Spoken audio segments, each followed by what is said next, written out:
What's going on, guys? What's up, man? How we doing? Yeah, just back to watch some fights, man. Just hey, what's up, everybody? We are live, UFC 304, just here to watch some fights, and yeah, man, we're chilling. Just having some coffee and some creatine, man. Some coffee and some creatine. Looking forward to this. Here comes Manel Cap. Yeah, so we are back. We are live. The best, dude. I'm actually super hyped for this fight. There's a lot of heat on this fight. I'm actually so hyped for this fight right now. Kape versus Mokaev. The most excited anyone's ever been for a Mokaev fight. The only way you could get excited for a Mokaev fight is if it's a title fight or against Manel Kape. There's the guy they kept putting next to Volkanovski on his Fight Island walkouts. Remember that's the guy that was in the meme with Volk, walking him out on Fight Island? Volk was like, bro, why'd they have to put me next to this dude? Gonna be a snooze fest if Mokaev wins, but I don't think Manel Kape's grappling is good. Every flyweight fighter has decent grappling. It's very rare that you have people like there's Volk. Speaking of Volk, there he is. Right there in the crowd. It's very rare that you have people like Pantoja or Tatsudo Taira that can actually keep people on the ground at flyweight. Most flyweights are really solid with their takedown defense and ability to scramble. Can you do a backflip? Yeah, I could do a backflip. I could definitely do a backflip. Anyway, we got some coffee.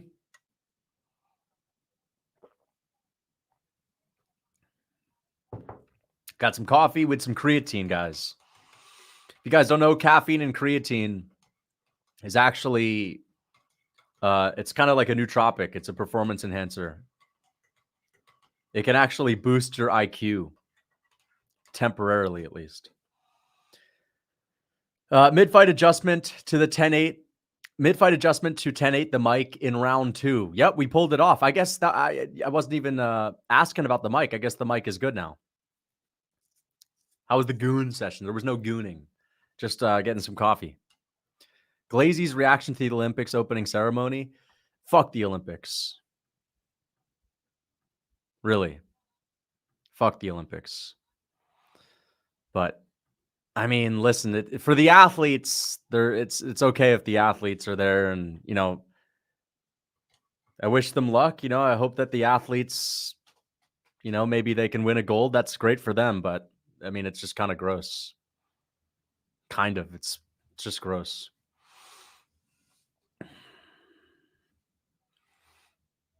Guys, can you watch it somewhere for free, please? I want to see this fight so hard. Guys, can you? Oh my goodness, bro! Just turn on ESPN Plus, man. Get ESPN Plus. ESPN Plus. The drug Olympics are going to take over. The drug Olympics are taking over. Oh, shit. Dude, they have to be separated. Wow, man. They're going at each other. Muhammad Mokaev cannot even control himself. Dude, you see Muhammad Mokaev's cornermen? Those are the types of guys to be like, brother, it's all good, but we have it under control. And then they're going to punch Manel Kape in between rounds. Dagestani coaches are the types of guys to be like, bro, we got this, bro, to the ref. And then they're the first ones to jump the other fighter in between rounds. This is crazy. Saw you in the opening ceremony. Congrats. Okay. Dude, there's going to be a steroid Olympics, though. These guys, they went on the Rogan podcast. I didn't really listen to too much of it, but there is a steroid Olympics coming up. I don't know when it's going to be, but I actually will be pretty hyped to watch. I don't know if the best athletes probably won't compete in it for a while because the Olympics has been around for so much longer, but hopefully it can kind of take over.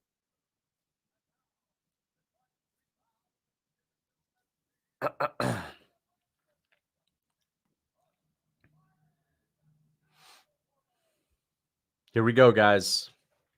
Here we go.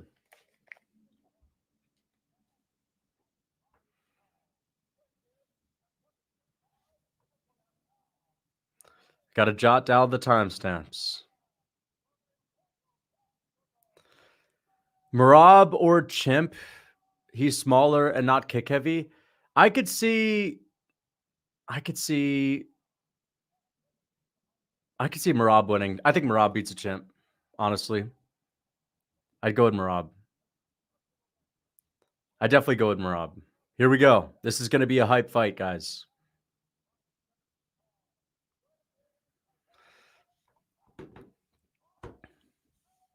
I think Merab beats a Chimp. I'd pick any male UFC fighter to beat a Chimp. And not even with wrestling. Like, I don't even know if you'd want to wrestle or grapple or anything like that. I think most male UFC fighters would be able to just kick the Chimp. Here we go. Here we go.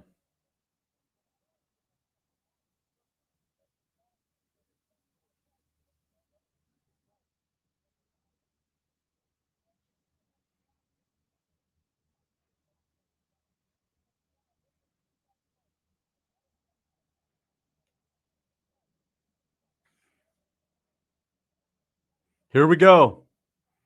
Here we go.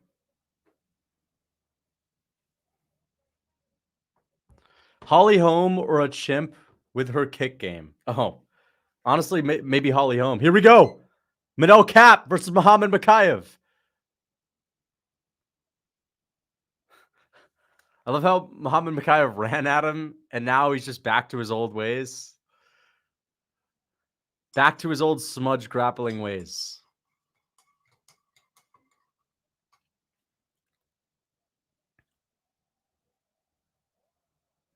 Here we go, guys. Kick from Mokaev.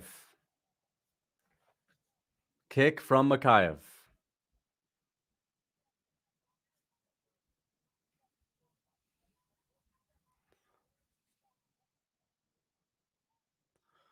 Imagine Mokaev just muzzes on him after he KOs him.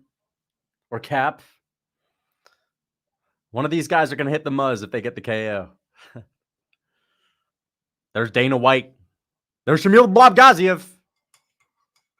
Shamil the Blob actually trained with Muhammad Mokaev to get ready for Manel Kape. He was showing him the ins and outs. Nice leg kick for Mokaev. That was a solid kick right there. Kape is a little bit low output, though. He's a little low output. Nice kick for Mokaev.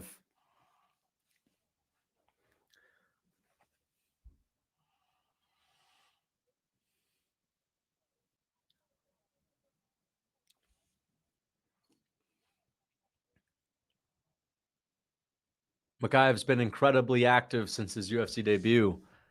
We've seen him a whole lot more often recently than Kape. There's a nice head kick attempt from Mokaev. Kape has hardly thrown a thing.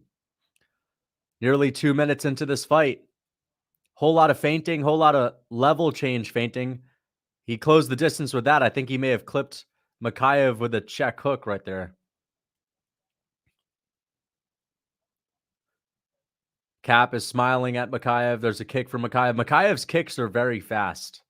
He's got some real solid kicks.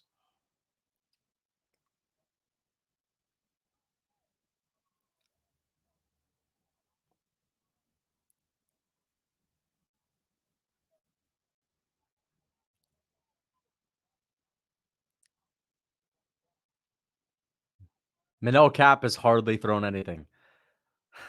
Manel is losing this fight, obviously, but man, this is the worst way for one of these grudge matches to go where they just stare at each other. Boo! Boo! The ref is yelling for action. That hardly ever happens in a flyweight fight. There's a jab for Manel Kape. Neither guy wants to lose, right? This is an ego battle right here. But Mokaev is a lot more active. No, he's good. He's good. But Manel Kape is just not imposing his will. If he remains this patient, Mokaev's just going to continue to tee off on him with kicks. There's a nice straight right hand for Manel Kape, but it didn't land clean. Non-Volk examples of stock rising loss? That's a good question. I got to think about that in between rounds. Thank you for the $2. That's a great question. That's a good video idea as well. Oh, spinning attack from Mokaev lands on the guard, but still a great kick. Yeah, Mokaev's going to win the first round with striking. Manel Kape dribbling. Oh, wow. Another question mark kick for Mokaev lands on the nose of Manel Kape. His toe hit the nose of Kape. Wow. Mokaev is actually winning. Kick for Mokaev. Kick for Kape. May have gotten checked right there. This is a stock. This is a stock plummeting loss. Kicks for Mokaev are on point. And he hasn't even shot a takedown yet.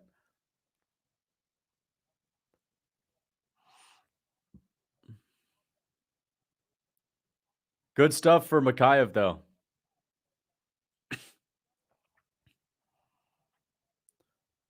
Knee attempt from Kape.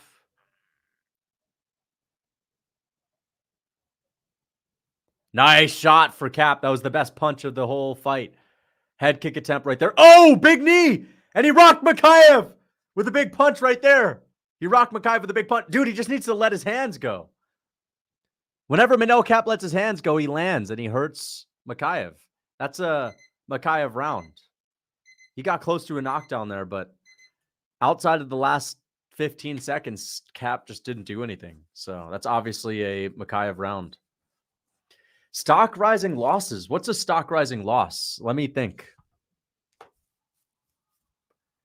I think Yair Rodriguez had a stock rising loss in some way against Max Holloway because he performed really well on the feet. Max's face looked all messed up, but he was in there competitive with Max. He was very competitive. I think Arnold Allen had a stock rising loss against Max as well because he took a round off of him, maybe 2 rounds off of him. Who else? Oh, yeah. Remember Cyborg beat up Felicia Spencer? Felicia Spencer had the most one-sided beatdown loss that rose her stock. Felicia Spencer basically got hyped up a lot after getting her ass kicked by Chris Cyborg. Remember that? She got elbowed and busted up, and people were hyping her up after the fight just based on her toughness alone. Usyk as well. Yeah, Usyk's lost as well. I kind of look at that as like a robbery, though. Stock rising loss, Moutinho as well, but less so. That was kind of like a Felicia Spencer situation. Here we go, round 2. Manel has to let his hands go. He's losing the fight more than Mokaev is winning. Manel Kape is basically throwing this away for himself. Knee attempt, step and knee attempt misses for Mokaev. But Mokaev is just going to be more active than Manel. If Manel waits for the perfect shot, if Manel is banking on a KO, which I think he is, I think it looks like Manel Kape, the way he's fighting, how rarely he's throwing and committing to a strike, it looks like he's trying to knock him out. And that's like his big plan, which is fine. But, you know, it's not going to come so easily. Nice overhand. Oh, shit. Manel Kape broke his toe. I thought that was like the Jake Matthews and Darius Flowers moment. I thought that Kape was baiting him in. I thought Kape was baiting him in right there. It looked like he was rocked. He may have broke his toe, though. It looks like he's raising his toe. Oh, wow. Wow. Now Mokaev knows Manel is wounded. That looks uncomfortable, though. Damn. Manel Kape. That slow start did not help him. Now he's got a broken toe in the second round. And he's still being outstruck by Muhammad Mokaev. This is a good performance for Muhammad. People are going to say, yeah, but Manel broke his toe. But, like, Muhammad was winning. Wow, there's the takedown. Manel Kape kind of being...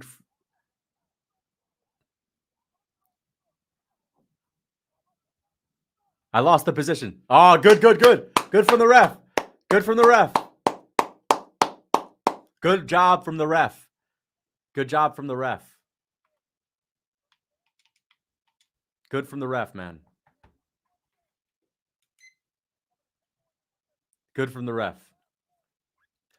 The best thing Kape has done is fix his toe. Yeah.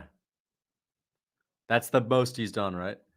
He had some success at the end of the last round. Wow. Dude, he literally pantsed him. He's fucking... This guy's celebrating. Muhammad Mokaev celebrating. Can't be pantsing your opponent. Anyway, here we go. Shout out to the ref. Great call from the ref to stand them back up. Blatant cheating from Muhammad Mokaev. Nice kick from Muhammad Mokaev, though. Another kick from Muhammad Mokaev. I hope Manel knocks him out. That'd be sick. But Muhammad Mokaev is outstriking him, man. Mokaev is doing well. Very impressive. We got to give him some credit because, I mean, he's looking better on the feet than ever before, even though... what? Yeah, the ref didn't call it. Manel Kape thought he got poked. Ref didn't call it. Nah, man. I think Manel is looking for ways out or looking for ways to get a timeout to reset. Muhammad Mokaev has got Manel Kape anxious. He's got him desperate to have a timeout right now. Not talking about the ground situation. There's another kick from Mokaev. Mokaev's getting cocky now. You should shoot another takedown. He had success with the last one.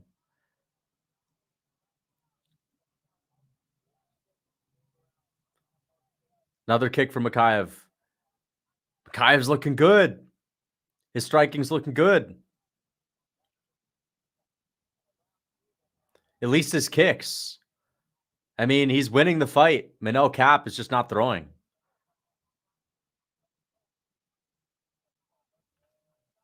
Dude, he's just not fucking throwing anything. Horrible performance for Kape. Horrible performance for Kape. Such a disappointing performance. Manel Kape was rated high based on aura. His aura was higher than his actual skill set. He's always been low output. This is why he's lost to people like Mateusz Nicolau. But this is specifically low output. This is unusually low output for Manel Kape. There's a knee for Mokaev. He won the clinch exchange there. Body kick for Mokaev. Kick for Mokaev. Kick for Mokaev. Wow. He's just lighting up Manel Kape with kicks. Doesn't even need to look that crisp with his technique. He's still winning and still landing. I'm kind of disappointed in this performance from Manel. He's hardly throwing. Where are the punches? Where's the offense?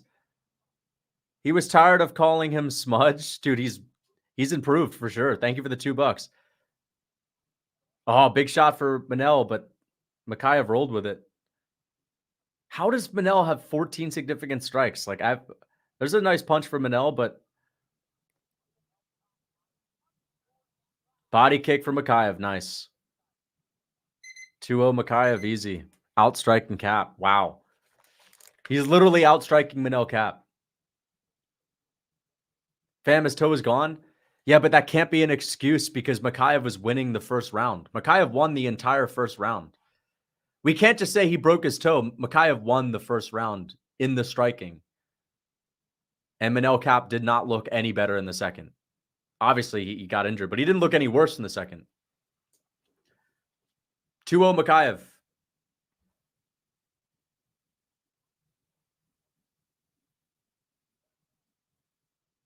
Mokaev. Trash fight, I agree. Listen, like, the only good thing about this fight is that the only interesting thing about this fight is that a guy like Mokaev, who we think of as having bad striking for flyweight, is outstriking Manel Kape, which is interesting because no one thought he would outstrike Manel Kape like this. He doesn't even look that great, but in general, like, you know, he's doing well with his kicks. That's the only thing special about this fight. That's the only thing surprising, which is good, but it is kind of a shitty fight. Imagine Manel Kape pulls out with a fucking pinky toe. That's crazy, man. But disappointing fight. I expected a lot better. Let's see if Kape goes for it. He's down 2 rounds. His coaches should have told him he's down 2 rounds. He has to get the KO. He has to go for it 100%. He has to try to get the knockout and actually impose his will.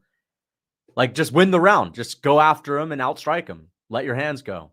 Otherwise, you're going to lose. Would you rather lose by decision, getting outstruck for 3 rounds, or would you rather lose by going out on your shield is the question. We'll see. Going out on his shield might be the only hope. He needs to actually throw. When he throws first, he does well. Lucas, he lost a point. He's not getting that round.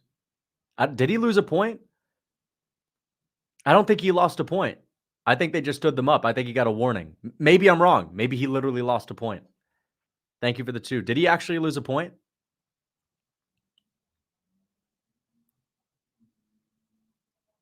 He got warned. Yeah, he didn't lose a point. He didn't lose a point. So he still won that round. See, it's like, look, Manel has him against the fence. He's sprawling the takedown. He's got to follow up here. He's got to throw something here. Hey, yo! That's the perfect opportunity. He's got to throw something. He had him stumbling against the fence. He didn't throw a single fucking strike. There's a strike, but he hardly committed, dude. It's a kick for Mokaev. Mokaev is landing more head kicks than Manel Kape is landing punches. Mokaev has landed more grazing head kicks than Manel Kape has even tried to throw punches, bro, which is insane.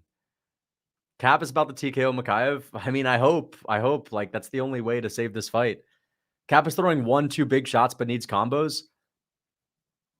But he's, like, hardly throwing.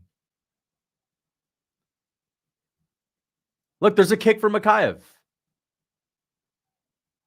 Watch Mokaev throw the next strike and not Kape. Watch Mokaev throw the next strike and not Kape. This is the issue. Here comes a kick from Mokaev. There's a strike. They both land. Okay, fair enough. But usually it's been Mokaev landing, like, you know, throwing 5 strikes before Kape throws 1. Mokaev, Kape. It's kind of tricky to say the... Oh, there's a guillotine attempt. No way he's getting this guillotine. No way he's getting this guillotine. Damn, there was a lot of heat on this match. This did not live up to the expectations. This really did not live up to the expectations. This one flopped hard. Fuck, man. Credit to Mokaev. You know, he won the fight. Like, Kape just kind of didn't throw punches. Kape just didn't throw.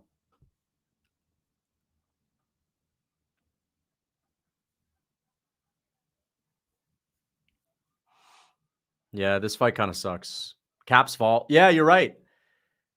Like, Mokaev wasn't even shooting takedowns, man. He hasn't even shot. He's hardly shot. He shot here. Kape just wasn't throwing anything on the feet.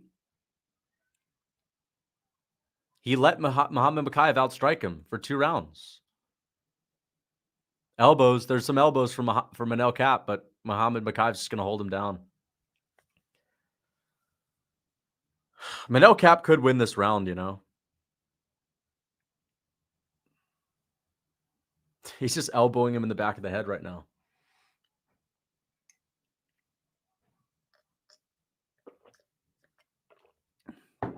Yeah, Kape is not this next level striker at flyweight. He has the technique. He has the speed. He has the like, you know, the timing. He just doesn't throw. He doesn't have the mentality. It's not about being tough either. It's just like he doesn't impose his will. It's not all technique. It's like if you have to actually do something, you have to fucking go forward and put your game plan into action, right? He hasn't done that. Here we go. Mokaev is pointing down. Mokaev, he's pointing down to the canvas. Bro, Mokaev was more game. Mokaev was more game in this fight. Takedown attempt from Manel Kape. Wow. There's like 15 seconds left. Muhammad Mokaev just caught him with a good punch. And it's over. Manel Kape just got beat by Muhammad Mokaev. Going out for the main card. Hopefully the stream goes well. Well, enjoy your break. I will see you later for the main card. Or you're going out for the main card. All right, we'll enjoy the watch party. That's it. All respect from them. That's good. It's good to see that. They bury the hatchet, but wow. Wow. Muhammad Mokaev knows he won. That's insane, dude.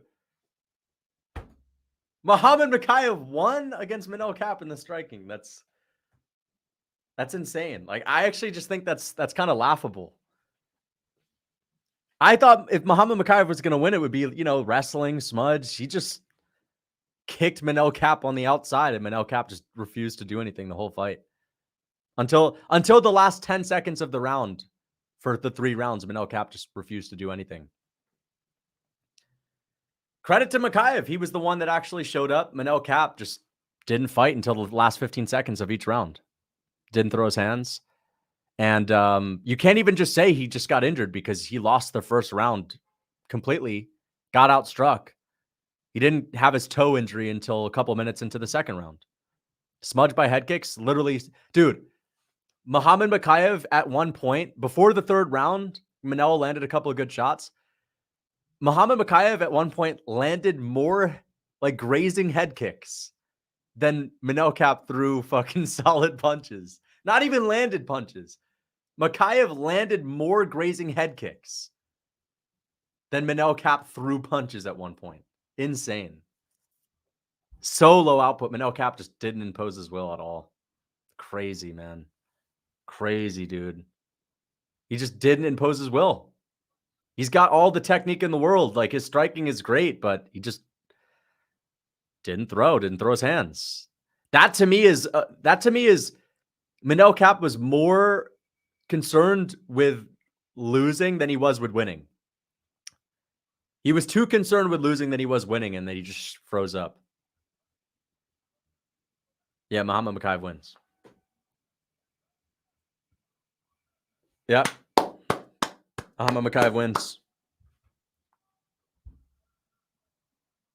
Muhammad Mokaev wins. Crazy. That's insane.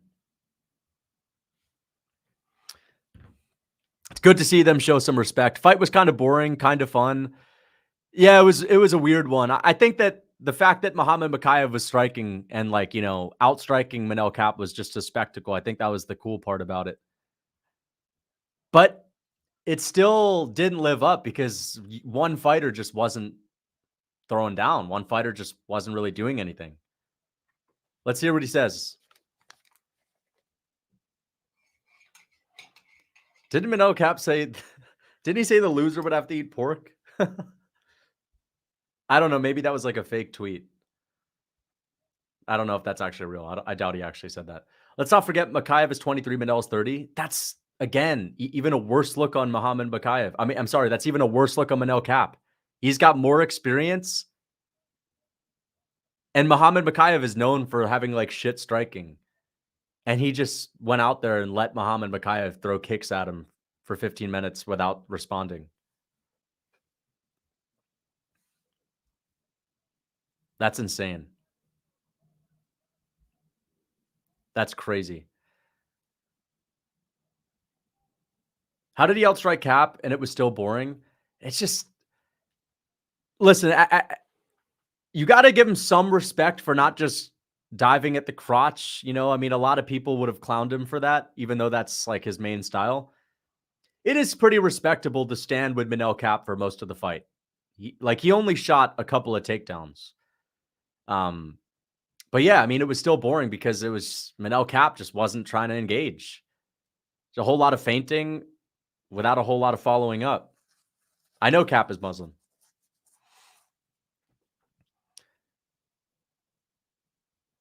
If you think that was, I didn't think it was that boring. I just think it didn't live up to the expectations.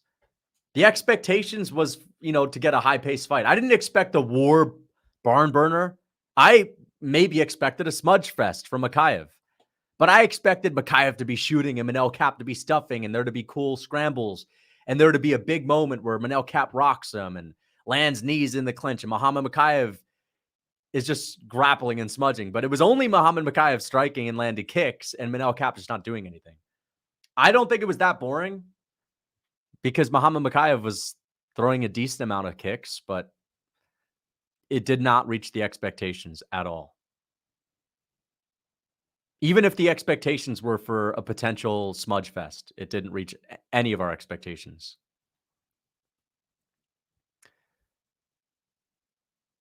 Don't cope. No, the fight wasn't good. The fight wasn't good. I mean, it was kind of interesting to see Mokaev outstrike him, though. That was kind of interesting. It was kind of surprising. That is impressive. Oh, it's Hadley versus Logan. I'm picking Logan. You hear what Logan said about Peyton Talbot? He said something along the lines of, but goodness, I forget what he said. He said, hold your horses or something like that. What was the phrase he said? He said, cool your jets. He said, cool your jets. That's funny as hell, dude.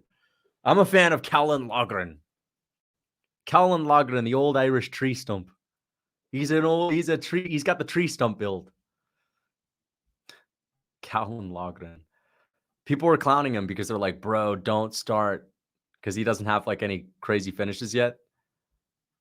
He kind of reminds me of, who's that? James Gallagher. He kind of reminds me of James Gallagher. That's a hardcore take. It is a hardcore take. Cool your jets. He has the Tracy build. Pantoja and Usyk wiped the floor with him. Listen, Mokaev's striking improved. I don't know if it's I don't know if they wiped the floor with him. I would pick both of them to beat him.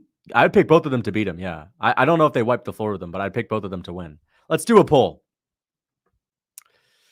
Did Mokaev's striking impress you at all?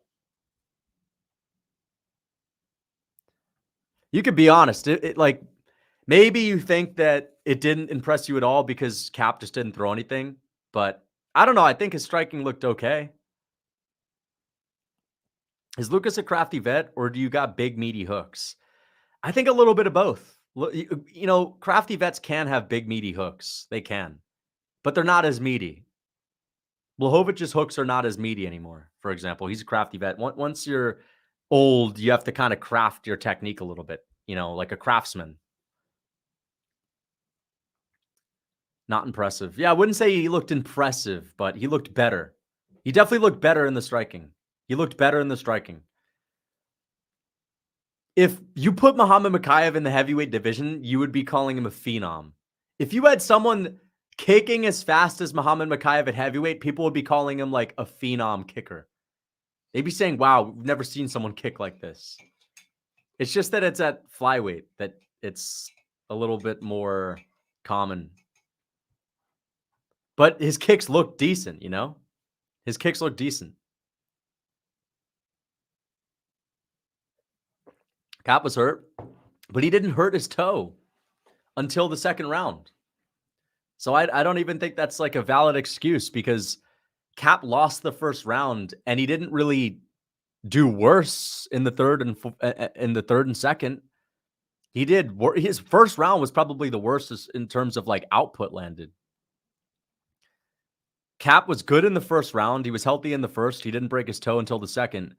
And his worst round was the first. And he still got outstruck in the first. Obviously, he'd be a phenom. I mean, yeah. But that's not that crazy.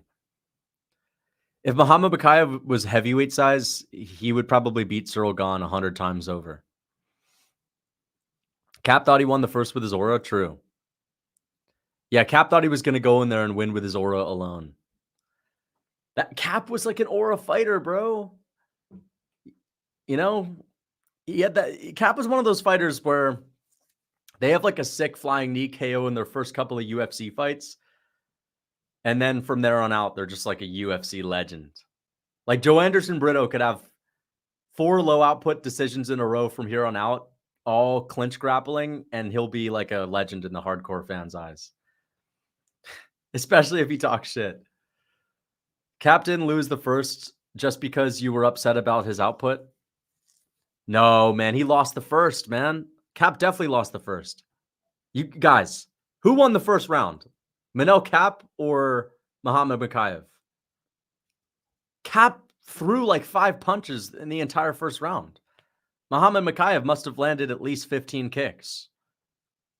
First few minutes of the fight, Muhammad Mokaev had already landed 10 kicks. And Kape hadn't thrown a single strike. I don't know where people are. Kape stole it with what? He did not get a knockdown. He didn't get a knockdown, and they didn't count it as a knockdown. So if they don't even count it as a knockdown, you can't be. Not every off balance thing is a knockdown. They didn't count it as a knockdown. Let me see if they did count it as a knockdown. If they did, then obviously he probably won, but they definitely didn't because of the scorecards. Yeah, they didn't count it as a knockdown. There was no knockdown. It was an off balance situation. Kape cannot win the first round with 15 seconds of success at the end. That's not a 10-8.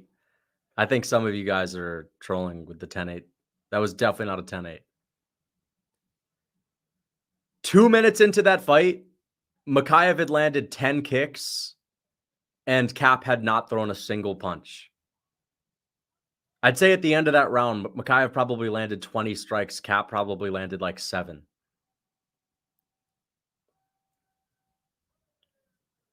People are calling this a robbery. That is insane. Kicks look good, but Kape ate them. True, but no one got knocked out. No one got knocked down. So I guess everyone ate every strike landed. Whoever landed more wins the fight. If, round by round, that is, of course. Here we go. Hadley versus Logan. I'm going with Logan. Keelan. I thought it was Cowlin. Here we go. Oh, is Guram reffing?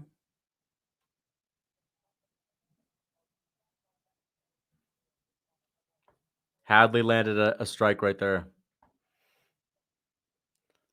Oh, yeah. Hadley is fighting up a weight class. He could have a little bit of the flyweight skill, guys. He's used to fighting at flyweight. Now he's fighting a bantamweight. So do not look past the ability for Hadley, who just landed a big gnarly punch with the speed advantage and the timing advantage. Do not be shocked if he wins this fight via lighter man skill. Couple of kicks there. Hadley's taking the Muhammad Mokaev approach. He looks like a young Muhammad Mokaev with the kicks.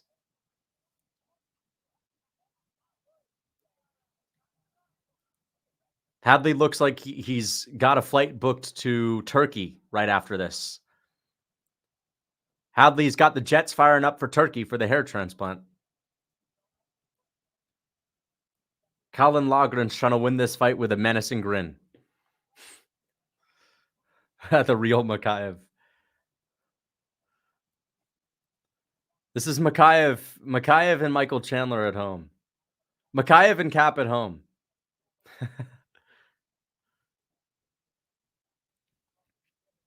The real Kermit the Frog.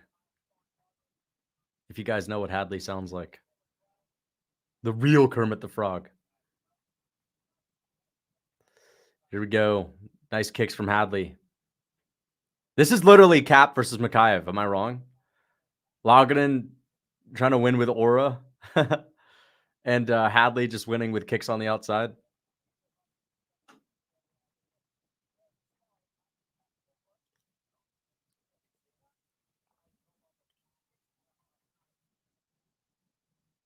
Apparently, they just said Logan was getting into it with Pimblett. I guess Logan's trying to trash talk everyone. There's a big meaty body shot from Logan.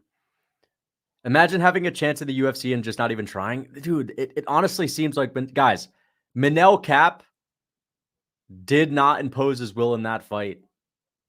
And that is why he did not have success. He did not throw. You can't win a fight if you don't throw. He lost that fight via low output. There's no way you can give him that fight. I'm sorry. I don't know how people think he won that fight. There's literally no way you can give him that fight.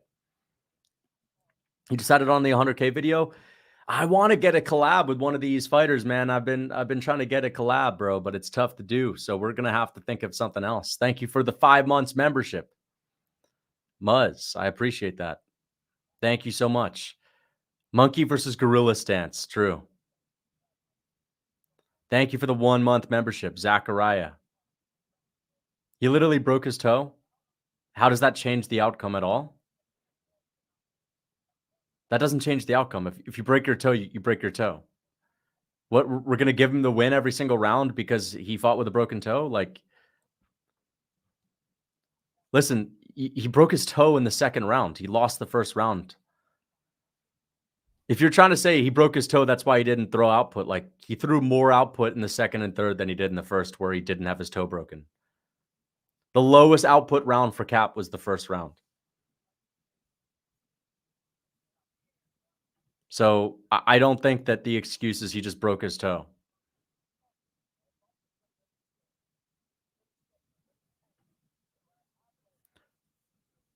Nice counter shot from Hadley. Hadley is literally winning this via Lighterman's timing, Lighterman speed. Broken toe restricted his movement. Oh, I mean, no doubt. No doubt. Manel Kape didn't lose that fight with restricted movement. Manel Kape lost that fight because he wasn't throwing. He was in many positions multiple times to throw punches. Manel Kape had Muhammad Mokaev up against the cage, literally off balance, like fumbling backwards multiple times. It didn't capitalize when he could have capitalized. He did not lose the fight because his movement was limited. He lost the fight because he wasn't throwing.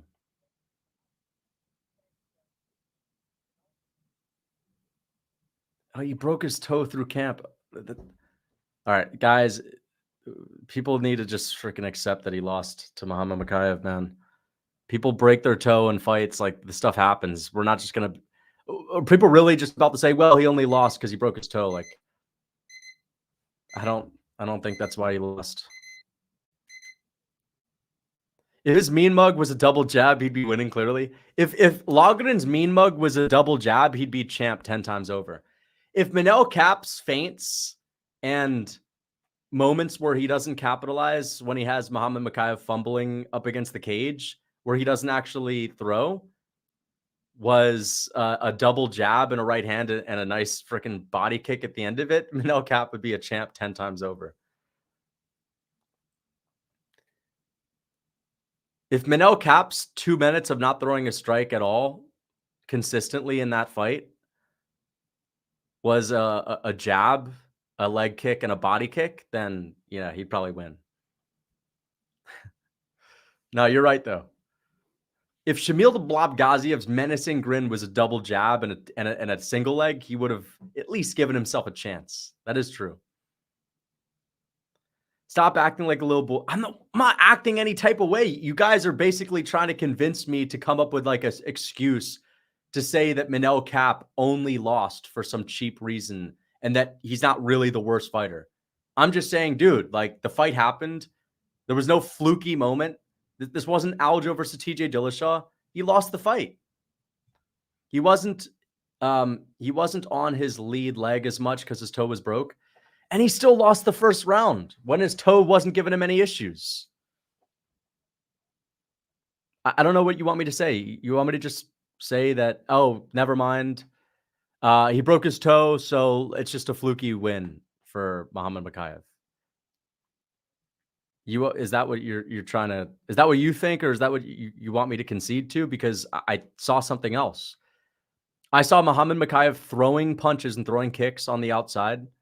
And I saw Manel Kape not throwing anything in the first round until the last 10 seconds.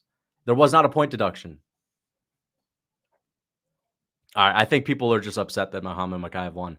Listen, I wanted Manel Kape to win, but it was not a fluky fight. People are acting like Manel Kape like blew out his ACL in the second round.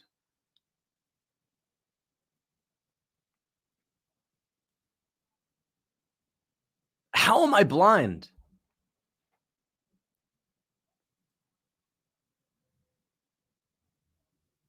All right, you know what? It is what it is. Like, I don't think I'm going to convince people that are convinced that Kape... I mean, I think that Muhammad Mokaev won.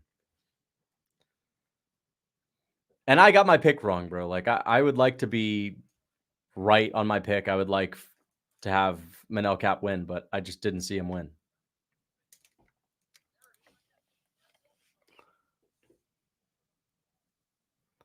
Logan is awful. Wish he wasn't so immobile. He's just a little bit stiff at everything that he does, right? Like his boxing is just not that good. He's obviously tough. He's obviously strong, but he's just not very slick with his movements. Thank you for the $2. Strike Studio. Kape is the fake Romero. Congrats on 100K. Thank you so much. I appreciate that.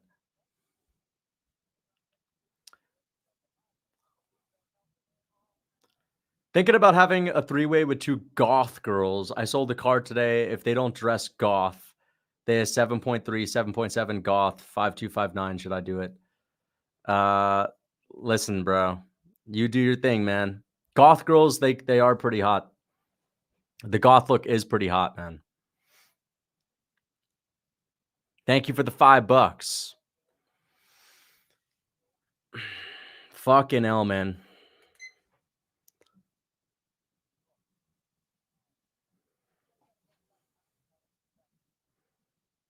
Peaky Blinders fight. Logan is like the Vittori of bantamweight. He is a literal bantamweight Marvin Vittori.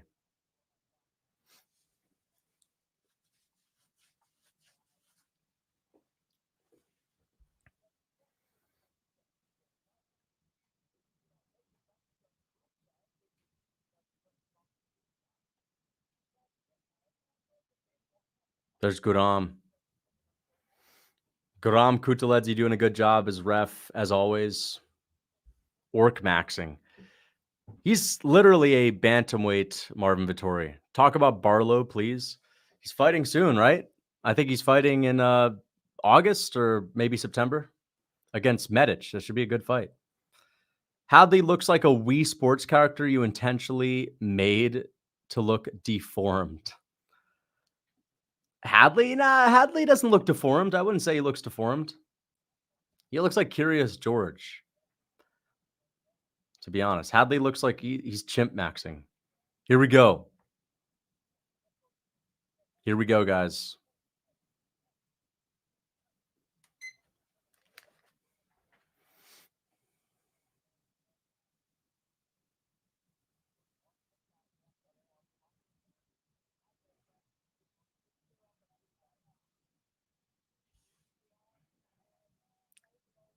Yeah, this is a very similar fight to Kape versus Mokaev.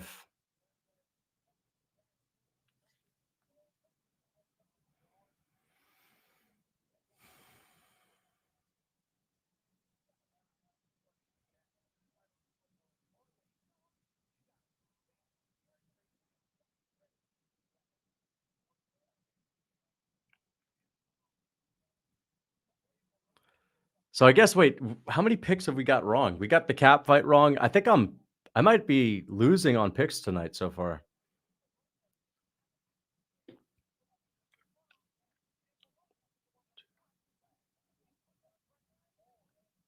Wow. I'm about to be 2-4 on picks, guys. Good takedown from Logan, unless he dominates the third round. But this is the lighter man skill from Jake Hadley.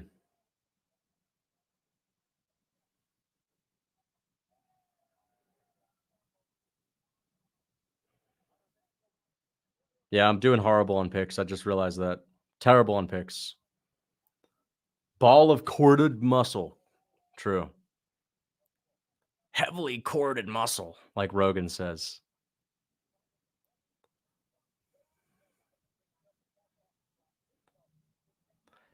Are they talking about Logan as if he's winning? I mean, I don't know. He's been losing the round. He's winning this exchange, but he has been losing the round. Fluke's comeback inbound? I hope so. It's not looking good right now. Why did Hadley sneak a stroke? What do you mean? Thank you for the $2. A stroke? I don't know what you mean, but thank you for the $2. Zooted. Gene Silva broke both of his hands and still finished over. There you go. Like, people get injured, man. A broken toe is bad, but Kape did better in the second and third than he did in the first. I train till mild discomfort and hold on to the sides during all of my cardio. Is that optimal? Yeah. Hold on to the sides during every single cardio exercise, basically, man. You need to hold on to the sides if you're doing treadmill, you're doing Stairmaster. Just because if you don't hold on to the sides, then it's, you're actually gonna do the workout, right? You're gonna end up not defeating the purpose of the workout. So you got to defeat the purpose and just hold on to the sides. It doesn't make sense, man. People that fucking hold on to the sides. UFC beef is officially fake from Patty and Bobby insulting each other all week to a respect fest, to Kape and Mokaev hugging after the beef all week. Yeah, but you know what? I could see Mokaev and Kape. I could see people burying the hatch that quickly after a fight. A fight will usually do it, right? I mean, to be fair, Kape versus Mokaev wasn't like a serious beef. And I don't know. I don't think it's fake. Maybe they play it up a bit, but I wouldn't say it's fake. Some are probably fake, but I wouldn't say that one specifically. Patty and Bobby was probably not fake. Drew Dober looks different in this one. A lot different. But yeah, Logan has like the Drew Dober archetype. Nice checked kick from Logan. Takedown attempt from Logan. You look like the German exchange student from a Diary of a Wimpy Kid. Thank you for the $10. The exchange student from Diary of a Wimpy Kid. I didn't know I looked like a Diary of the Wimpy Kid character. People have said I look like a Pixar character, which is pretty funny. Thank you for the $10. Abdullah, I appreciate that, man.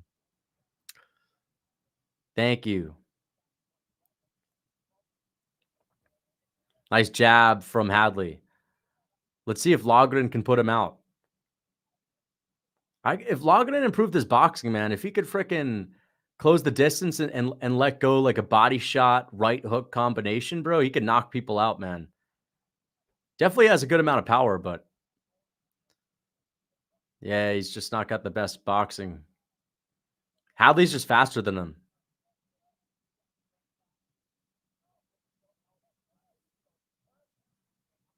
Lighter man's speed and skill.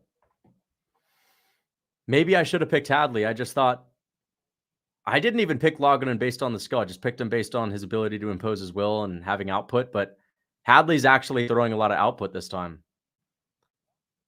A lot more output than his last few fights.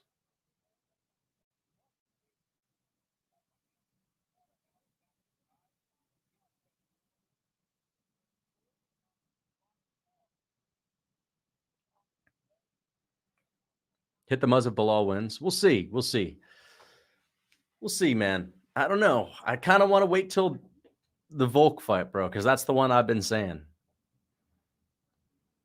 Oh, nasty elbow from Hadley. But Logan's just got a granite chin. Doesn't look that affected. But I think he's losing this one. It's going to be a 29-28. Hadley is logged in. Hadley is literally logged in. You're right. He's logged in. That was the stiffest kick I've ever seen from Logan.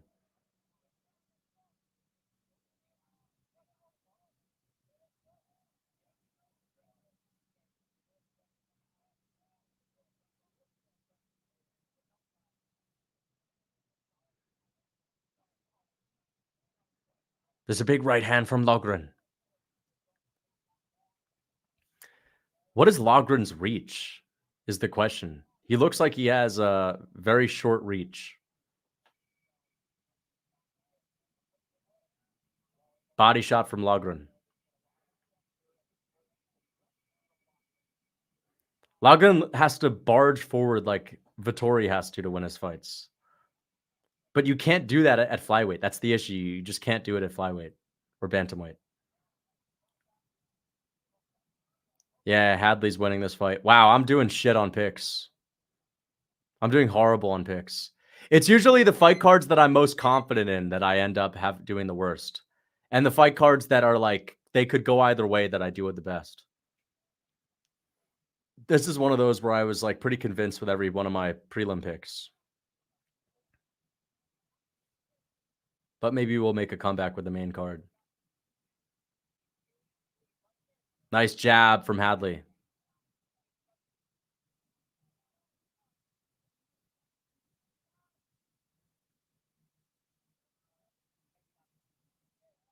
Honestly, a decent fight. There's not a lot of the UK crowd is pretty good, but it's not that great, to be honest. Like, this isn't a terrible fight. There's no energy in the building. May as well be a Brazil crowd, right? The only one I got wrong is Prochnio, because what the fuck? Yeah, he was winning that fight, right? Just got submitted at the very end. That was a tough one.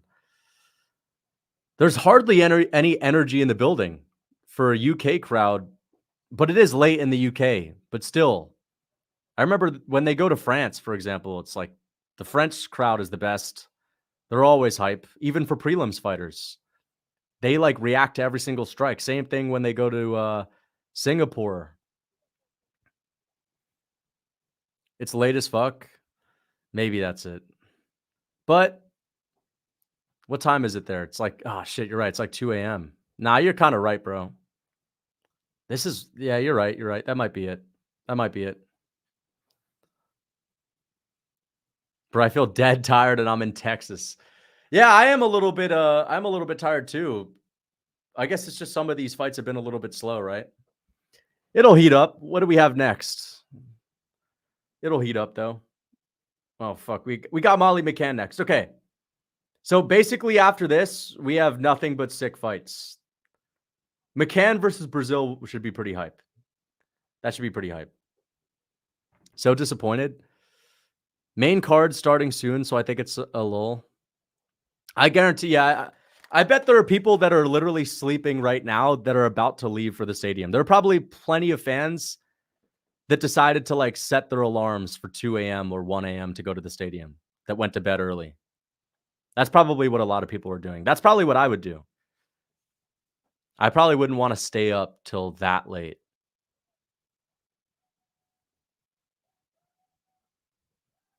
You'd feel like shit if you stay up that late.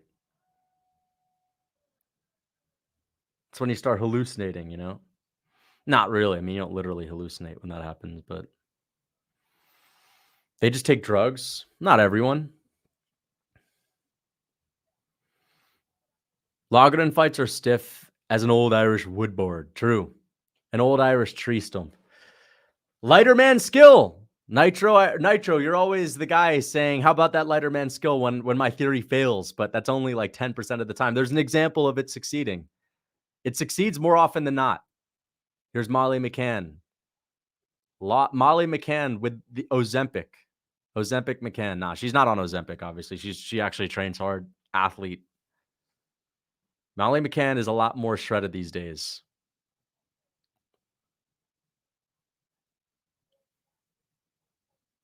Meatball Molly. Meatball is the most WMMA nickname ever.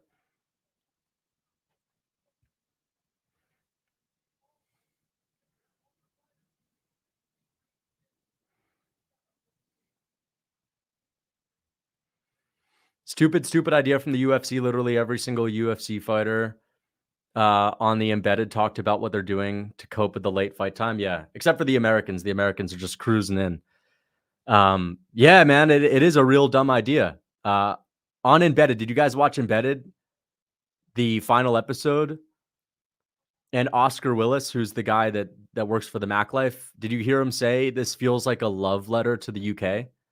He literally says, two champions, honestly, it feels like a love letter to the UK.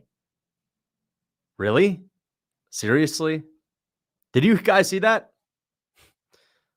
Did you guys see that? And do you have the same reaction that I did? I was like, what? How is this a love letter to the UK? It's on at like 5 a.m. The card is great. The card is excellent. The card is excellent. The card is sick. All right. This is a great card. It's actually no complaints. I think everyone was happy with the card, but yeah, I mean, like, love letter.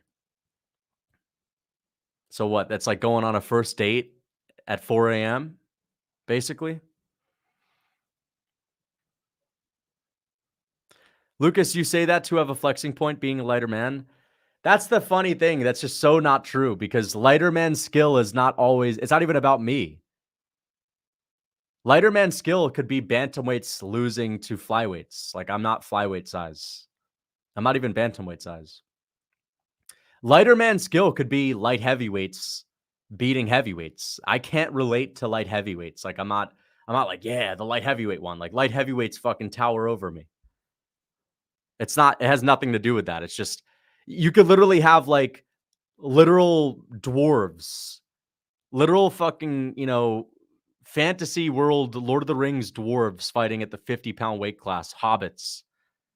And I'd still be talking about lighter man skill. Like, it's just, it's the speed. It's literally just the speed. You think that I care about light heavyweights beating heavyweights because it makes me feel better for being a lighter man? Like, that makes no sense. That makes no sense. Alex Pereira is like, dude, I'd have like a shadow cast over me by the light heavyweights too. So it's not a short man bias. Hadley is literally taller than Logan. He is the lighter man skill. Lighter man speed. He won. He literally won.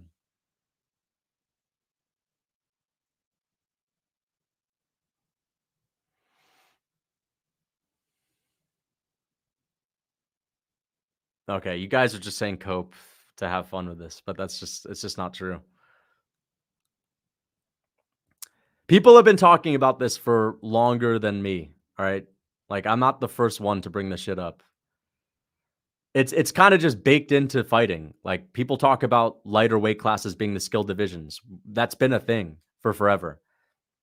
When Aldo was champ, people recognized that Aldo's division was more skilled than heavyweight. Like, it's just pretty obvious. And so it only makes sense that the lower you go, the more fast and skilled everyone is. Kape. All right, fine. I'm just coping. Yeah, man. Yeah, you're just coping. I guess heavyweights are just as skilled. You're right. Heavyweights are just as skilled. You know what Kape would be? Kape would be if I say bantamweights are more skilled, they beat heavier weight class guys all the time. Like, they only beat the weight class above them. They still lose 2 weight classes above. Flyweights would lose at featherweight. So I'm not coping. Flyweights would lose at featherweight. Featherweights would lose at welterweight. Welterweights would lose at light heavyweight. Depending on the one. Like, I think that Shavkat Rakhmonov could definitely beat some welterweight, some light heavyweights. And I think some of you guys would agree with that. The top 5 fighters in every weight class would have a chance beating bottom of the barrel fighters 2 weight classes above them. Like, Ilia Topuria could potentially beat, potentially. Ilia Topuria would beat Alex Morono, right? What do you guys think? Ilia Topuria versus Alex Morono, who are you picking? Alex Morono isn't even lean at welterweight. He would be lean at lightweight. But, Ilia Topuria could be like a similar body fat at lightweight. Nah. Oh my goodness, dude, stop. You cannot dude, please. Wow. I know you're trolling. I know you're trolling when you say Morono. You have to be trolling. Wow. Okay, guys, you got to be trolling. Does Ilya KO Parker Porter? Probably not, but maybe. Maybe. Who wins?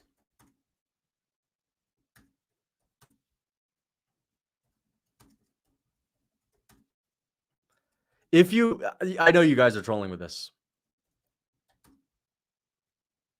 Who wins at 170? Max Holloway or Alex Morono?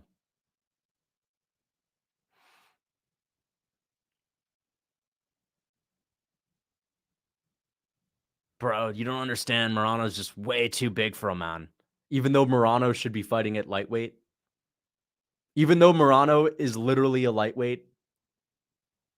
And Holloway was leaner than Justin Gaethje. Holloway was a lower body fat than Justin Gaethje in his UFC 300 fight. And Morono is like skinny fat at 170. Oh my goodness. Morono by brutal KO. You guys are literally just messing with me. You guys are just messing with me. Max is too small. Max would be no smaller than Alex Morono if he moved up to 170. Morono is a lightweight fighting at welterweight. Oh my gosh, bro. Stop. Okay, I think you guys are trolling me. You guys have to be trolling. Even with people trolling, still 75% of people go with Max, which is funny. That's how you know that people are trolling. When most people in the comments are telling me that I'm wrong and 75% says Max in 2 divisions above him, then you know that, like, all right, you guys are just messing a little bit. I don't underestimate size advantage.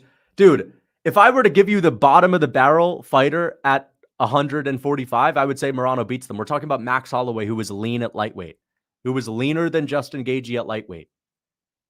Morano is a skinny, fat welterweight that if he actually was lean, he would fight in the lightweight division. So we're talking about mass, just pure mass. Morano has extra fat on him, but if he were to be the same body fat as Max Holloway at lightweight, he'd be a lightweight. They're the same size, basically. Let's do another poll. Who wins? Sean O'Malley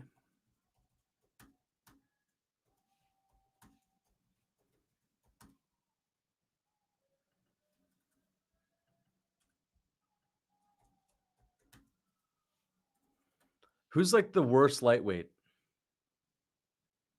that has no grappling?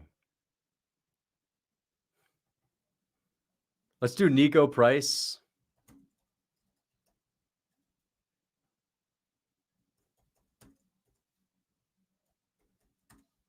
versus Ilia Topuria. Here we go. Nah, Jai Herbert's tough though for like bantamweights because he's not only big, but he's also like tall and he's got like a long reach. Yeah, Topuria. You guys are picking Topuria to beat Nico Price. Exactly. Here we go. Molly McCann versus Bruno Brazil. The WMMA GOAT. The WMMA GOAT. Molly McCann actually has solid boxing if you've seen her throw hands. If you've seen Molly McCann let her hands go on the pads, she actually hits like a guy. Or at least she has speed. She has an explosive ability. Knee from Brazil.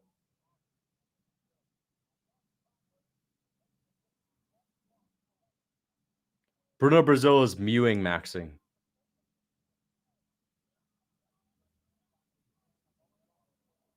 Ooh, vagina kick.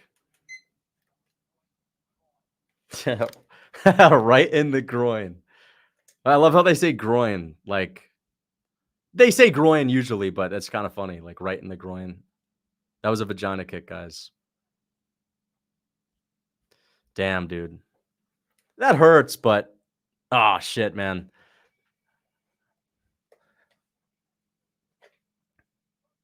Wow. I didn't know it hurt that much.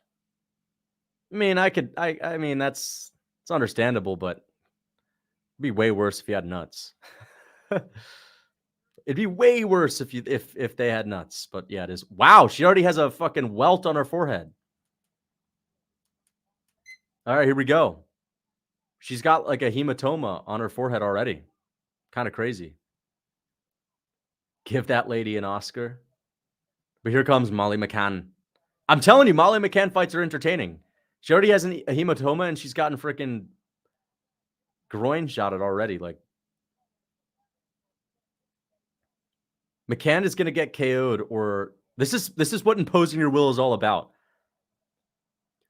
Molly McCann has taken damage already, but she's imposing her will. She's going forward. She's actually going for it. She checked that kick right there.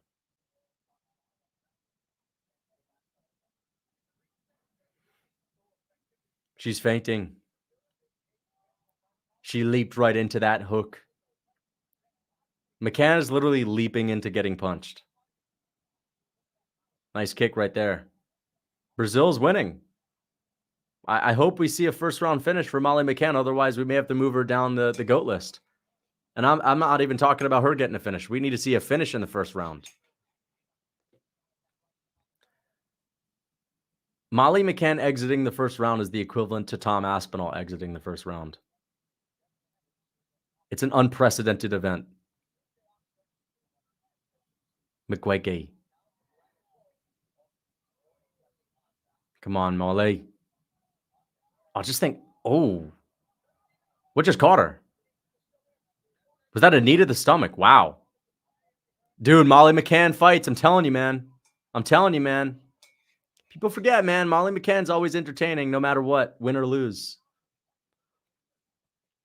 But I made a bad pick. Most people chose Molly McCann, though, right? Oh! She's good, though. That's a liver kick right there. That was nasty. McCann has to go for it. She got to throw a spinning back fist. She got to throw a spinning back fist. Don't circle to that kick. Dude, she's going to get finished. Boom. Boom. They're hyping her up. They're hyping her up. Molly's striking is more intimidating than Logan. True. Win or lose, it doesn't matter what happens in a Molly McCann fight. I've seen enough Molly versus Nina drama, groin strike battle, kissing allowed, and only north-south grappling. If possible, Lori Sanko can ref and step in. Thank you for the $5, MC Binks. They're on the ground. Bruno Brazil is going to try to choke her out.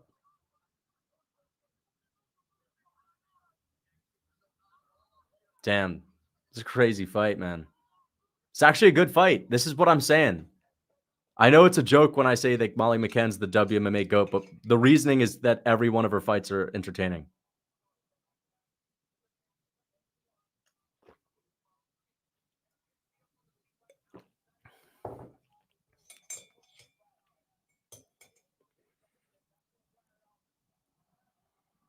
Takedown from Molly McCann. Will she get it? Will she get it? This is lighter women's speed, right? Lighter weight class skill. Bruno Brazil. Oh, no. Yeah. Bruno Brazil is in a lighter weight class. I don't know if Nitro's still here. Molly McCann moved down a weight class and now she's having tougher fights. Nah, but to be fair, she's been doing well in the lighter weight class too. So I don't know if it applies. This is a good fight. Bruno slim thick. She is. And wow. Good fight so far. Better fight than the last two. I was hyped for this one. I was telling you guys this would be a good one. This is actually an entertaining fight. She got the British grappling, yeah.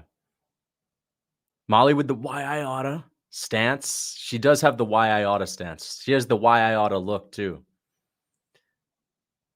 I hope Molly doesn't take me down and mount Molly McCann. You're into Molly, huh?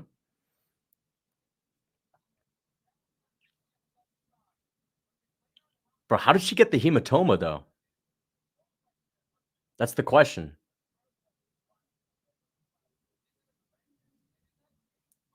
How did she get the hematoma on her forehead?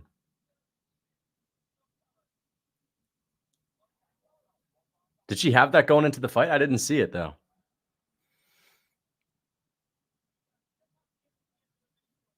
She must have cracked her with something early that I didn't see. Got more plates, more dates in the crowd. There's so many lookalike doppelgangers in the crowd tonight. There's like a Dana White lookalike, Luke Thomas lookalike right there, next to the Dana White lookalike. We had a Shamil Blabgaziev lookalike. There's a fat Dan Hardy. See the fat Dan Hardy next to the guy with the Peaky Blinders hat?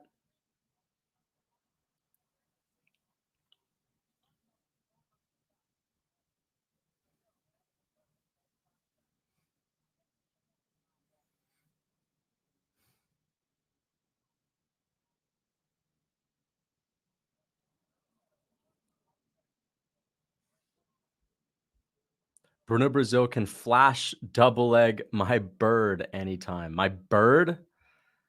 Interesting. Thank you for the $2. My bird? I don't even know what that means. Molly gets Alex Morano out in 2 with that lighter weight class skill. True. Molly McCann pulling out the grappling. I don't know, man. This could bump her down the GOAT list. For the grappling purposes, guys. We don't need grappling in a Molly McCann fight unless she's the one getting submitted.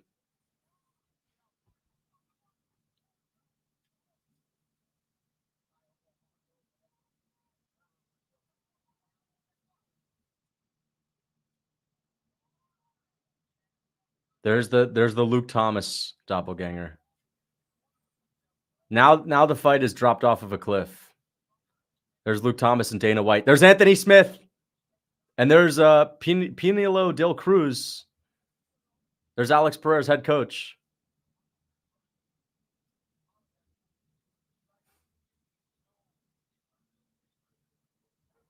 See if you can spot the doppelgangers. Wow, nice high crotch from Molly McCann. Wow. Good takedown.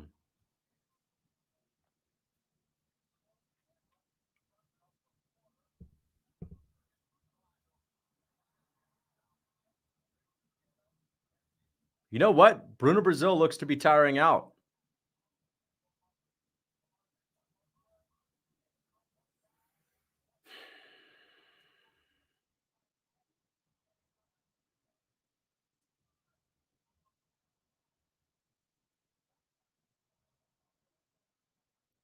Now they're slugging, though. Now they're slugging. We got Bruno Brazil has not thrown a body kick in quite some time. The body kicks is what was carrying her to dominate the first round. The knees and the body kicks. We've not seen a whole lot of that. Maybe she's just getting tired, but she's gone away from it. And now she's having a close fight. This is basically just soft core Brazil. Kiss me for real. This dude is big time simping on Brazil. She is attractive, though. She has a very nice face.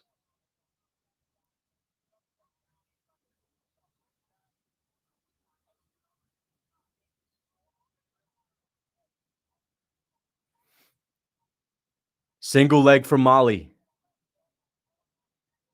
But she ain't going to get it. Now it's turned into a regular WMMA fight. First round was one of the best rounds of the night. Now it's a regular WMMA fight. There's a DC doppelganger. There's a Daniel Cormier. Nice. When you're looking for doppelgangers in the crowd, you know that the fight is getting boring.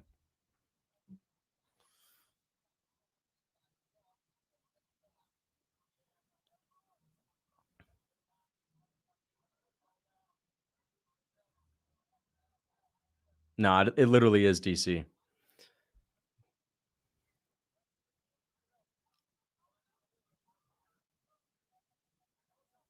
She's stacking that. Stacking that thing, man. Man, she's stacking that thing, man. That's it, guys. This is a regular WMMA fight. Lucas, why are you always 20 seconds behind? Am I actually 20 seconds behind? Okay, let me try to get up. I'm not behind. I just refreshed my stream. I'm not behind at all. Now we got Usman Burns at home. We got Usman Burns at home. Oh! Is that a knockdown? I don't know if they're going to count that as a knockdown. Can't take me down, but Brazil can crotch crab me. Thank you for the $2, MC Binks. She's about to win, man. She's up 2-0. Thank you for the $2. Wow, I might get another pick wrong. Holy shit. That's crazy. I might get another pick wrong. Drew Dober or John Jones? You know why? Let me go with Dober because he'd be motivated. But thank you for the $2. You're always behind? I'm not behind. I'm not behind at all. I don't think I'm behind, guys. I'm trying to refresh. I cannot get to any other point. This is the furthest point I can get. I am live. Maybe my talking is delayed. I don't know. Maybe there's a delay in my mic. You're always behind. Okay. Let me know when the round starts. Say now when the round starts, and I'll start my timer when the round starts for me. I just started my timer. I'm not behind. Hey, I just started my timer. You guys are typing after. I know. I'm not behind, bro. I'm on time. 4 minutes and 41 seconds. 440, 439, 438. This is 2 seconds behind. This is 2 seconds behind. 433. There's a knee. Spinning elbow. Takedown. Molly falls over herself. Bruno Brazil's on top of her. 424. 423. 18 seconds behind. Dude, you guys got to be trolling.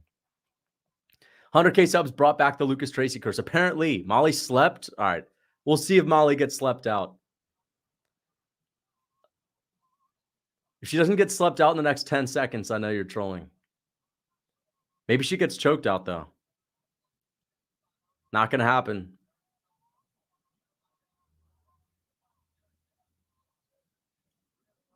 Wow. I got to see how many picks I'm going to get wrong. Let's see. 1, 2, 3, 4, 5.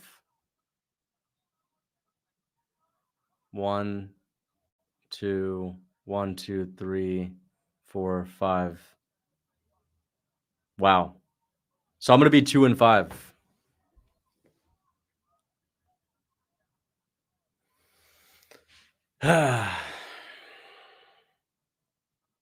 Mr. 57%. We're worse than that. 2 and 5. We're way worse than that. Way worse than that. Like, we're below 50, man. We're below 50 right now.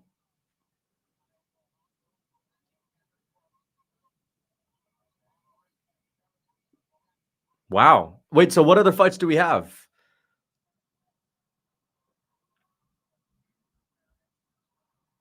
Molly looks like Wayne Rooney.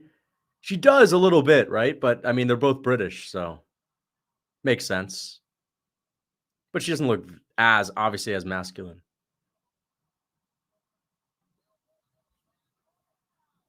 Your delay in Mike, Molly's delay in Dyke. Thank you for the $2. Is there a delay in Mike? I got to check. It's heating up now. It is heating up now. Molly McCann is throwing down. Let me see. What's up, Lucas? Thank you for 100. Congrats on 100K. Heard Mokaev versus Kape was dog water. Is that right? It was pretty shitty. It flopped for sure. Kape just wasn't letting his hands go. Didn't impose his will. And Muhammad Mokaev, I mean, he just threw kicks on the outside and won with that, basically. Just did a little bit more than Kape. Wasn't horrible, but it was not a great fight. You're 18 seconds behind. There's no way I'm 18 seconds behind.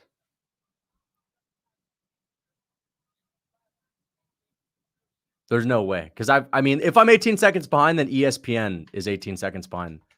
Then maybe you're using a better streaming platform. But I'm watching on ESPN Plus. So maybe you guys are on like BT Sport. Sleep stream for 100K. Yeah, we'll do a snoozy stream. Like I'll just take a snooze. When will you get a plant? A plant? Why? What do you mean a plant? When will I get a plant? I don't know what you mean. Like a literal plant? Thank you for the $2. McCann's going for it. She ain't going to get it, though. She's going for it, though.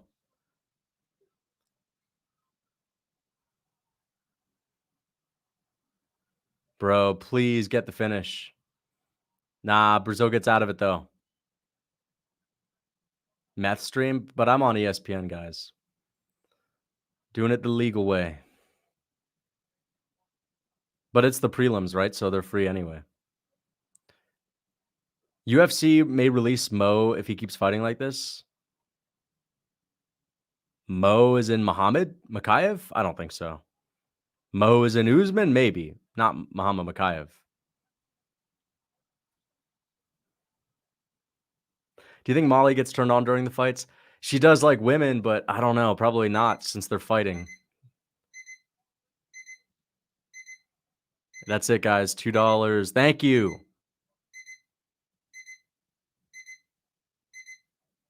Lucas, check MMA decisions. More media had that fight for Kape, and 70% of his fans scored it for Kape. Yes, we'll check it. All right, let's check.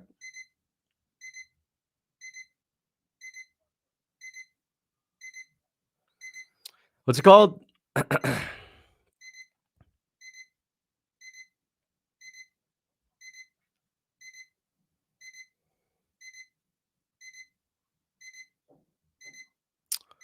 Wait. What is this thing called? MMA decisions. Where do you see that? MMA decisions. Yeah, I'm on it right now.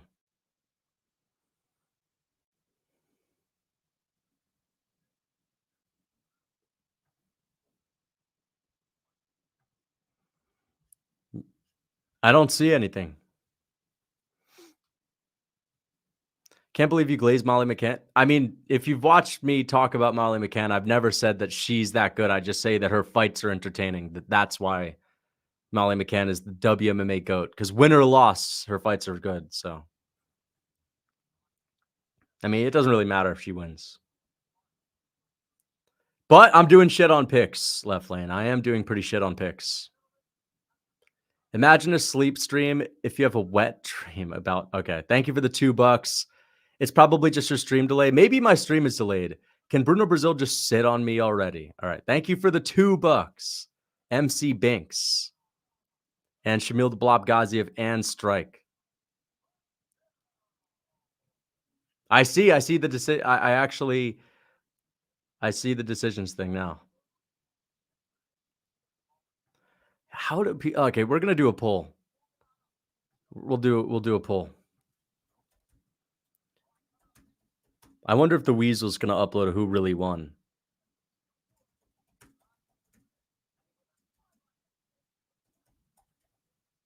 Let me see. Who you guys think won?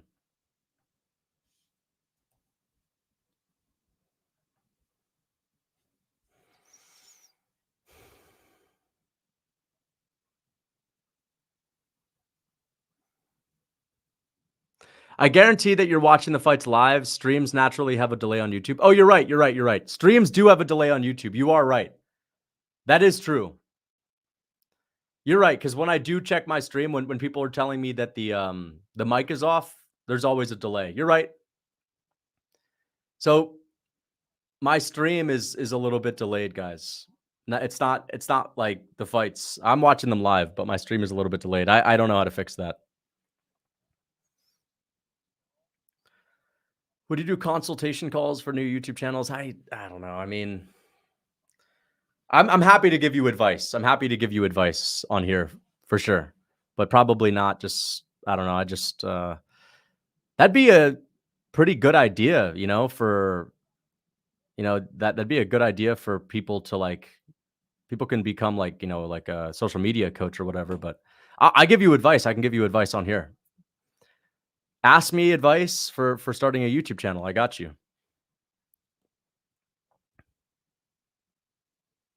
Grown men don't know how to press pause. Yeah, if you want to catch up with my stream, you just gotta pause your stream for like 5 seconds and then sync it with mine, like your fight stream.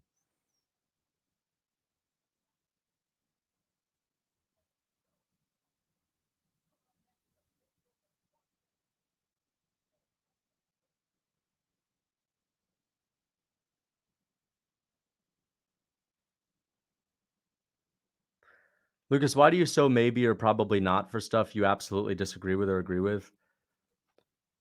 Give me an example.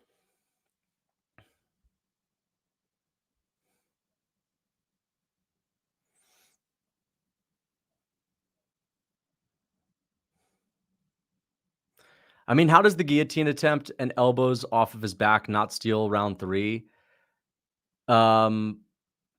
A guillotine attempt stole round 2 against Moreno. For Figueiredo, around Moreno did more than Figueiredo. Yeah, I mean, I might have to watch that fight back. I know Manil Kape had a guillotine attempt, though. But they rarely ever give a lot of credit to submission attempts. Maybe they gave Moreno more credit for the submission attempt not more credit. Maybe the Moreno and Figueiredo round that you're referring to was closer.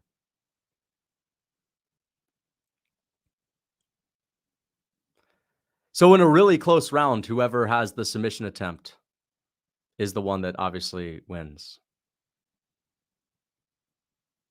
That's why I believe, actually, it's a little bit different with Gon and Ngannou, because Gon had the submission attempts, but he also had striking as well, and he also had a takedown, and he also had some control time.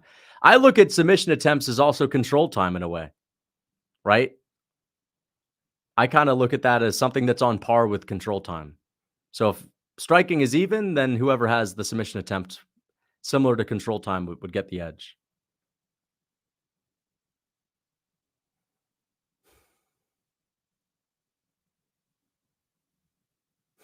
Lucas, if your forehead grows bigger, you could reach 5'10", so it's a win-win, really. True. If it grows bigger, if my head grows bigger, you're right. Maybe I should take some HGH and my head could grow and I'll get taller. But the thing is, you would lose your, you would lose like your jawline, for example. A lot of people that take HGH or steroids in general, they have like this bloated moon face look. A lot of people that get on steroids, they like get this very bloated look and like a very round head. Lucas's forehead takes no prisoners.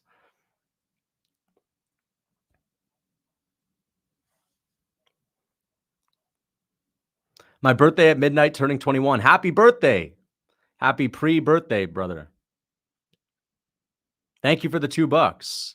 Thank you for the $5, MC Banks. The reason Brazil is so good is normally you have to look at torso when striking from my low-level Muay Thai, but with my eyes focused on the cake. She don't even have that great of a cake, to be honest, but she is slim thick. Thank you for the $5. Lucas, do you agree that Ilya will destroy Max? I don't think that, well, if he wins, then technically he would damage Max and you could say he destroyed him. But when I hear about someone destroying another fighter, I think like they dominate a fight. I don't think he's going to dominate Max. So I don't think he will. But I think it'll be like a pretty competitive fight where Ilya wins on damage. He'll beat Max Holloway up, but I still think it will be somewhat competitive, Maybe Max wins. It'd be pretty cool to see Max KO Ilya. That'd be the coolest outcome, would be a Max uppercut KO.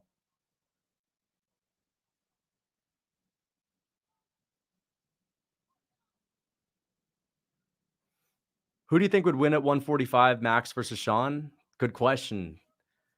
Honestly, I might go with O'Malley.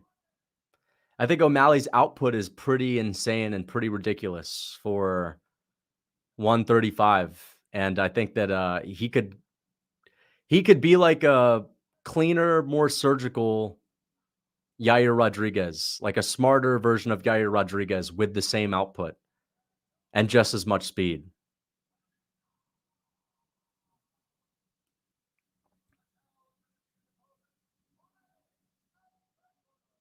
Would you give me cake for my birthday, though? Who?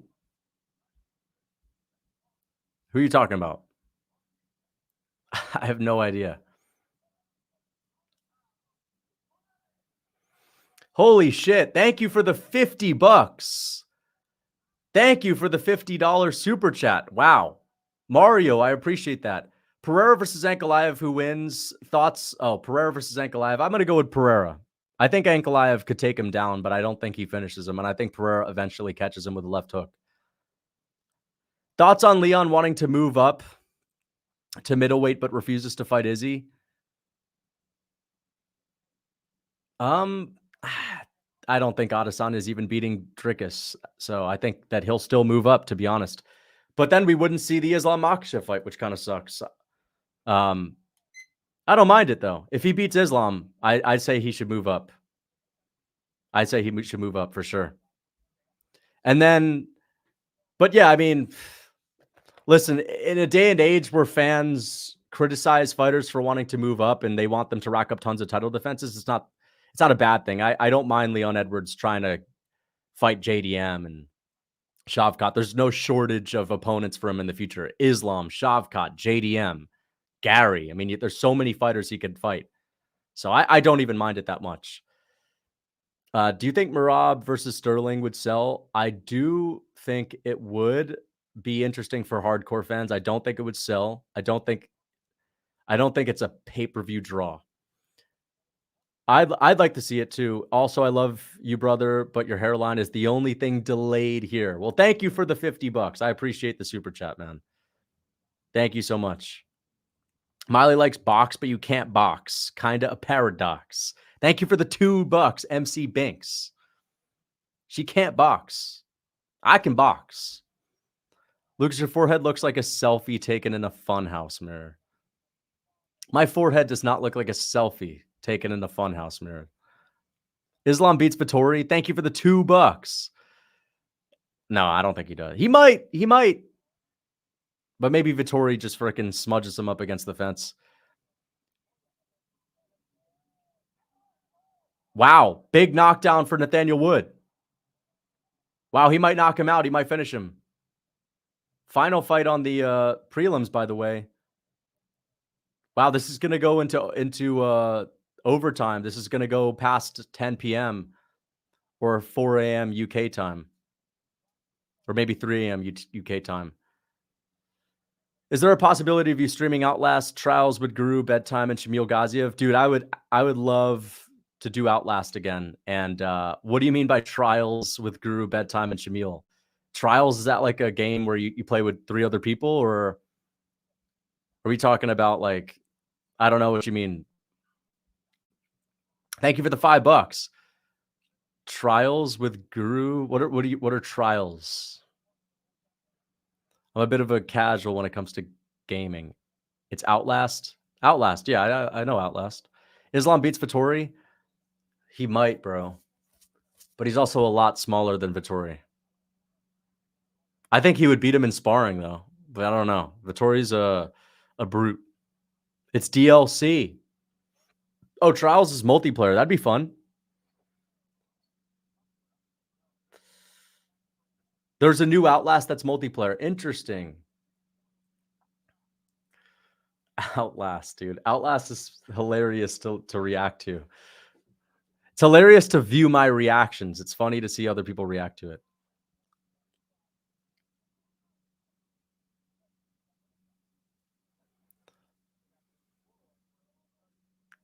Lucas, bend over and spread them of Blaydes. No, bro. Thank you for the $2. Why? How does that have anything to do with Blaydes winning? Lucas, if we get an upset, can you bend over and spread them? No, thank you. Thank you for the $2. Fedor owns you. Fedor does not own me, bro. He would in a fight, but I would not fight Fedor. I would never fight Fedor.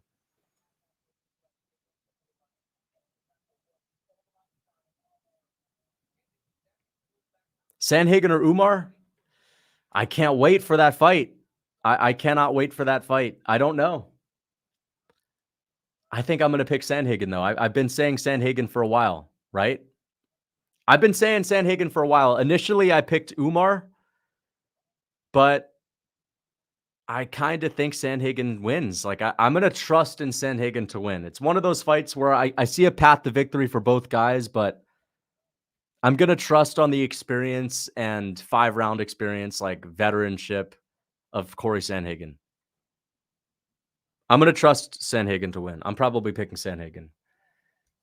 I could see Umar winning, but I just think Sandhagen's a little bit too much for him as far as fight IQ, adjustments, striking. He's not that fast, but Sandhagen is fast enough to outstrike Umar. And I think he's super tough. He's durable. I think he could school Umar a bit on the feet. And I think that even if he gets taken down, he'll eventually get up. That's a good end of the first round. We got to lock in with this fight. Wood versus Peter Yan's a sick fight. Oh, definitely go with Yan. Wood versus Peter Yan, 100% I'm going with Yan. Easily. Thank you for the 279. But definitely go with Yan. Fedor and Outlast 10-5 do you? Outlast Fedor did 10-5 me. Was that Fedor or Shamil? I think it was Fedor. Islam or Edwards at 170? I don't know. We got to see how Edwards performs tonight. I can give you a better answer later tonight. I'll probably talk about that matchup later tonight after we see the main event.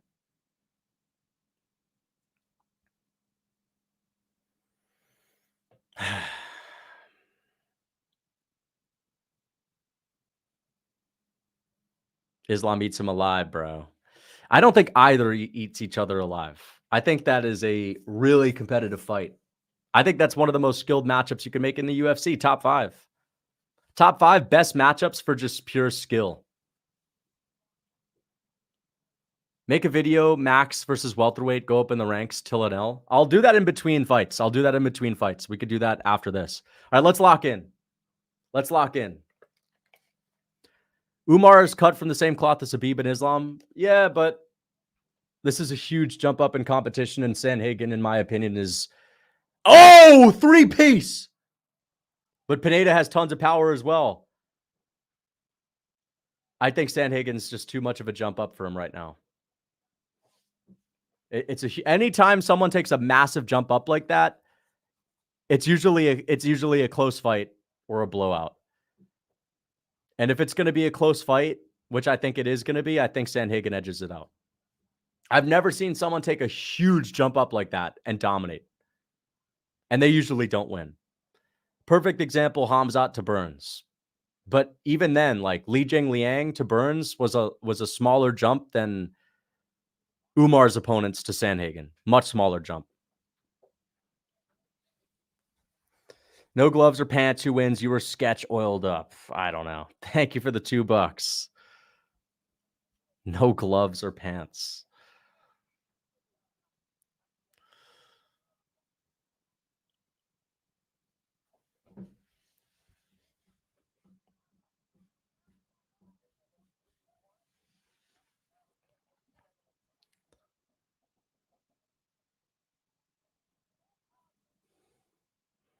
Bro, this is actually a pretty good fight. Pineda is just throwing haymakers over and over again. My bad, the clock. Sorry, guys. That looked like a nut shot right there. Overhand from Pineda.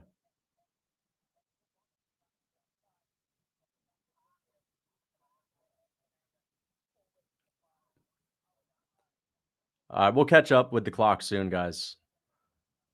Nice shots from Wood, though. That's good volume. Nut shot. Kind of predicted it. Good for the clock. Gotta get caught up. Great fight, though. Good skilled fight. Featherweight fight. Tonight you will all remember the name. I kind of want a Belal upset.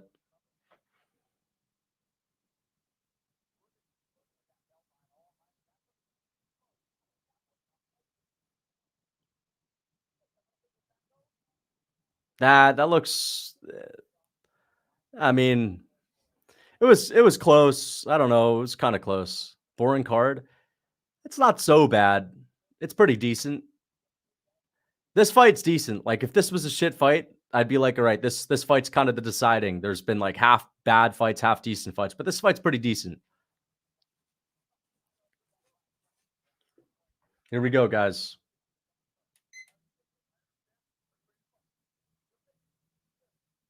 Bro, the clock still hasn't been caught up. Sorry, guys. I should have caught up.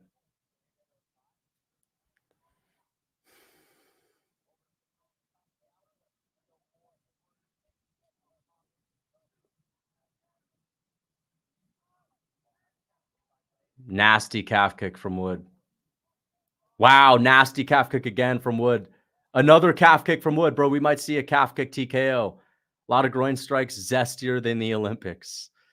There have been a lot of groin strikes. This one, the Molly McCann fight. Oh! Delayed knockdown! Thank you for the $2, MC Binks. Wood is doing really well with mixing in the kicks and the punches. That was a really good teep. He does have to be careful that he doesn't land another nut shot. Oh, got out of the way of that spinning elbow. This is a great fight.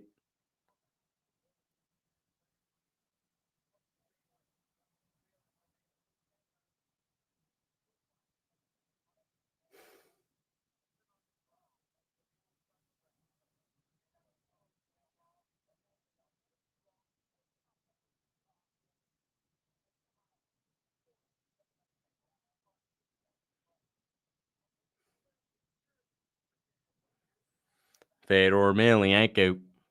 Fedor Emelianenko. These guys own Volk. Nathaniel Wood, owner of Volk. Daniel Pineda, official owner of Volk. Pineda bought Volk in the trade deadline.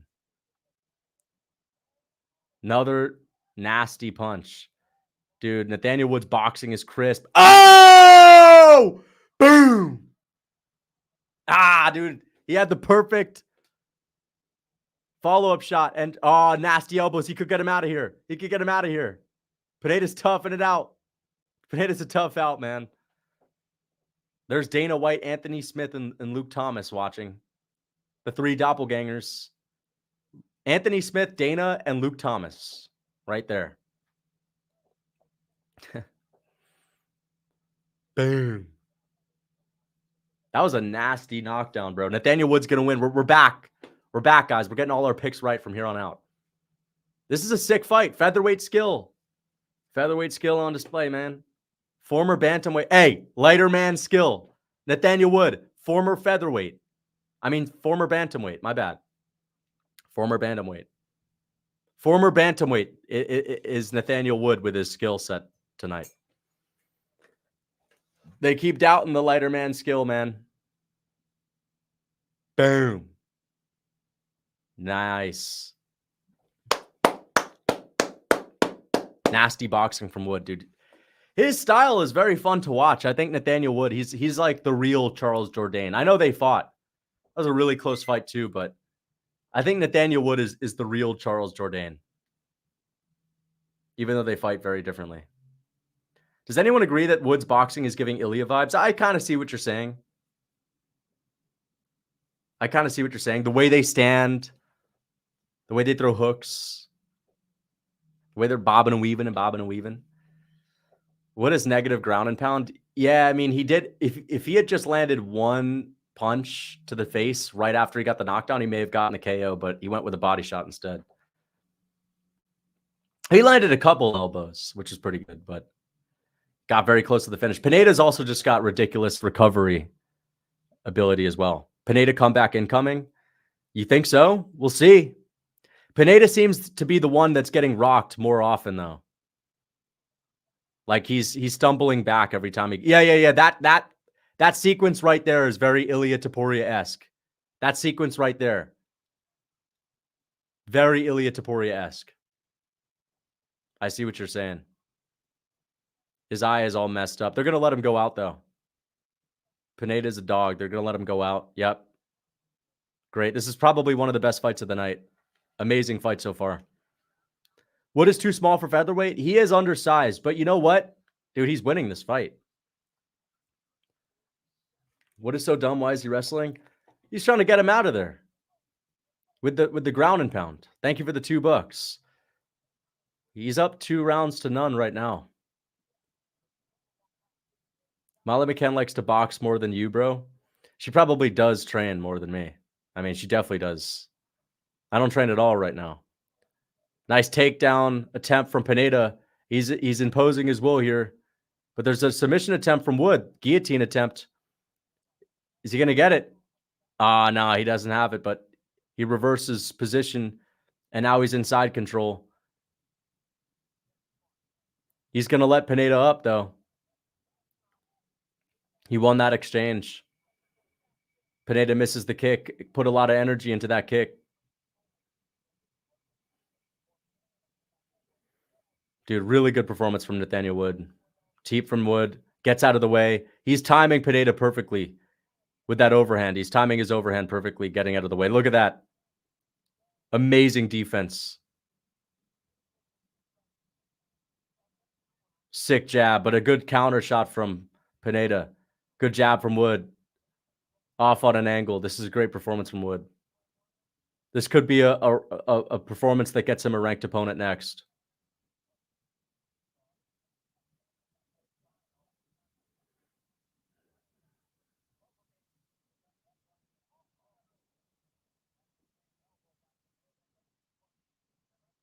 Very high-level fight. Grueling pace these guys are putting on right now. Grueling pace. You guys are gonna regret not getting on the Belal train after he beats Leon. Some people maybe, but I mean, I recognize Belal could win. Belal's a fake brother. He is not a brother. Brothers are from Dagestan. Pineda looking for a submission. No, not anymore. Nice elbows from Pineda.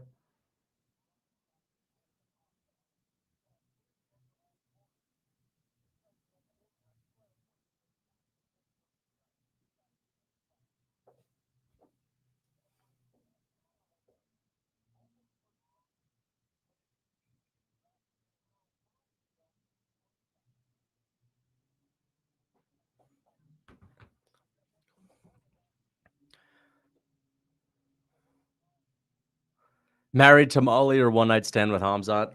Dude, both options are bad. Obviously, I'd rather marry Molly, but both options are bad. One option's much less bad. I'll go with Molly. Thank you for the 2. Bro, the timer, I know, dude. I'm sorry. The timer's off. We're not fucking around with the main card. I promise. I'll have the timer on point. My bad. Sometimes I forget about it, especially after a good round. Wow, Pineda's gonna win this round. Actually, I don't know. I don't know, guys. I don't know.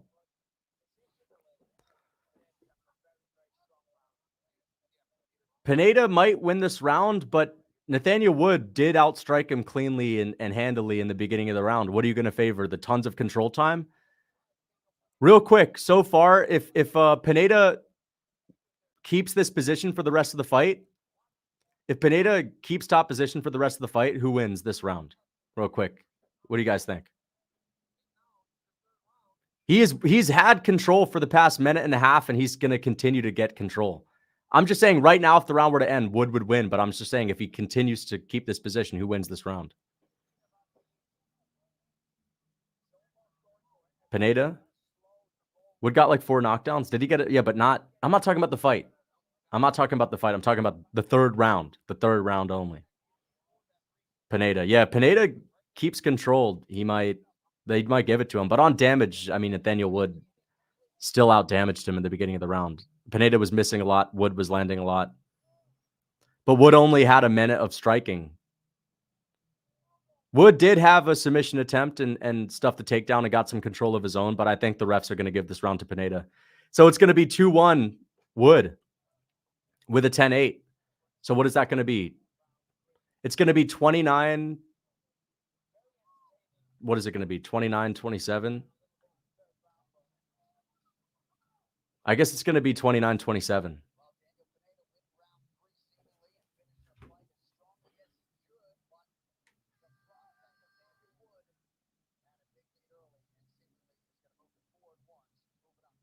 Let's see.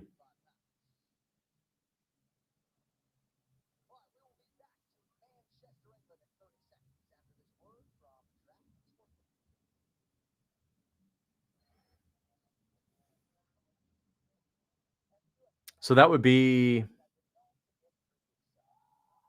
yeah, 29-27. Wood, yeah, 29-27. Pineda's a tough dude and a crafty vet. He is very tough, dude. And he won the last round. I think they'll give him the last round. There's an argument Wood won it too, but either way, that second round was a 10-8. That was like a solid knockdown, and he definitely won the majority of the exchanges before that knockdown too. So if you're winning a striking battle and then you get a knockdown, that's a 10-8. Notice me, Lucas, please. I see you. Pineda's a gangster dude. He was tough as nails. Oh, of course. That was a great fight. Great fight.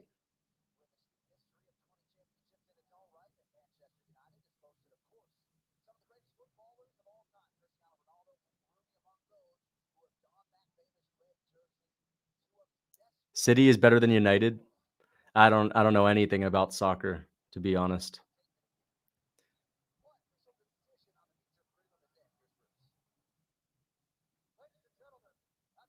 Lucas, learn about your football. I got to learn about my football, man. I don't know shit about football. American football and soccer. I probably know more about American football, but Yeah. Wait, so what was the scorecard? I didn't even hear them go over it. Let's see. What was the scorecard?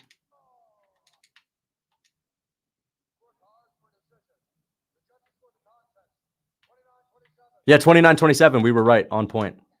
Yep. There we go. Back in the win column. So we're 3-5 on picks. We've gotten 3 right, 5 wrong. We could be 8-5. That's the best we could do. 8-5. 8-5 is mid. 8-5 is mid. But that's the hope. The best we can do tonight on picks is 8-5, guys. That's kind of pathetic. The best we can do.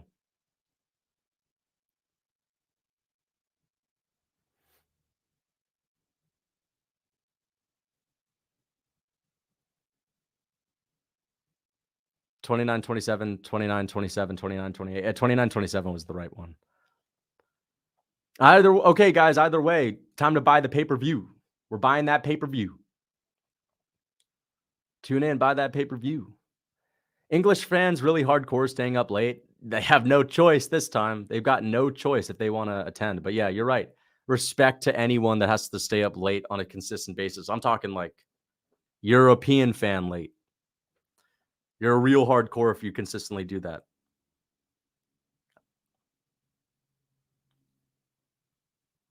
It's like Diaz is. I'm a real hardcore, man. I don't know if Diaz actually say that. That is something that Nate Diaz would say.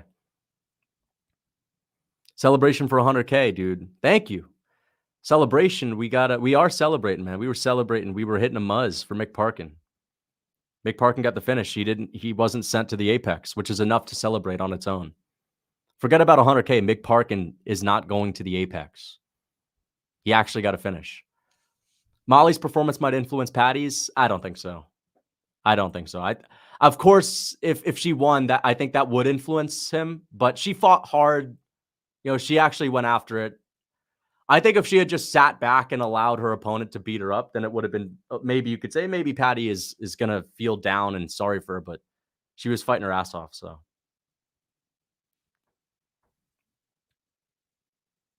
Okay, guys, time to buy this thing.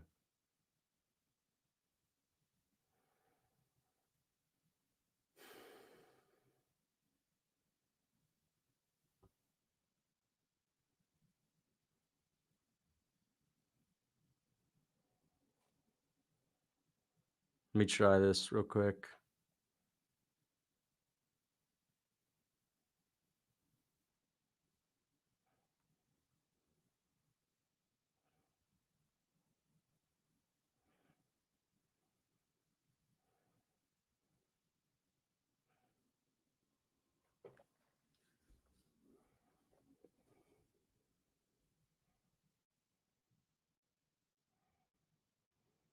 So is bedtime doing the face reveal?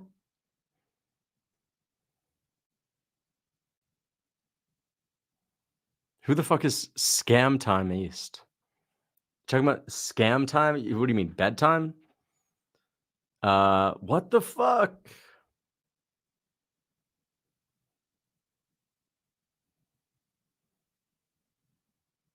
Oh my gosh, bro. What the hell? Bro didn't buy the fight weeks before. I'd never do it weeks before. Thank you for the 2.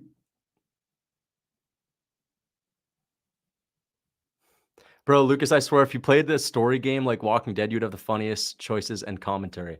Story game would be pretty funny. Why do you think I'd have the funniest commentary on that specific game? Are there tough cookies involved? Okay, here we go. Let's try this again.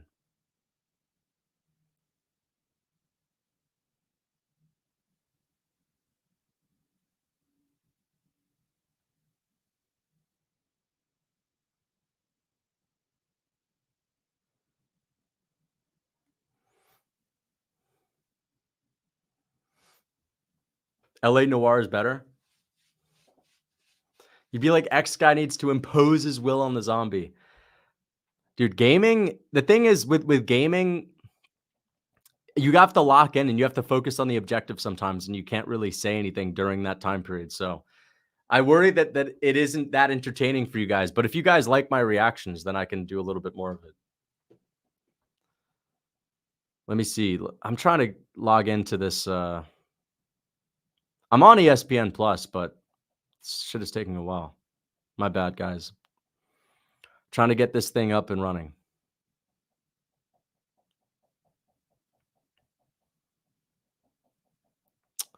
Come on, man. All right, guys. I need to fucking. All right, you know what? All right.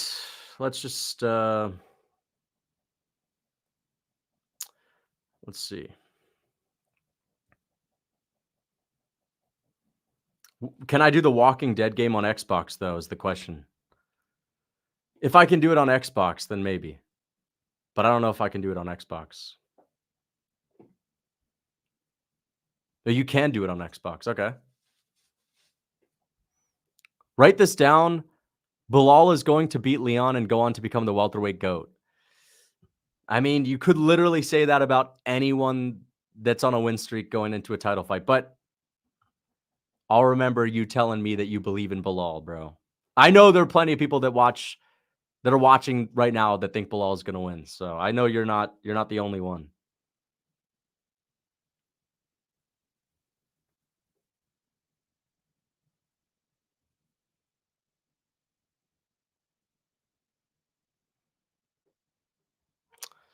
All right, guys, I'm trying to get this.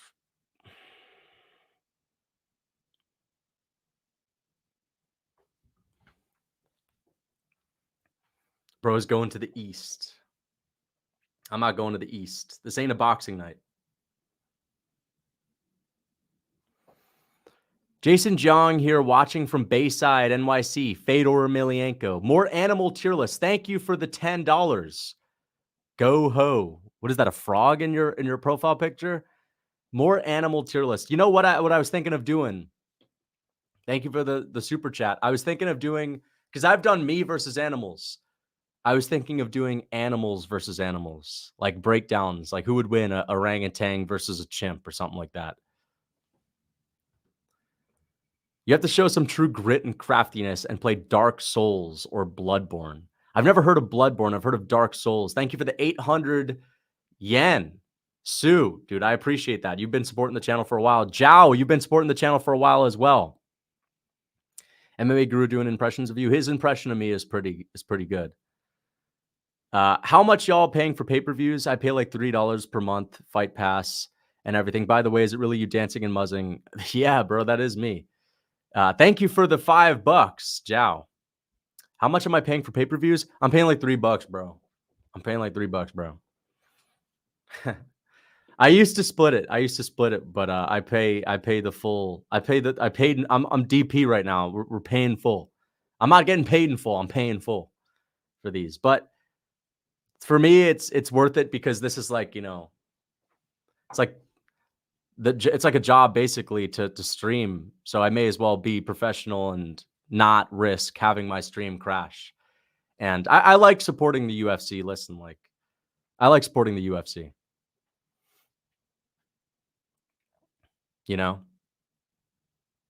Here's 100.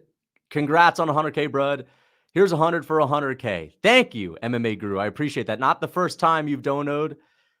Thank you, man. Thank you so much. I appreciate that, dude. Thank you. And I heard that you were saying you were going to get people to mass sub to my channel. So I appreciate that as well, dude. Thank you so much. What were we talking about? We were talking about paying for pay-per-views. I like supporting the UFC. All right. I think Guru gets the pay-per-views as well. It might be cheaper in the UK. But when you're a content creator and you're streaming, you can't afford your stream to cut out. This ain't boxing. All right. When I'm watching boxing, we go to the East. When we're watching the UFC, we go to ESPN or BT Sport, wherever you're located. Thank you for the $100, man. I appreciate that. Thank you. Gaming content would be elite. Lucas Tracy Gaming, when story horror games would be a good start, honestly. Gaming content would be elite. We've done one. Or we've done one like real game. We've did UFC 4, but UFC 4 is not like that's not really the game you guys are talking about. Anyway, guys, I actually have to get this pay-per-view. I have to get this pay-per-view, so I have to focus right now. We have to fucking get this pay-per-view, man.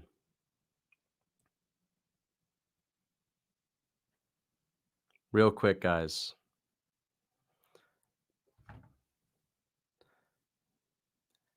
MMA Guru just popped in the stream. All right. He's showing some support. He's been supporting the channel. Oh, I got to also give a shout out to Bedtime, who's doing his first stream as well. I don't know if you guys know Bedtime is doing his first ever live stream as well. And he says he's going to do the face reveal. All right. He says he's doing the face reveal if Belal wins. So we've got the first 100K stream here. And then we've got the first Bedtime. I told Bedtime, bro, he should start doing the fight companions, and he's finally doing them. So let me see. Let me see, bro. Hold on, guys. I actually need to get this because we're like deep into this real quick. Fucking hell, bro. What the heck is going on?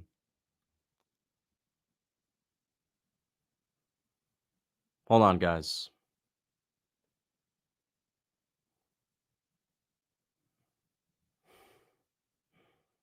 Hold on, guys. Give me a minute, guys. Give me a minute. Because like it's already 20 minutes into the pay-per-view, so I actually have to get this going.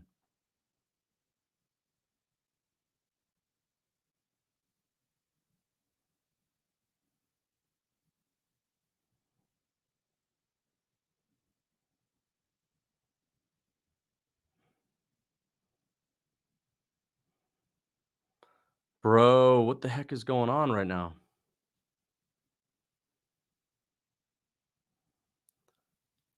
Fight started. Bro, no. I don't believe that. I don't believe that, man.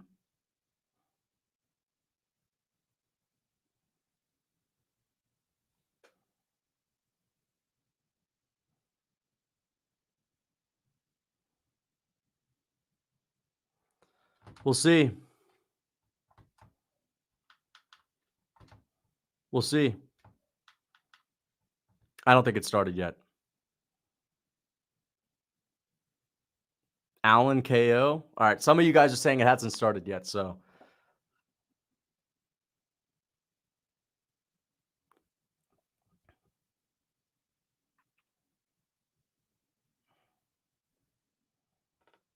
Wow, now the crowd is stacked.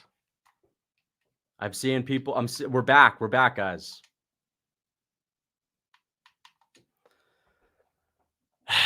Give me a minute. Give me a minute. I almost got it up. I almost got it up. I always take a minute. It always takes a minute to do this. Card declined. Low key headed out east. Panic mode. Getting my canoe ready, bro. Fuck, dude, come on. Holy shit. The fuck is going on with this shit, man?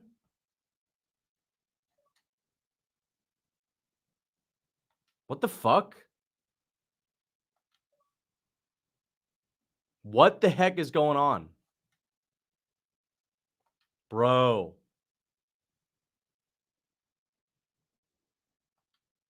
Oh my gosh, man. This is actually getting fucking annoying. Hold on, guys. I'll be right back.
Nah, I'm playing around. We're back. We're back. We're back. I'm just joking around. We got it up and running. We got it up and we got it up and running. We're good. We're good. Here comes Alan. Alan is the type of fighter to walk out to This Is How Legends Are Made. No. That's actually Giga. Gig is the type of guy to walk out to This Is How Legends Are Made. Gig is the type of guy to walk out to Imagine Dragons. Here we go. All right, here we go. We got to get to the main card.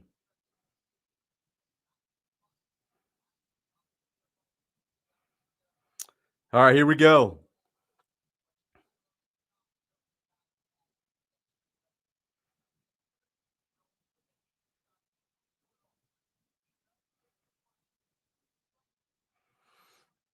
Coldplay. What's he walking out to? He's probably actually walking out to some epic Georgian music. Yeah, he's walking out to some cool Georgian music, though. That's actually decent. I actually did get some water, but no sandwich. Brother, call Ankalaya for Russian link, brother. We're good. We got it up and running. There's Benil. There's Benil, man. Hasn't started. MMA Expert sends congrats for 100K. Dude, shout out to MMA Experts, bro. Shout out MMA Experts. Thank you for the 10 or the 50. NIO, KZ. Elden Ring boxing only run. That's how you impose your will. Can you box in Elden Ring? Let me look up Elden Ring. I'm gonna see what it even looks like. Similar to Lord of the Rings, I guess. I wish there was a good Lord of the Rings game. But there is a Lord of the Rings game I've played it. I didn't like it. I wish there was like a Red Dead Redemption 2 Rockstar style of Lord of the Rings game that's actually as decent. Like where the open world is as complex. That'd be epic. I know I played Shadow of Mordor. I've played it. I didn't like it. No, I wasn't a big fan of it.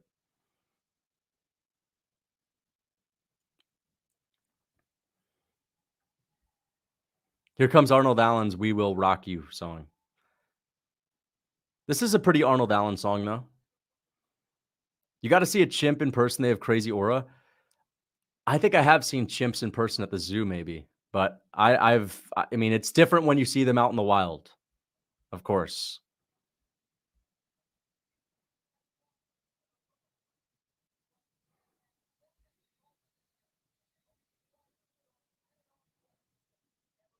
What is better for the division, Leon or Belal? I would say Leon winning is better for the division because then we're more likely to see him fight Mokaev in a double champ fight, whereas Belal, I don't think is ever going to fight Mokaev. And I think Leon winning means that even if he fights Mokaev, he's closer to moving up for a double champ fight. But in general, we could also just see Shavkat fight him. We could see, I just think Leon is a bigger name. But if Belal wins, it's bigger for the night. I think Belal getting the KO tonight is a bigger thing. Like it's a more hype moment, a more viral moment than Leon winning tonight. Because Leon winning is expected by most people. But for the future, I'd say it's better that Leon wins.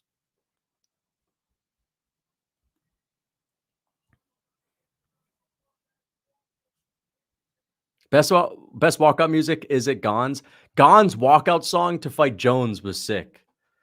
When Gon walked out to fight Jones, I was convinced, like, it's in the bag, bro. Gon is winning. And then Jones had to, like, stop at the gate for 5 minutes because they had to put tape on his toe or they had to cut the tape. And it kind of threw him off for a bit. I was like, yeah, it's sealed. It's sealed.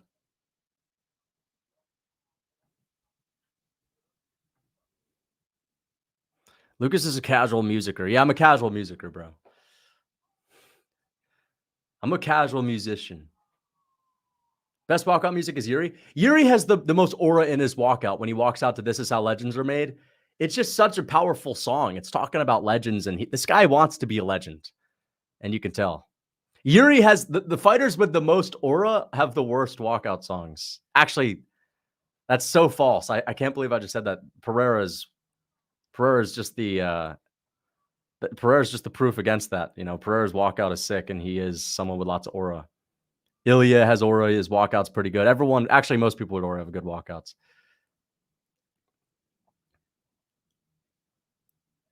Yuri's just an oddball. Yuri doesn't care about technology. He doesn't keep up with music. This is how legends are made is a song that would blow up in the 60s. That'd be like a never before heard type of song. People would be like, whoa. And Yuri's still doing it. Yuri's still impacted by that music. Yuri's like a Luddite, dude. He doesn't keep up with anything new, dude. And I honestly think that that's good for him, bro. Good for him. He's not distracted. But at the same time, it's like a double-edged sword because he doesn't see people talk about his defense. Like Yuri's never heard a comment about his defense.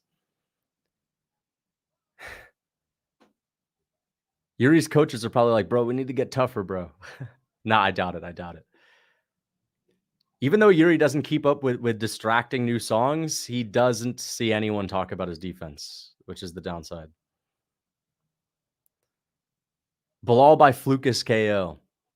I hope Belal pulls it off, honestly. I honestly hope he wins. I just want to see the world unfold where Belal is a champ. Like, I kind of just want to see it. It'd be so hyped to see him get the KO. And I'd be happy for him, man. I mean, Belal's an underdog. Here we go. Holy shit, it started. Here we go. Let's see if Giga looks better in this fight.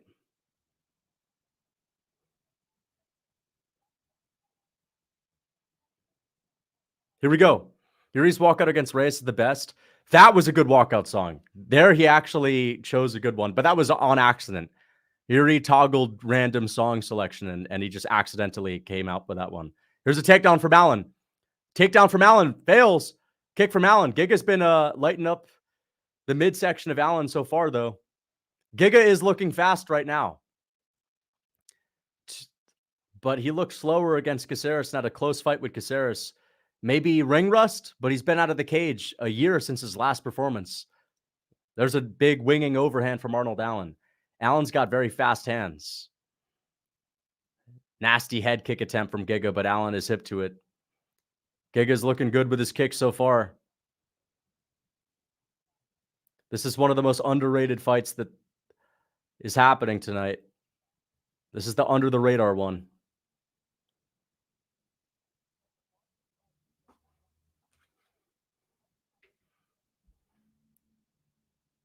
Allen, let's see what his game plan is. Is it to wrestle? He already did shoot one takedown. Caught a kick. But Giga's doing a good job of keeping his distance.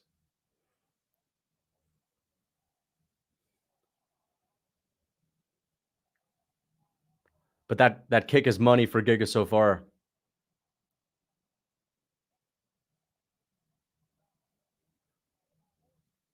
There's a nice shot for Giga. Nice right hand.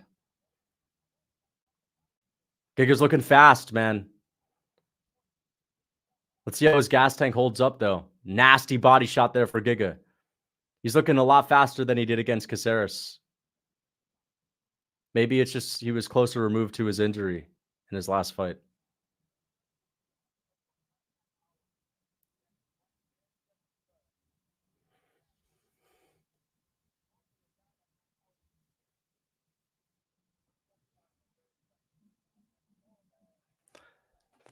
Good punch from Allen, but Giga's winning this round so far. Teep from Giga.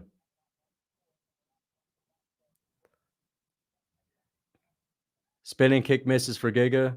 Not even close. Allen stalking him down a bit.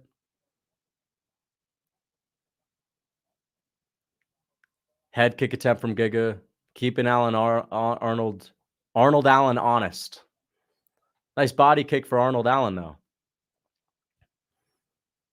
Do you think Nina Drama is a plant? I think so. Yeah. Thank you for the $2.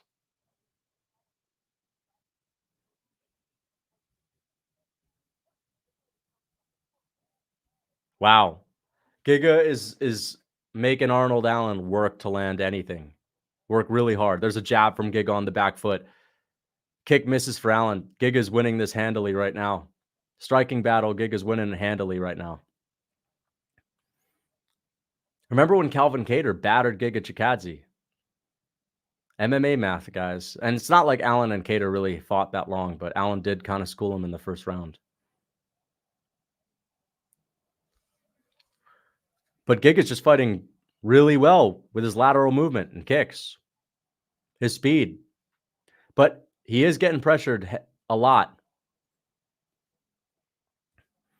You could see he's moving a lot. He's working hard. Allen is staying patient, hasn't expended a lot of energy. That could be useful second and third round.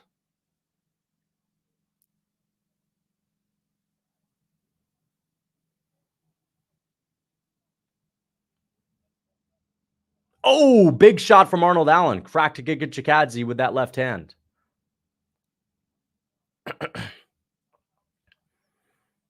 Chikadze ate it, though.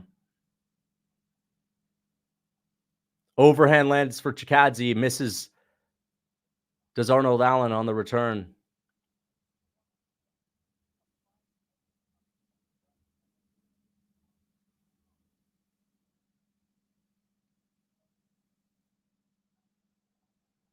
Oh! Oh! Flying knee. Front kick to the face from Allen. Really good round. Wow. Crazy round.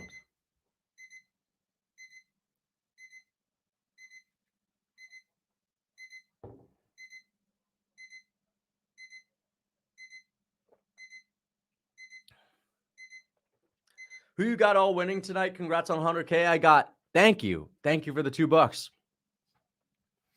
I have Allen. I've got Bobby Green. I've got Gregory Rodriguez, Leon Edwards, and Tom Aspinall. 1-0 Giga Chikadze.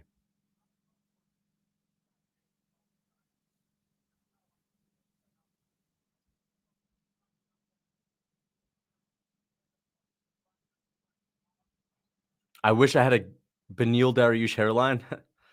Does Beneil Dariush have like no forehead? If this P head beats my boy Arnold, I'll cry. Bro, Giga Chikadze looks way better in this fight than he did against Caceres. Caceres landed more against Giga than Allen. That's kind of crazy. But Allen is landing. He was landing at the end of that round. Thank you for the $10. He missed the knee. Did he miss the knee? Here we go. 1-0 Giga. But Allen took the first round off against Holloway, though.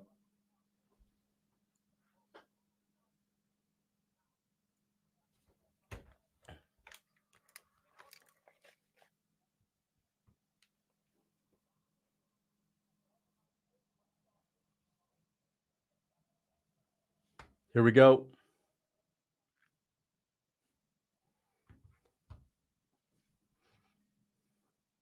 Body shot for Arnold Allen.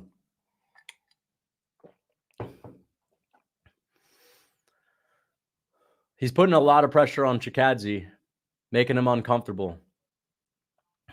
Nice jab for Chikadze. Another jab for Chikadze. Body shot for Allen. But Chikadze is piecing him up. Wow, nice shot from Chikadze. Dude, he's performing similarly to Holloway. I don't want to compare him to Holloway, but he really is. He is kind of beating Allen in a similar fashion.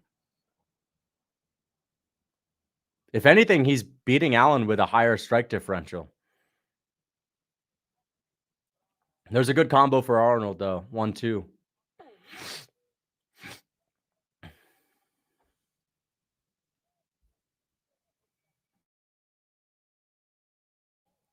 Big shot for Arnold Allen. Got through the guard, though.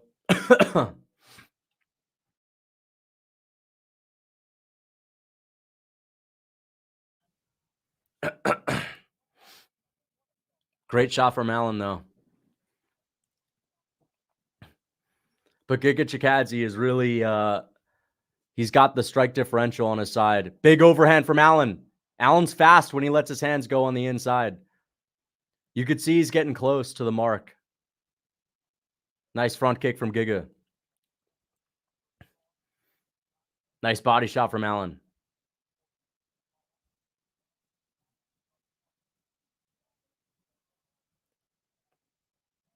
Chikadze's looking a little bit wide-eyed. But he's still looking fast.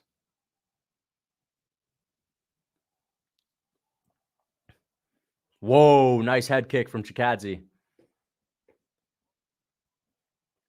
Couple of punches landed there for Allen.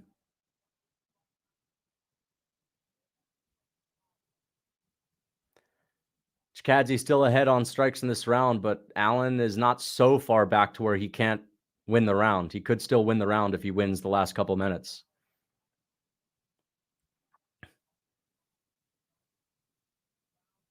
It's just so tough to pin down Giga, but there's a nasty shot from Allen. Now you see some blood coming out of the nose of Chikadze. Nice body shot, though. That was a great body shot from Allen.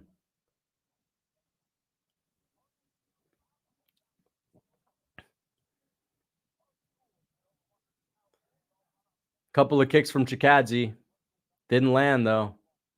Oh, nasty punch from Allen. Giga landed a shot, too, but Allen got the better of that exchange. Teep from Allen. Allen closing the number on strikes. There's a right hand from Giga.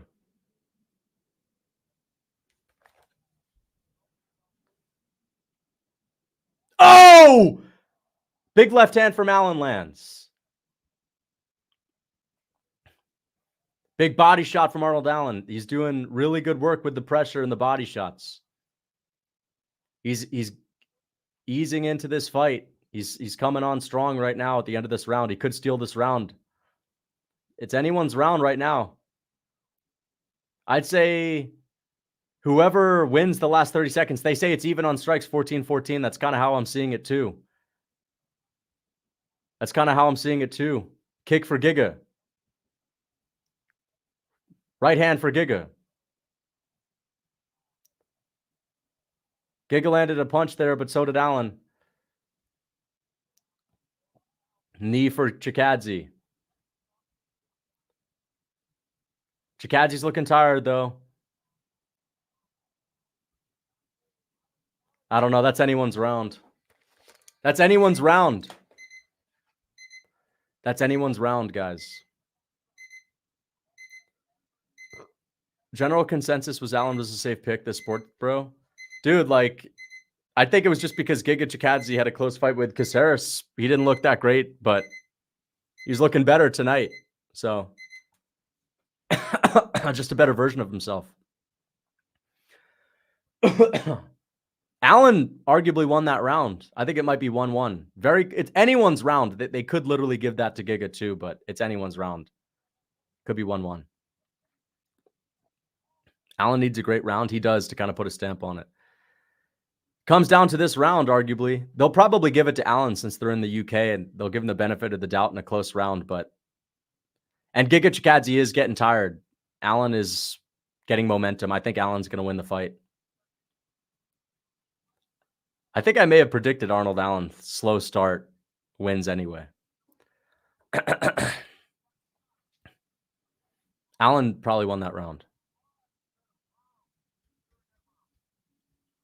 Giga 2016. 2 10-8 rounds for Giga. Here we go. All right, round 3. Round 3.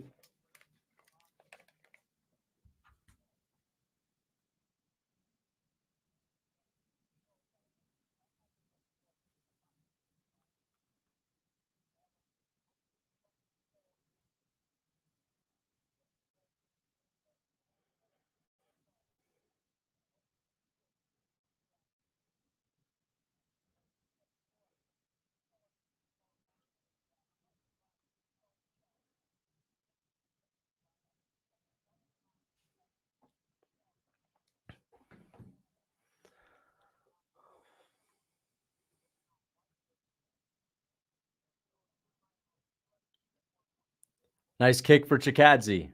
Jab for Allen.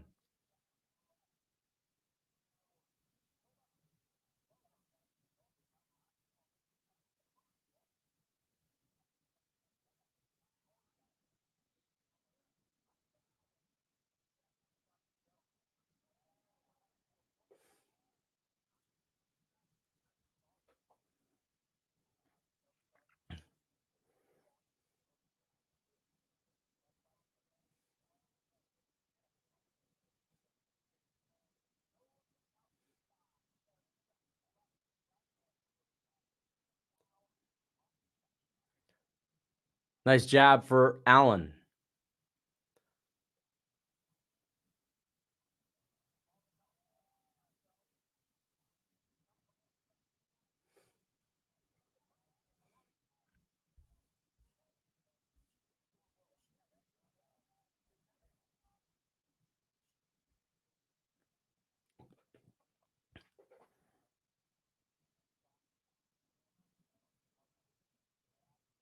Nice jab for Allen. Nice shot for Giga, though. But Allen's putting a lot of pressure on him.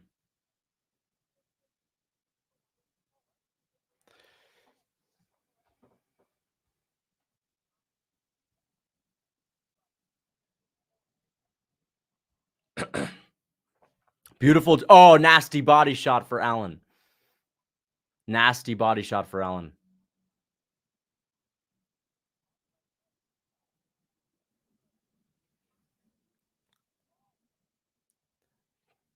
Giga lands a good kick right there. But Allen's putting a lot of pressure on him. Both guys know it's going to come down to this round. The body shots are doing wonders for Allen. Just a really patient approach from him. Nice shot. Nice left hand through the guard. Nasty body kick from Chikadze, though, but body language just isn't good. He's falling over himself. Allen's stalking him down confidently. One guy's bloodied up. Allen's going to win this. Oh, nasty counter shot for Giga, though. Chikadze landed there, too. I didn't even see Allen land there, but fair enough. Holloway's win, aging well.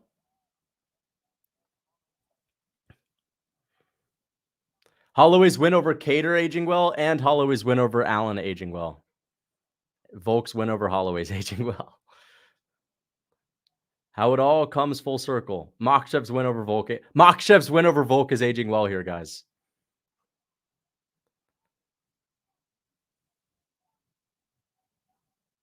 Pantoja's win over Mokaev aging well.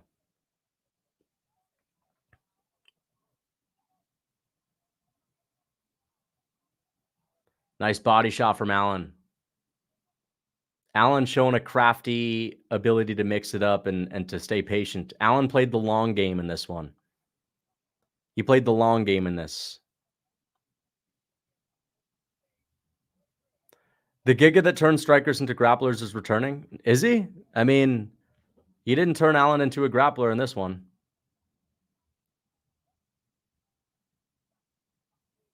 But he's doing well. I mean, Giga's looking all right in this fight. It's just that he's on the back foot. He's getting pressured. Allen is landing in the third, busting open his nose. To be fair, Chikadze's still doing well. Nice shot for Allen. Last 10 seconds.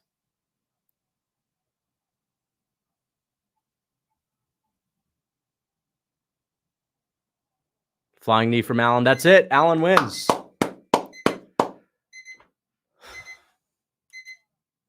Good old Lucas Tracy logic. Good old Lucas Tracy logic. Volk's win, aging well. Volk's win, aging well.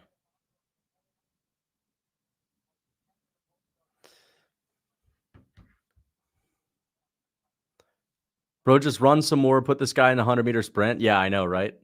Giga, that's not a good look for the judges when you're running that much. Not that he wasn't throwing strikes, but it's just not a good look when you're getting your face busted up and you're wide-eyed and the other guy's walking you down and also landing. I think Allen stole the last 2 rounds. I think Allen stole the last 2 rounds, guys. 3-0 Giga? Yeah, I think Allen stole the last 2 rounds. I don't know about 3-0 Giga. Giga definitely won the first. Definition of imposing your will. Allen imposed his will. Yeah, and also, even in the first round where he lost, he was stalking him down. The pressure, you could tell he was putting a heavy amount of pressure on him. And every now and then he would land a big body shot that would definitely, that definitely took Giga's gas tank down a notch every time he landed one of those. Trackstar Giga running makes you lose points. True. Very true. Let's see who wins.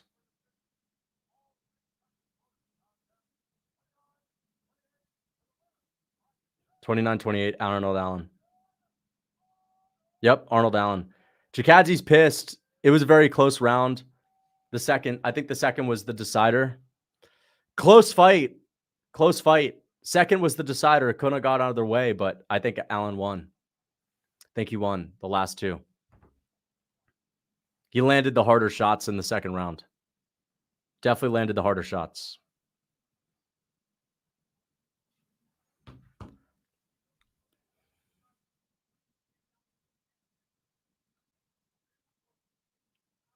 Absolute robbery. I'm completely pissed.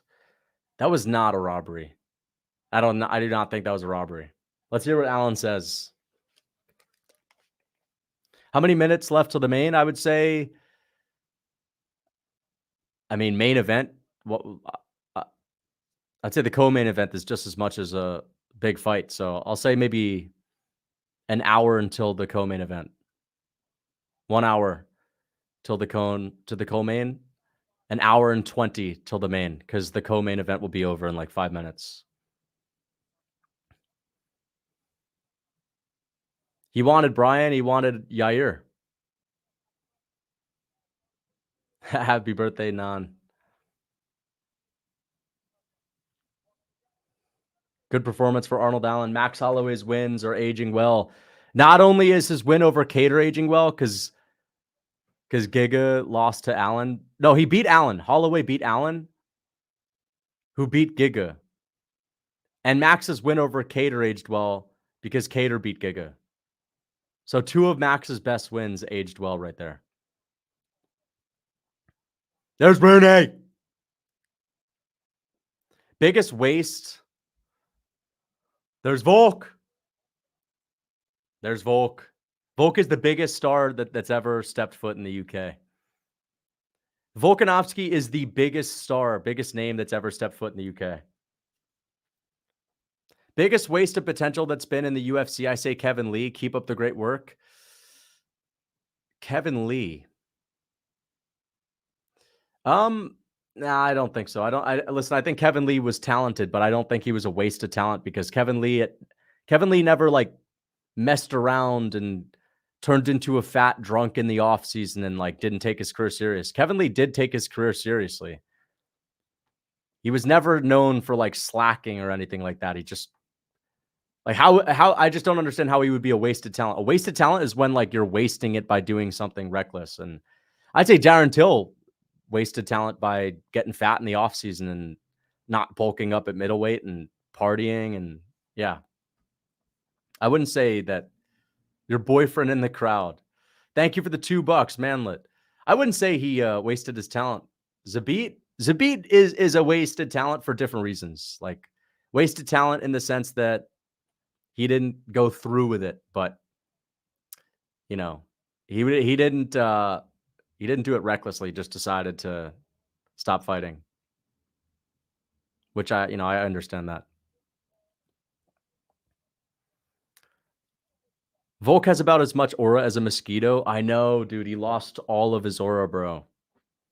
His interviews are just like, listen, I still am a fan of Volk, but he does not have his aura. You're right. You're right.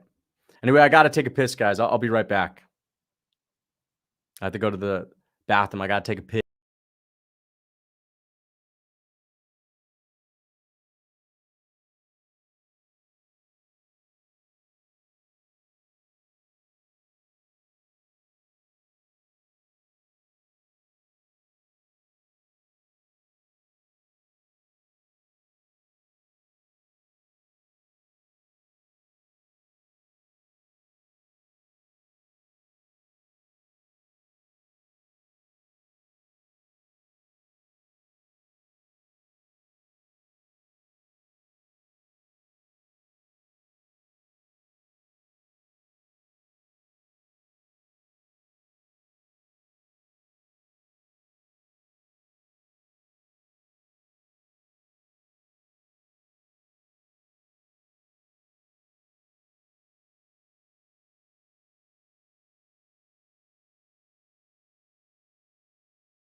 And we're back.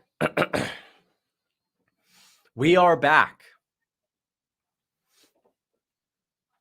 How do you not know about CLD? CLD. Dude, when someone, I think it was Left Lane mentioned CLD once in my chat, and I was like, who the fuck's CLD? I know Christian Leroy Duncan. I didn't, like someone that has 3 fights in the UFC, it takes a minute for the whole like CLD or AJ, whatever, to catch on. It takes a while for that stuff to catch on. Here comes Obama. Here comes Barack. Here comes Barack Obama. Here comes Barack. Here comes Barron. Barack. Barack. Like big rig. Yeah, like big rig. But bro, like, come on. Big rig. Like, I'm sorry. I was not watching the UFC in Big Rig's prime. And I don't even know. There are plenty of fighters. That compete today that I know that I don't even know their nickname. Give me some fighter nicknames. Like give me some names of fighters with nicknames that may not be so obvious, and I'll try to guess their nickname. Royd Bama versus Mini Gon, who wins? I'm going with Royd Bama. I'm going with Royd Bama on this one. Although his chin is a little bit sus, so I could see CLD like actually sparking him out in the first. Corey Anderson. There's an example. I don't know his nickname. I don't know his nickname. What's Corey Anderson's nickname? There's a perfect example. I don't know his nickname.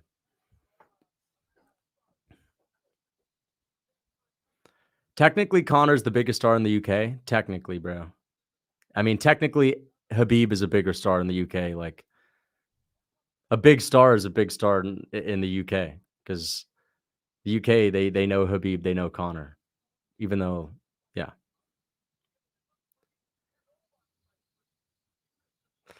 Poeton, obviously I know Poeton. Aljo, Funk Master. Give me some tests. Verdum. I don't know Verdum, bro.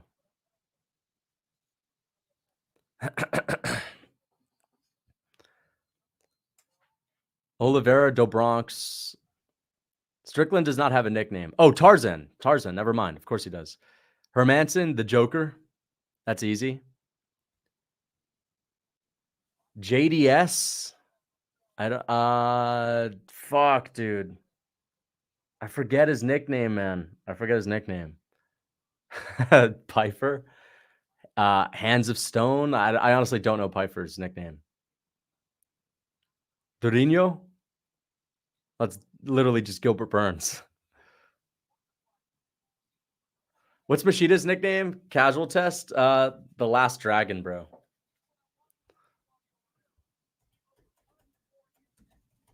Last Dragon. Did I get that right?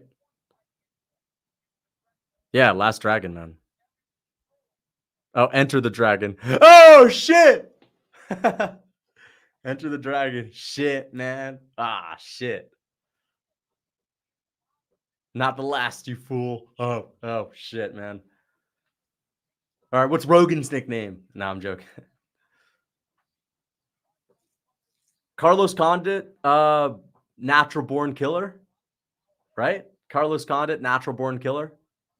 Am I right? I think it's Natural Born Killer. Natural Born Killer. Hey. Obunga. I don't know that. Thank you for the 2. Paul Felder, the Irish Dragon. Or is that Duffy? Fuck, dude. Or is it the Welsh Dragon? UFC? Yeah, dude, Felder's the Irish Dragon. I got it right. GSP Rush. George Rush. Islam Mokaev doesn't have a nickname. Matt. Okay. Matt. That's not his nickname, but Lucas Volk's boyfriend, Tracy. That's pretty funny. Thank you for the $2. Pantoja, the cannibal. That's pretty easy. Roy Nelson's nickname in Boss Rutan. Oh, Roy Nelson's Big Country. Is that it? Roy Nelson nickname? Big Country. Hey. Boss Rutan, King of Pancrase. King of Pancrase. What's Boss Rutan's nickname?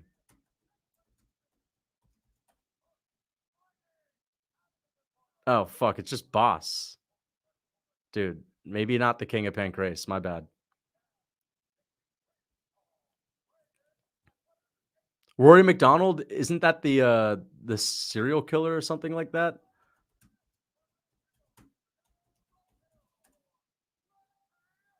Oh, the Red King. Oh, shit. Oh, man. No. You got me, brother. You got me, brother. Fuck, bro. Dang, dude. The Red King. The Red King, yeah.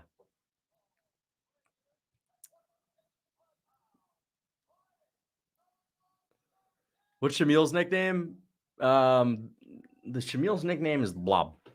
KFC enjoyer. Anthony Pettis, Showtime, man.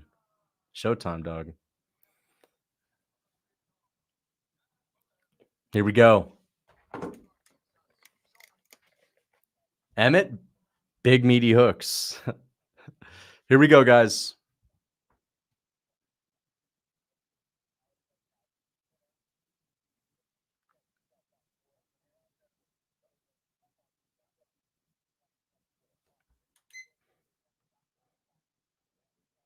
Here we go. Here we go. Round one. Duncan's going to have the advantage early, but Rodriguez has a huge advantage when it comes to the grappling, and that's what I'm picking him based off. Well-roundedness and grappling. Let's see if he actually shoots. Early, at least. UFC nickname tier list video? That's a good idea. I actually like that idea. Thank you for the $2, Marshall. I like that idea. Oh! Big punch for Obama. And a big hook for Duncan. Mini gone. Nice kick for Barrick. Nasty kick for Christian Leroy Duncan. Both guys have lost to Armin Petrosian.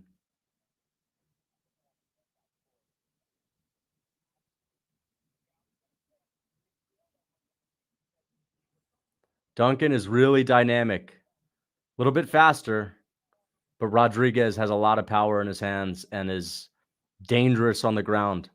Let's see if he will shoot the takedown, though. Be real smart for him to do that, because Duncan is dangerous early.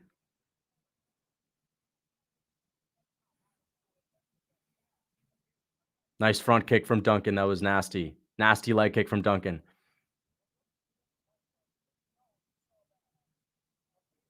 Rodriguez is like the oldest looking 30-year-old in the history of the planet. There's a takedown from Duncan. Rodriguez. Takedown. Let's see what Duncan can do off of his back. Let's see if he can get up, because Rodriguez is dangerous. He's got great ground and pound and a submission game too. He took down Brad Tavares as well, which is really impressive. Not many people can do that. Wow, 200 medals in wrestling Rodriguez has. That is insane. I didn't even know that. I didn't know his background was that extensive in wrestling. That's pretty crazy. 200 medals in wrestling. When he uses his wrestling, he's like OP. There's a ground and pound, strikes, elbow, in tight. I just think Duncan's winning around with a little bit of a patter nonsense. I just think Duncan's been walking him into the left.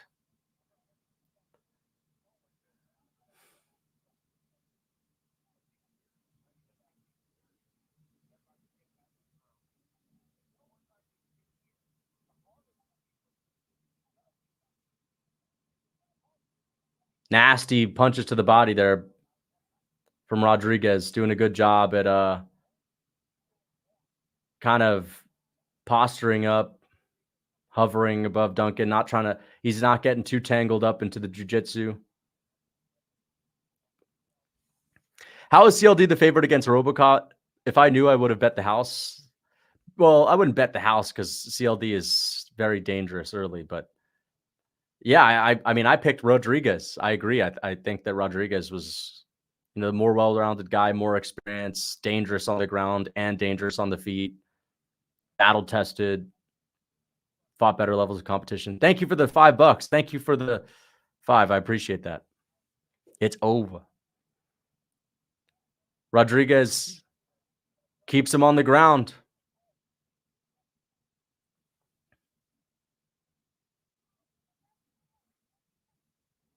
Good scrambles. Good wrestling for Rodriguez.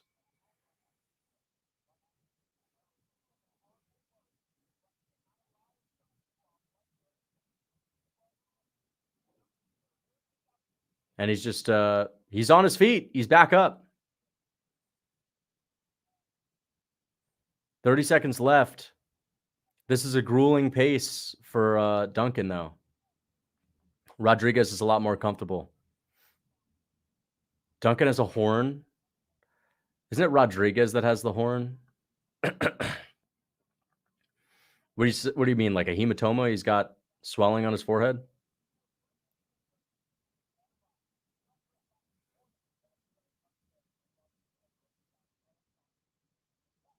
Yeah, this is a Rodriguez round. Round 1 for Rodriguez. Let's see who slows down. Let's see who slows down. RoboCop is good, but he wasn't. Yeah, look at that. Hematoma. Lots of swelling. There's Leon Edwards' brother, Fabian Edwards, in his corner.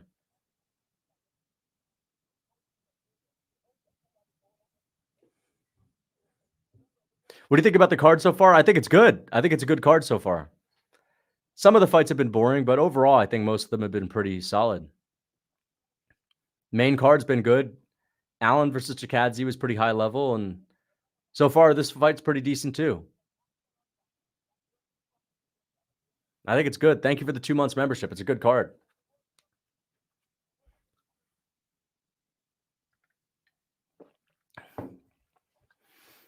When there's a lot of name value on a card, it makes a big difference. Like a lot of these fights that we've seen, they're not big names, but hardcore fans are very familiar with them.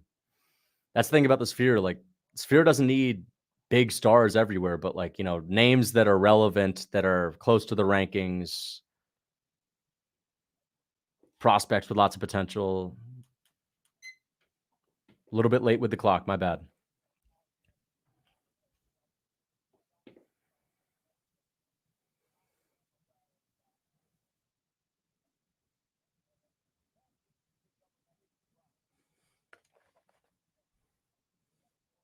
Oh, big 1-2 for Rodriguez. See, that's that threat of the takedown that's going to work for him. Big body shots, and now he's teeing off on Duncan. He's got the threat of the takedown established. It's going to help him with the striking. Nasty needed the body, but Rodriguez lands one to the head and the body. 4 minutes and 10 seconds on the clock. Duncan is on a single leg. They're telling Duncan to wrestle. Fabian Edwards is yelling at him to wrestle. That's a big mistake. Why would you wrestle with Rodriguez? Why would you wrestle with Rodriguez?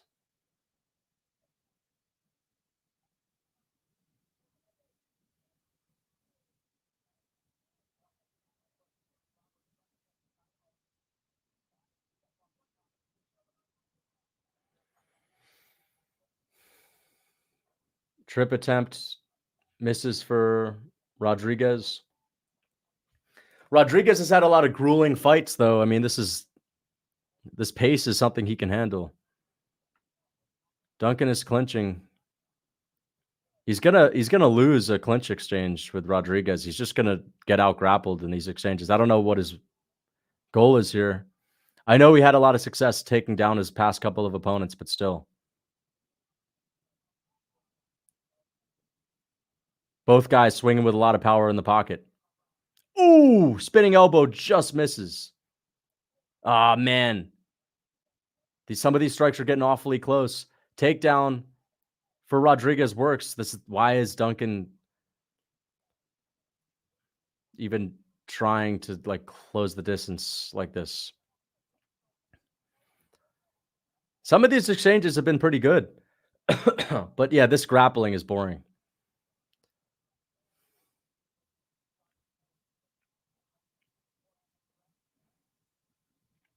I feel bad for the UK fans with these like dull moments, right? The crowd is dead. The crowd is dead.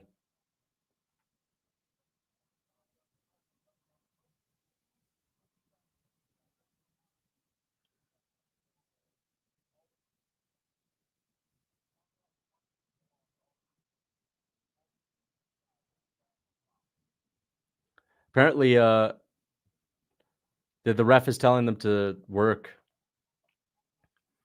Why are they asking CLD to change levels? Like, what? He is not going to out grapple Gregory Rodriguez. I don't understand why they're telling him to level change.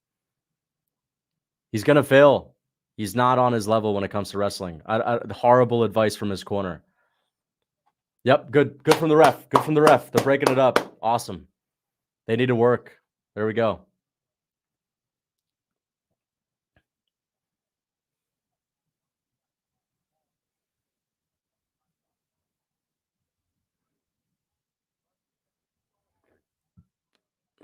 Nasty elbow from Duncan right there. Just missed. These guys are slugging it out in the pocket. This is a grueling fight. But I just don't understand why his corner wants him to get the takedown so badly. Like, he's just expending a lot of energy and he's failing. He's going to get broken if he keeps trying to wrestle. He's just going to gas himself out. Oh! Nasty shot for Gregory Rodriguez. Nasty elbow from Duncan. But, dude, Rodriguez's chin is holding up. Damn, these shots are like right on the equilibrium. Ah, nasty knee. Dude, he's going to finish him. This is a crazy end of the round. Guys, this is a good fight. And he takes him down. Wow. 2 rounds for Rodriguez. This is a sick fight. I think the UK crowd, I know it's late. But the UK crowd's kind of dead anyway. Like, I know it's late. I know it's 4 a.m. Fair enough. These are some crazy moments, though. Like, that exchange, that was like a 20-second insane exchange, and there was no noise.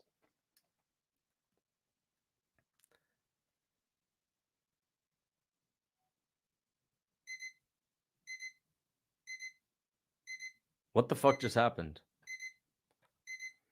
I know it's late. I get it. Fair enough.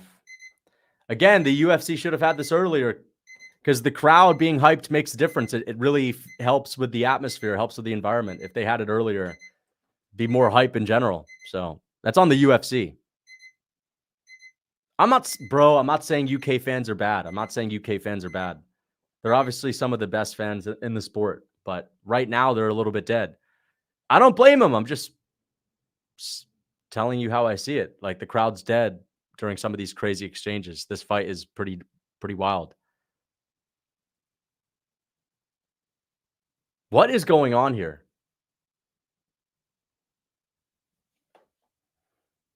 UFC tripping, you're right.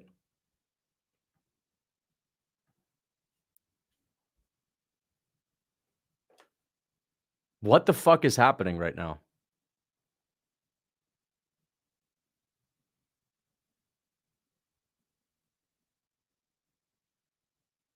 Anyone else having an issue?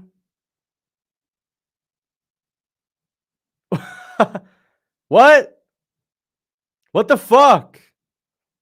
Why is this always happen in the UK? Every time they go to the UK, there's some issue with the stream.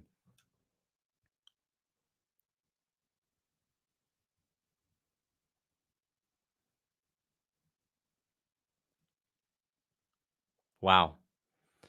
I also believe these people in the crowd literally don't know these guys based on name value and don't care, Lucas. I mean, that's fine. Thank you for the $5. I mean, I understand it. We're back. We're back. I understand it.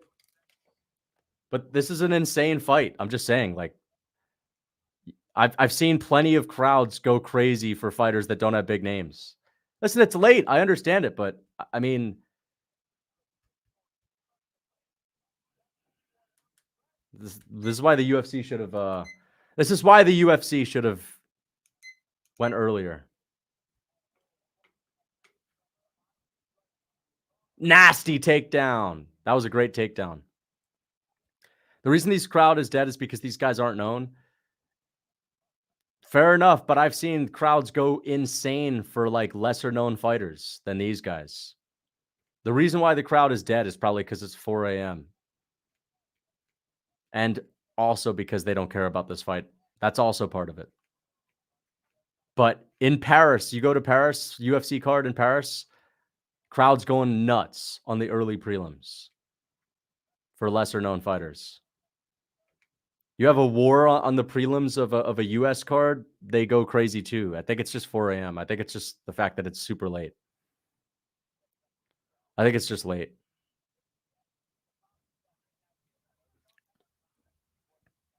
The UFC made such a mistake, bro. They should have had this way earlier on for the fans, bro. It's just so dumb that they put it on so late. I mean, listen, this is like the average pay-per-view time for me, but just for the UK, it's kind of ridiculous that they would do this.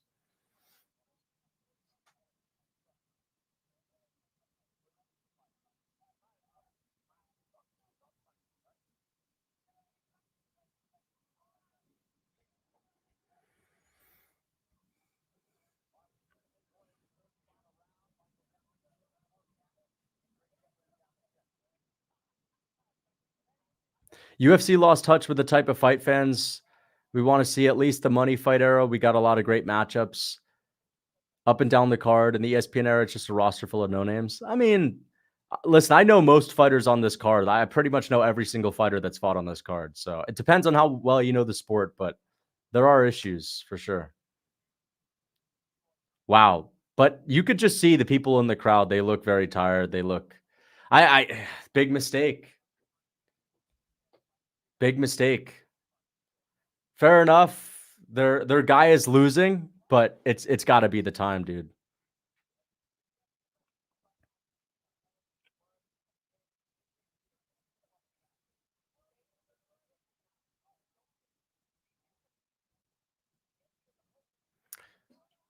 Dominant performance from Rodriguez, though. We're doing well in the main card so far, guys.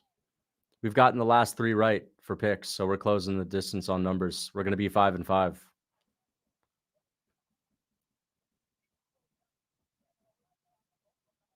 Yeah, you can't stand him up from this position. Apex is more energy. There's no energy in that crowd. Imagine how many beers deep everyone is. Yeah, but that can also be an issue. Sometimes you drink and you get a good buzz, and then like you crash lower than your baseline. A lot of these people are crashing. Like they must have drank a lot before they got there. Or when they got there, they probably stopped because they don't want to keep fucking buying beer all night. And now they're probably more tired than they were before they came. And they're people are crashing, bro. Their energy is crashing there.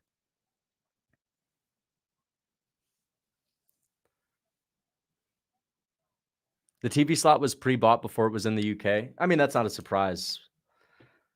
Not a surprise, but the UFC should still be able to freaking right the wrong. They've done late UK cards before. I mean, they've done it before. It's a dominant performance. Wow. Rodriguez is good. Let's get him into the rankings. But I guarantee you the UFC is going to give him another unranked opponent. Like, this was my gripe about the middleweight division in my video I did recently on the worst thing about every division. It takes too long for exciting prospects at middleweight like Hernandez or Gregory Rodriguez to get like, you know, a bump up. Of course, you have Imavov, but Imavov is really the only one. Imavov is like the only guy that's really getting a big bump up. Fair enough, they gave it to Pyfer. But there are so many fighters at middleweight that I think should be sped up a little bit. I don't know. Maybe you guys disagree. Maybe maybe there are a lot of fighters. Like, I guess Pfeiffer was given a bump up, and Mavov's been given chances, right? Of course, you had fucking Abu Smagomedov, but like, how many fights are we gonna need to see Gregory Rodriguez win before he's in there with like a Marvin Vettori? Is what I'm saying. How many dark horses is Hernandez gonna need to fight? How many like killers is Hernandez gonna need to fight before he gets to Marvin Vettori?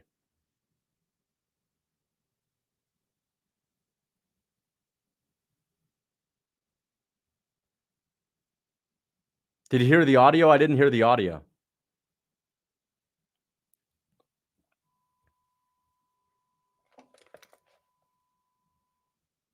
What the fuck?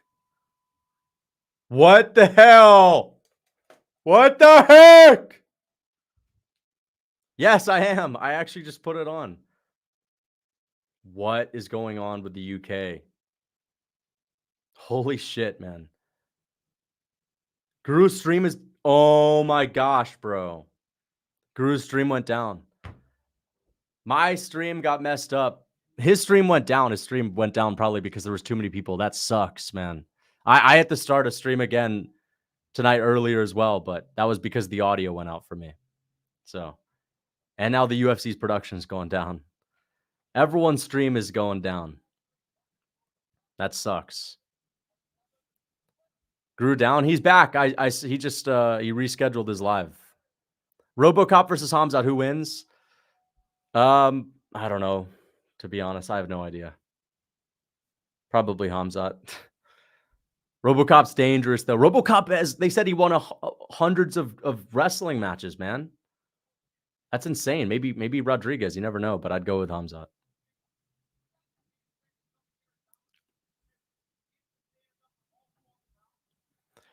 I'm happy I picked Rodriguez, but we need to get this guy up the rankings, man. I'm tired of seeing so many of these like high-level middleweight prospects just continue to fight killers outside of the rankings. I know CLD's not like a total killer, but you know, CLD beats up on most of the middleweights in the bottom of the barrel of that division. Like, Marvin Vettori should not be ranked above Gregory Rodriguez, is what I'm saying. Rodriguez should be high. He should have a chance. Yeah, let this motherfucker fight for the rankings, man. Right? Same thing with Hernandez. We got Hernandez versus Pereira. Michel Pereira is a tougher matchup than most people in the rankings for Anthony Hernandez. Like, Marvin Vettori is a more winnable fight than Michel Pereira. Same thing for Pereira. Marvin Vettori is a more winnable fight for Pineda and Hernandez, bro. Who the heck is that? Who the heck is Paul Mullen? Oh, there's Lerone Murphy. Who's Paul Mullen? Is that a soccer player? Paul Mullen owns you, bro. Paul Mullen owns your whole life, bro. That's what soccer fans say about soccer players when Americans don't know who they are. He could buy your whole life and he could buy your favorite player's life.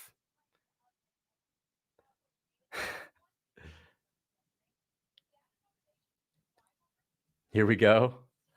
You'll see Paul Mullen pull up to a basketball game and like, you know, like the Lakers will post him on their story or something, and people will be like, "Yo, who's that?" And some guy will comment, "He could buy everyone in the building times 10, including you." Shut up, low bro.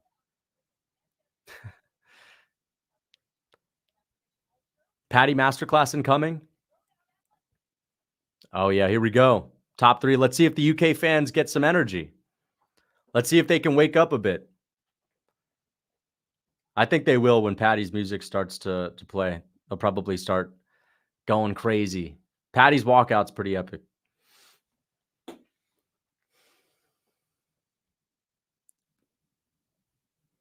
Paul Mullen plays for a 4th division football team, by the way. Okay, so he's obviously not a big star.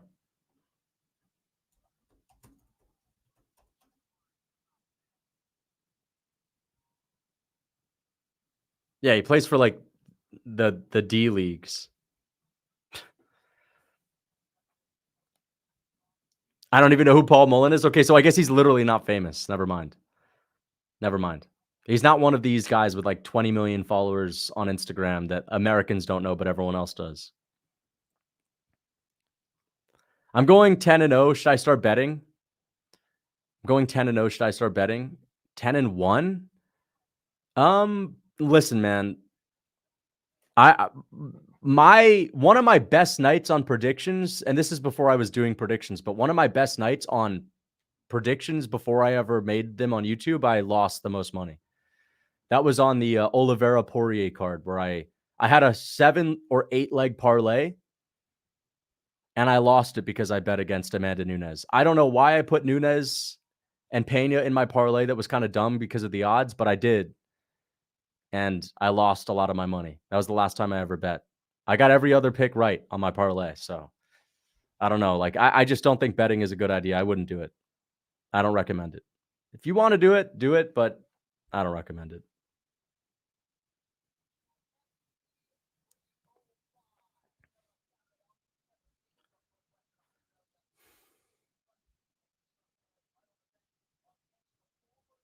I'm English. Do my accent. Do your accent. I don't know what your accent is. I don't know where you're from. Which part of England?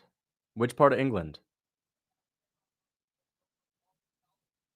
Lucas Mokaev said UFC had threatened to cut him if he used any wrestling. Wow. No way, bro. I need to see where he said that. That's actually kind of crazy that you mentioned that. That actually is pretty nuts. I am surprised if that's actually true.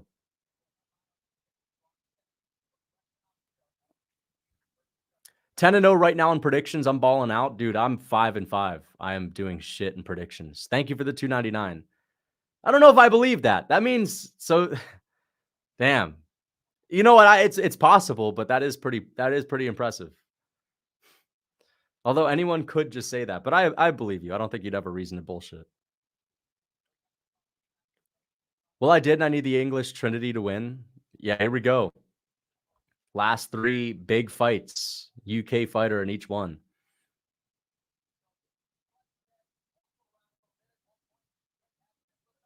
He said it on the post-fight interview. Which one? The cage, the in octagon interview, or his press conference interview? Let me listen to his octagon interview.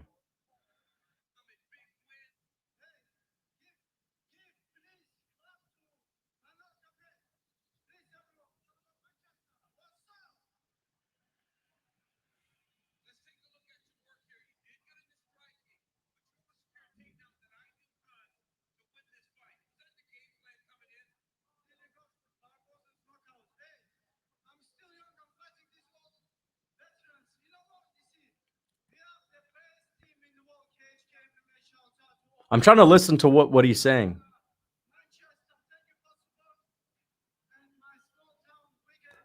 Yeah, so he must have said it in his press conference. Let me see. Reveals UFC talks. Okay, yeah, I believe you. I'll have to listen to that after. I'll have to listen to that after. Channel 1. I'll have to check that out after. Maybe that's why he struck. I mean, that's I mean, I understand the UFC saying if the UFC said, "Hey, like if you want a big contract, you got to put on entertaining fights if you want a big contract." Then I understand that.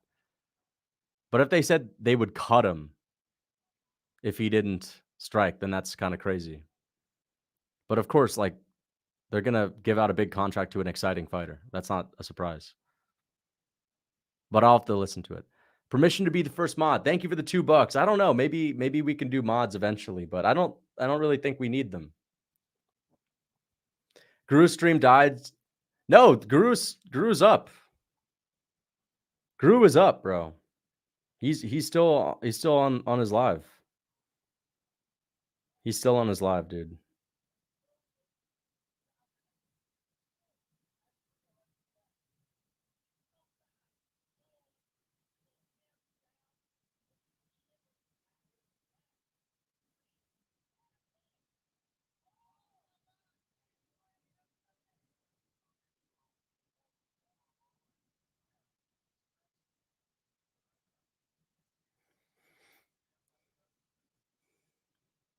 Cejudo said flyweights needed this rivalry, but the fight didn't match its grudge. We need the champ to stir the pot, or the flyweights may be in jeopardy again. Who knows? Maybe Triple C could save it again. Henry Cejudo should not drop down to flyweight.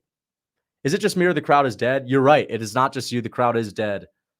People are going to get mad at you saying that, but it is true. And it's not a knock on the UK fans that much because it's understandable. It's 4 a.m. But I could see people being like, no, we're not dead, bro. They're dead. It's okay to say that. Let's hope that they wake up. But the UFC should have had this at a much better time. How much money to get pegged by Chris Cyborg? All right. Thank you for the $2. No amount. Better name change. King Green or Ava Tyson. King Green or Ava Tyson. King Green. Thank you for the $2. Listen, the crowd is dead. And some of the fights have actually been pretty wild. So it's just because it's late. But here comes Patty Pimblett and Bobby Green. So they're actually going to get hyped. Patty Pimblett's walkout song is going to be hyped. But what is Bobby walking out to? They're cheering now. No amount. I meant you couldn't fucking pay me. If Green changed his name to King, what is his nickname going to be now? Oh, Patty's walking out first. John Anik lookalike in the crowd.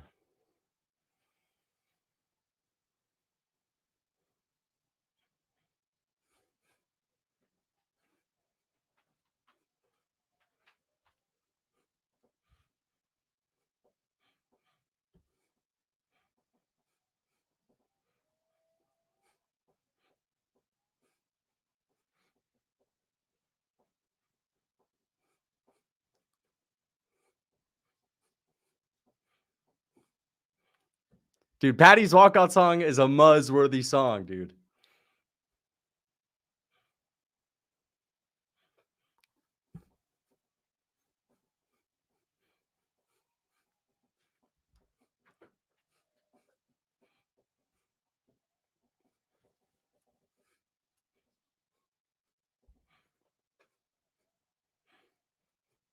Dude, the crowd is half asleep while watching this shit, man. Crowd is still trying to fight the urge to fall asleep while watching this.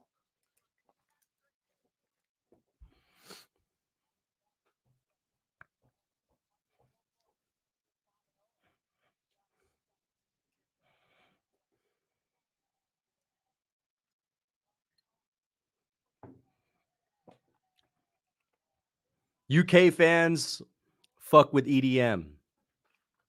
What song is he walking out to? It's a mix. It's a mix with Heads Will Roll. Where's Your Head At? It's a mix of like a bunch of different tracks. It's a remix.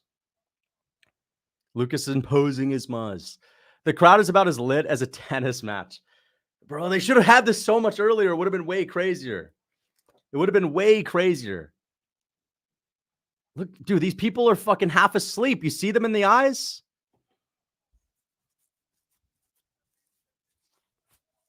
You see their eyes, bro. These guys are like fighting the urge to fall asleep.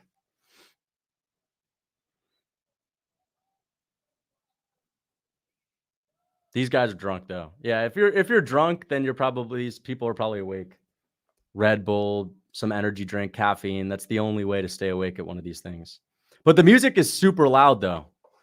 At these events, the music is insanely loud. Let's see if they're getting hype. Lucas, what is your name change? Edgar Glazy. Edgar Glazy. No. It's Lucas Glazy. Thank you for the $2. They increased the ticket price for UK fans like crazy as well.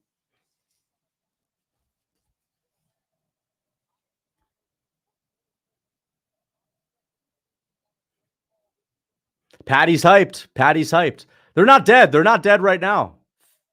Fans are getting into it. Fans are getting into it. The atmosphere is ridiculous. The atmosphere is not ridiculous at all. The atmosphere is just like decent, but It's not ridiculous at all. I mean, that's just because it's 4 a.m., 5 a.m. Crowd woke up. Crowd did wake up. Crowd did wake up, but not as much as it would have if it was earlier, unfortunately. UK does the UK. Yeah, the UFC does the UK too dirty.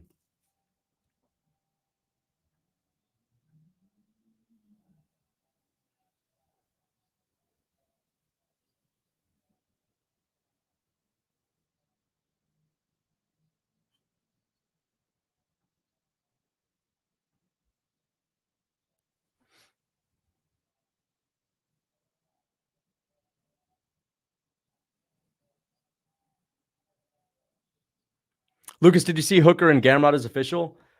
I did see that. I love the fight. I mean, I think Gamrot wins it pretty easily, but I love the fight. I think it'll be boring, to be honest. I kind of just like the fight because I just want to see Gamrot stay active and get a win, but I mean, it is actually going to be kind of a shitty fight. A part of me likes it also because Gamrot is not fighting someone in the top 5, and the chances of him getting a title fight after beating Dan Hooker are slim, which means the chances of Mokaev moving up after fighting Arman are high. So that's one of the reasons I like it. Just because I don't really want Mokaev to have to fight Gamrot. Not because I don't think he beats him. I do think he beats him. I want to see him move up to fight at welterweight after he fights Arman, if he beats Arman. So the fight in and of itself is not great because I think Hooker gets taken down easily, to be honest. And I think it's going to be a stinky decision. But hopefully Gamrot can mix it in the striking. I just don't think he will. I mean, he will until like 30 seconds have passed in each round and he's up against the cage smudging.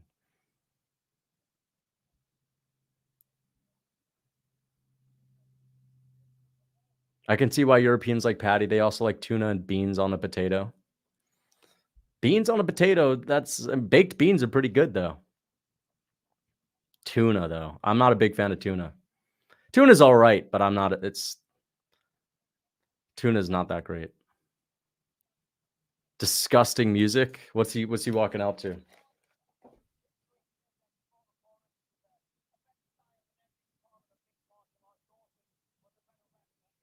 I don't know who he's walking out to.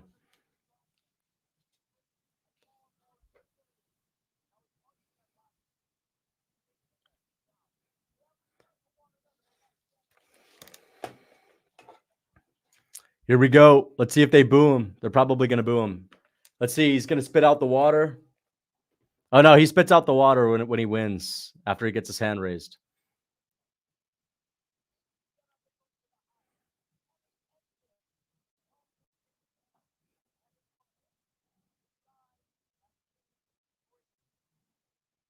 Bobby Child Support Green versus Fatty Pimblett. Thank you for the $2, MC Binks.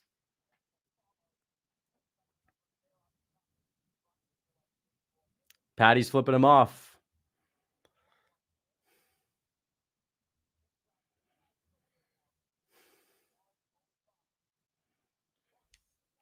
Walked Out to Euphoria by Kendrick Drake diss. Okay. It did sound like Kendrick. 37. Old head green. Dude, I swear, Patty has been 29 for the last 3 years. I thought Patty would have been at least 30 by now. Because he wasn't that young when he came into the UFC, but I don't know. He's been in the UFC for a while now. At least 3 years. Here we go. Gamrot keeps fighting down. Yeah, but it's not. I don't know. I kind of feel bad for Gamrot because he's been the backup multiple times for big fights, and the UFC never rewards him. But it's his fight style, right? RDA, now Hooker. I guess it's his fight style. Gamrot, he seems like a good guy, so it's just that he's boring. Here we go.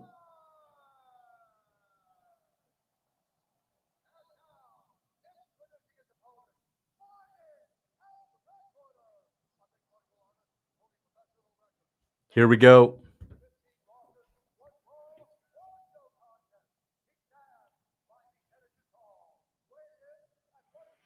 Green's low-key unk, bro. He's 37. Yeah, bro. Bobby Green. Yeah, but Green is one of the guys with unk status that still is fast. You know, he's still very fast. His chin ain't good, though. He's rocked easily. There's Guram. Guram Kutaledze. There's Guram. Guram's a great ref, honestly. He doesn't make a lot of mistakes. That's the thing. We never complain about him as a ref. Here we go. First round. Green versus Pimblett. Will Pimblett get the first round KO? Patty looks way bigger. Patty looks way bigger than Bobby Green right now. But let's see if his striking has improved since he's fought Tony last December.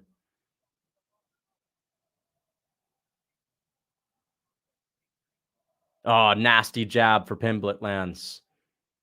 Pimblett looks way denser than Green.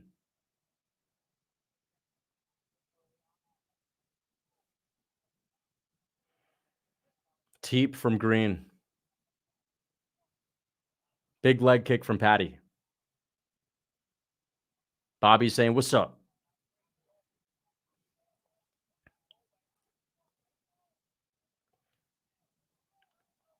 Stomping on the knee. Nice oblique kick. Another one for a Green. 1-2 from Green, misses.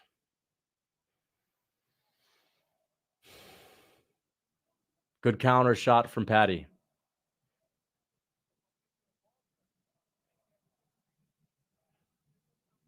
Knee stomp. Patty's got his chin in the air, but Green is wary of the power coming back in his direction. Oblique kick for Green. Oblique kick for Green.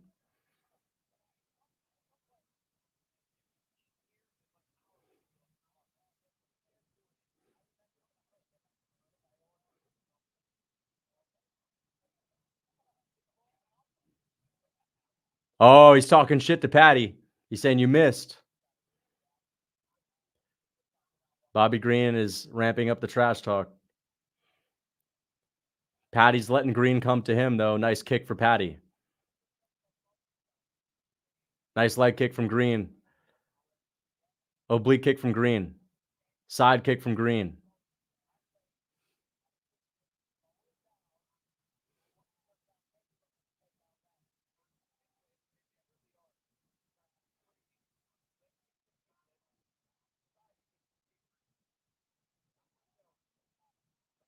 Green looks locked in, man.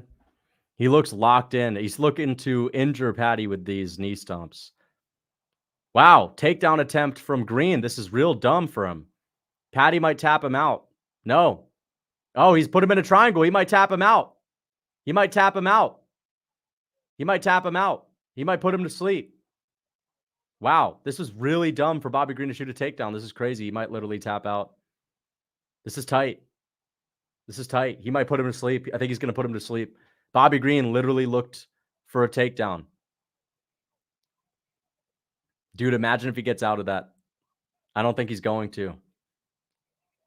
Patty's going to tap him. Patty's... Oh! He's out! He's out! Dude, Bobby fucking... Oh, he's out cold. Wow. Insane. Bobby Green went for the fucking takedown on Patty Pimblett. That's crazy. First round submission put him to sleep. He got put in a triangle immediately, bro. A guillotine and then a triangle. Sick jiu-jitsu from Patty Pimblett. Wow. That's crazy. Not everyone's Volk, true. That's insane. Bobby fucking shot a takedown on this dude. What the heck? Damn, Bobby Green's just waking up now. They're cheering Patty the Batty.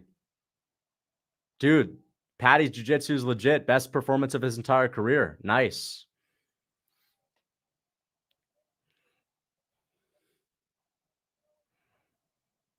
Bobby's a bum anyway. He shot a takedown on this dude, man. He went in trying to freaking mix it up. What the fuck is he doing? Literally shot a takedown on Paddy Pimblett. Look at this. Look at this. Went for a fucking takedown.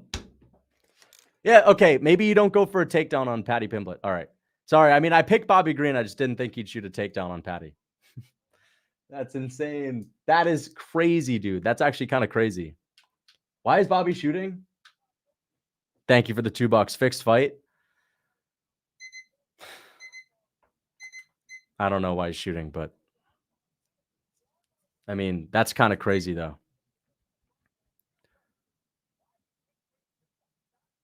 Bisping is saying, why did King Green do that? Yeah, why the fuck did King Green do that? Why am I calling him King Green anyway? But why did Bobby Green do that? Bisping's calling him King Green. You know you're coping when you're starting to just say, King Green. What the fuck? Why did Bobby do that shit? Why did he shoot a takedown? It's an impressive submission, definitely. But like Bobby Green never shoots takedowns. His ego doesn't allow him to shoot takedowns. But he wanted to grapple with Paddy. To be fair, he was bragging about his brown belt and said that he was going to grapple with Paddy. I could see Green shooting one. I don't think it's a fixed fight. Listen, I could see Bobby actually being dumb enough to test him out and to try to win the ego battle. King's lost too many brain cells. Thank you for the $2. I could see him trying to like pump up his ego by trying to get Paddy down and not get submitted. That's kind of like a Bobby Green thing to do. Let's go 11-1. I'm picking Leon and Tom. Okay. Our pick's good. No, my picks are terrible tonight. Dude, Bobby Green shot a takedown. You know what? Even though people are saying why, Bobby Green is the type of guy to like try to prove a point against Paddy Pimblett by shooting a takedown. As silly as that sounds. Listen, Bobby Green was winning the fight. I mean, it was a short fight.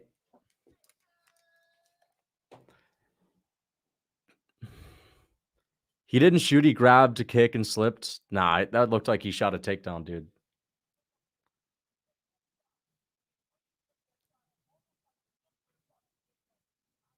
Dude, that's a takedown, man. That's a takedown attempt right there. Bobby Green's on a single leg. You can't tell me he just fell into it. That's a takedown attempt right there, bro.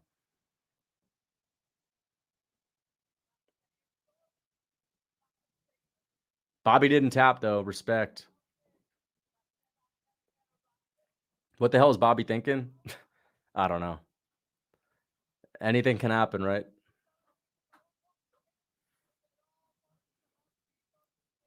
Nah, it's a great win for Paddy.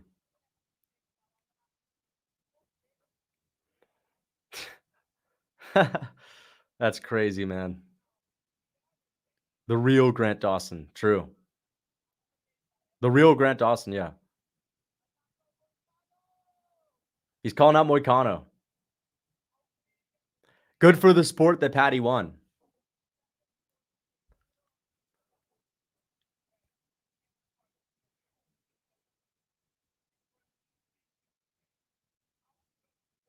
Why do you pick Bobby? All right. Thank you for the $2. Because I thought he would outstrike Paddy. I didn't expect him to shoot a takedown.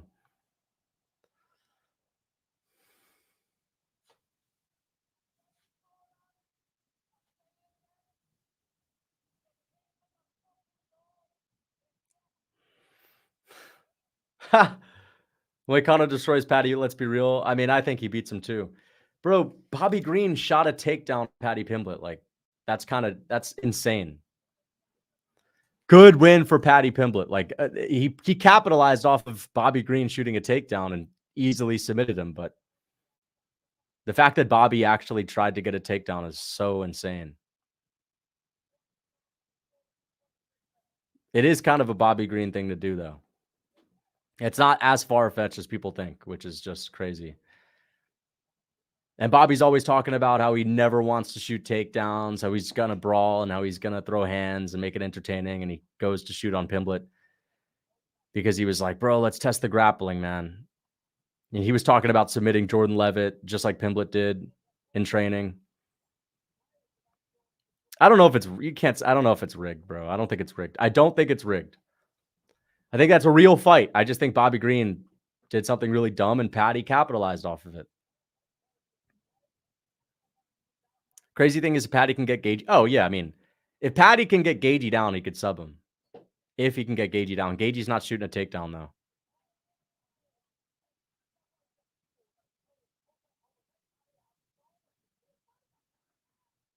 Patty potentially beats BSD. BSD is that mid? I don't think so. We'll see. We'll see. We'll wait for Moicano versus Benoit Saint Denis. I mean, just because he submitted Bobby Green, who literally shot a takedown on him in the first round when it's easiest to get a submission, doesn't mean he beats Benoit Saint Denis, who is known for his grappling. If Bobby had Goggins in his corner, he'd win. Yeah, exactly. If he had Goggins in his corner, Goggins would have told him to just get up. There he is. There's Plotty Man Blaydes. And Tom Aspinall. Here we go.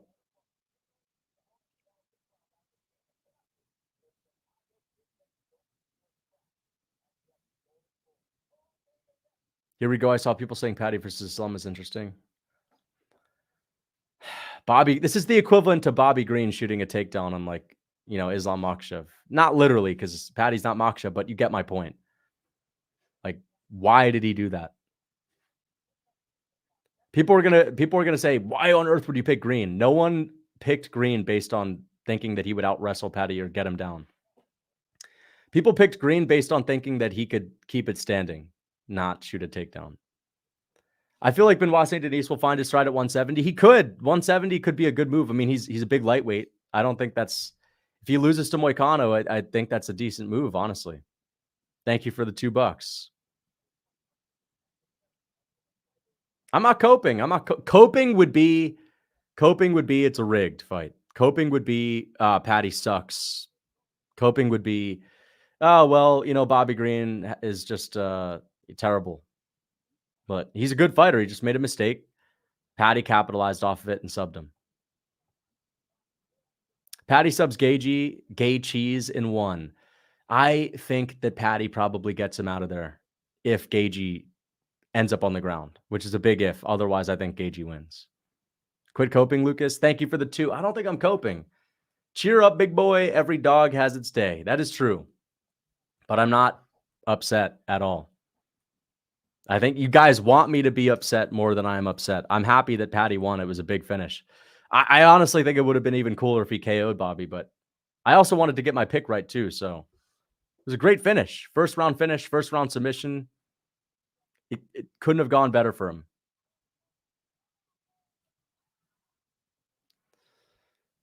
Power slap is the world's greatest sport, man. You cannot talk shit about power slap. It is literally the greatest sport. It's the most intricate, skilled sport. Caveman Blaydes looks like he invented the wheel. He does kind of look like that, right? Thank you for the $2.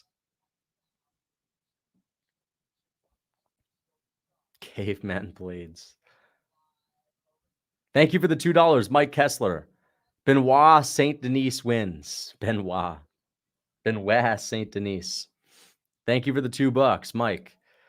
I'm happy Patty won. All right. Listen, I wanted to get my pick right, and I'm kind of dumbfounded that Bobby Green shot a takedown. All right. I would have preferred if Patty had, like, got the takedown and subbed him. The fact that Bobby fucking put his neck on a silver platter. You know what I mean? The fact that Bobby Green, like, just dove into a submission like that is a little bit annoying to see when I pick Bobby Green, but it is good that Patty won. Okay.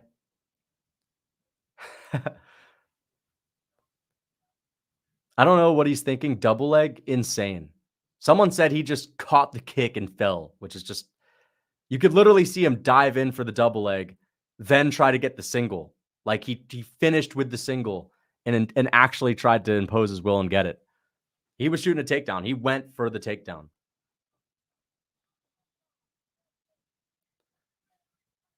Takedown or not, Patty would have murdered him. I mean, Bobby was literally winning on the feet. I don't know who would have won. It's just like, I mean, Patty won. He won. But we don't know what would have happened if Patty shot a takedown. Maybe he wouldn't have got it. Maybe Bobby would have stuffed it. We don't know.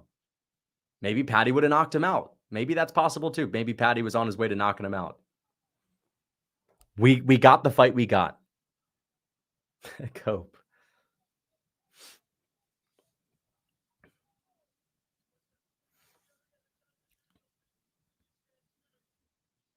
Reminds me of when Jamal Hill tried to prove how overrated Pereira's striking is. Yeah. You're kind of right with that. But Jamal Hill is known for striking anyway. Same with Bobby. It's different. It's like if Jamal Hill were to try to shoot a takedown on Magomed Ankalaev. That's basically what it is. It's like if Jamal Hill shoots a takedown on Paul Craig. That's kind of what we just saw. It's like Max Holloway shooting a takedown on Charles Oliveira.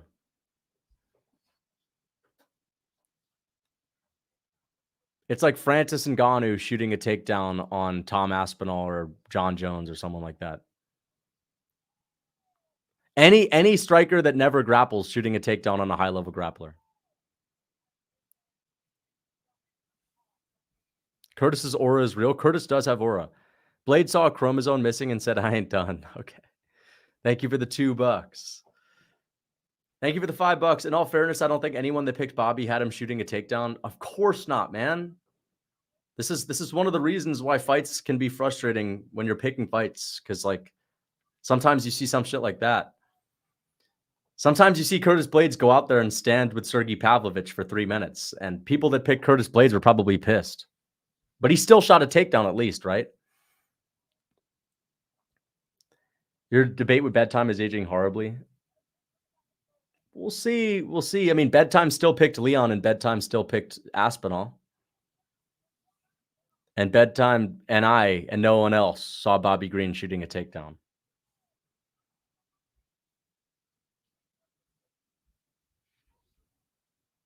Here we go. Curtis Blaydes is going to walk out to Mortal Kombat music. Put the fries in the bag. Yeah, it's time for me to put the fries in the bag. Just put the fries in the bag, bro. Can I just get my straw, bro? All right, man. Can I just get my fucking fries with that?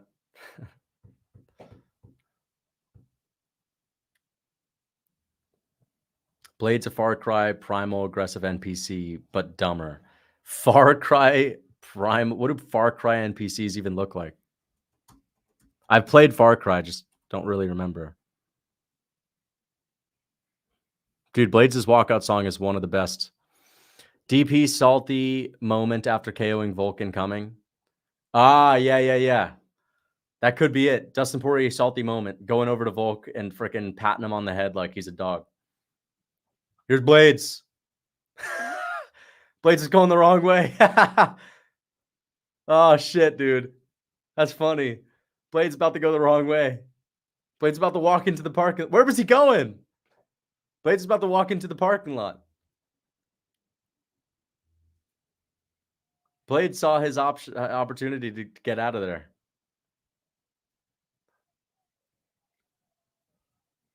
Here comes Blaydes. Blaydes has ice in his veins, bro. He does not care about the fan pressure.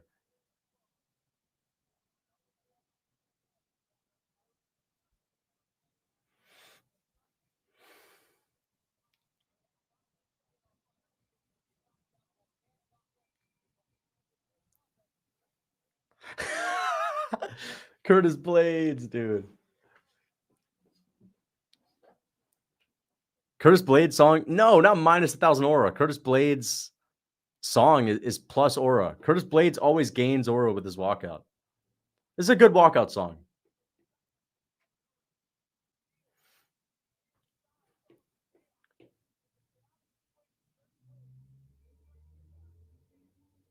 I remember watching UFC with some casuals in 2019. It was the Habib card, and they literally started laughing at Curtis Blaydes because he looked like a caveman. Someone mentioned Curtis Blaydes looks like a caveman in the chat. I remember watching the UFC 242 with casuals, and they couldn't help but laugh at Curtis Blaydes, which is just kind of funny. Curtis Blaydes, man. Curtis Blaydes a good guy, though, man. Like, I honestly, if he beats Tom Aspinall, that would be a feel-good moment. Even though I want Aspinall to win, That'd be a feel-good moment because Blaydes has gotten knocked out every single big fight he's had in his career. Every time Blaydes has had like a career-defining fight, he's always lost. And he's gotten brutally KO'd. Not just lost, but like been brutally KO'd. Against Lewis, against Pavlovich, even against Ngannou in his rematch. Incoming Blaydes upset. If Blaydes wins, he's going to have Aspinall crumble up against the cage after Aspinall takes a bad step on his leg. Blaydes is going to freaking calf kick him. Aspinall is going to crumble, and Blaydes is going to TKO him. That's how it would go down. We'll see.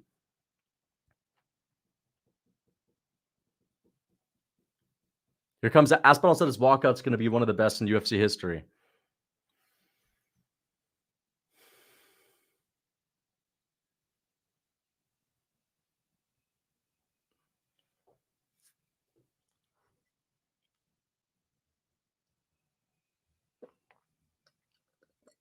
Blaydes saw a mammoth and resisted the urge to spear it. He did. He saw one in the background of the parking lot.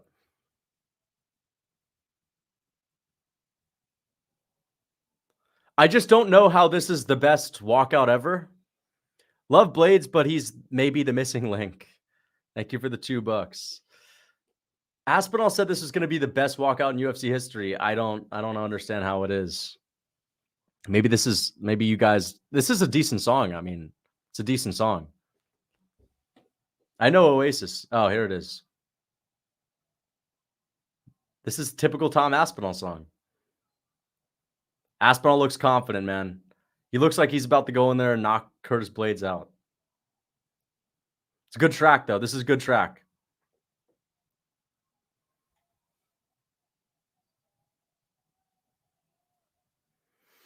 Let's see. Will Aspinall prove me right in saying that he's the most dangerous human to ever walk the face of the earth? We'll see. Aspinall could be the most dangerous human to ever walk the planet Earth in hand-to-hand combat. Every time he fights, all right, every time he fights, he puts the rubber to the road. We see what happens. See if it's true. There's absolutely no doubt. There is some doubt. I mean, it's a heavyweight fight. I think Aspinall's going to knock him out in the first.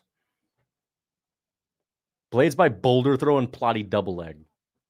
Blaydes by Ooga Booga Bro. Thank you for the $2. Blaydes is just going to, a boulder's just going to spawn for Blaydes to chuck over as an overhand. I think Aspinall with the 1-2. Aspinall catches him with the right hand.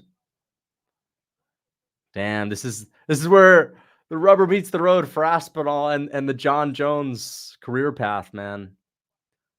A lot of implications here, guys. We could be talking about Aspinall as the world's most dangerous fighter to ever exist under the sun. Under this Aspinall could prove himself to be the baddest fighter to ever do it. Or he can just be another decent heavyweight. Another great heavyweight, but yeah.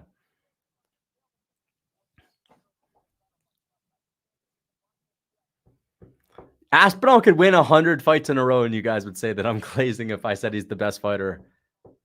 No, he's not, man. Roberto Duran in 76 would beat his ass, bro.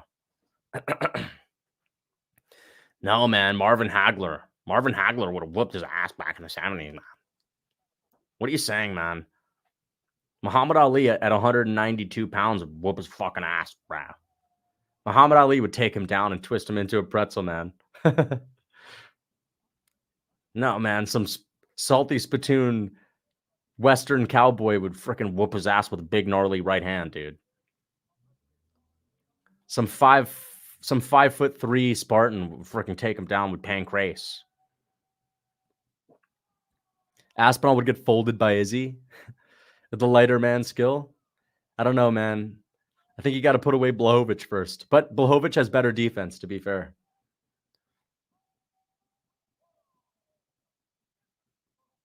Here we go. This is big. This is big. You're a funny fella. Keep up the good work. P.S. I'll put money on a walrus against you. We got to do me versus a walrus in real life. Like, I actually want to fight a walrus to prove you guys that I'd win. Stop glazing. Bruce Buffer would KO Volk in a round. Yeah, exactly. Bruce Buffer, just by being taller and like having more octagon experience, they'd pick him. Buffer is the octagon experience, man.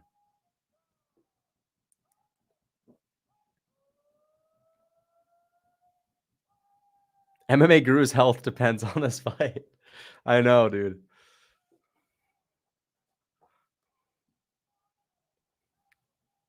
Let's go, Tom. Let's go, Aspinall. Let's see if we'll get a big Shelly. Let's see if we get a big Shelly.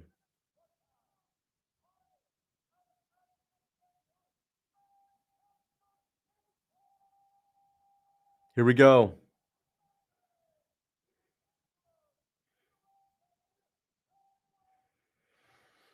Here we go.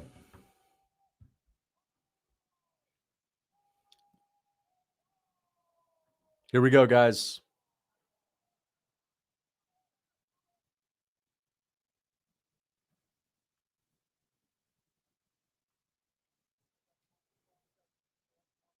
Here we go. They're doing the stare down.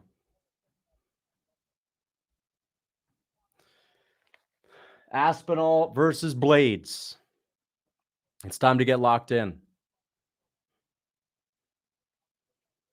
Here we go. Big fight feel. Heavyweight title fight. Rematch. Aspinall got injured the last time. There's Wayne Rooney. Here we go.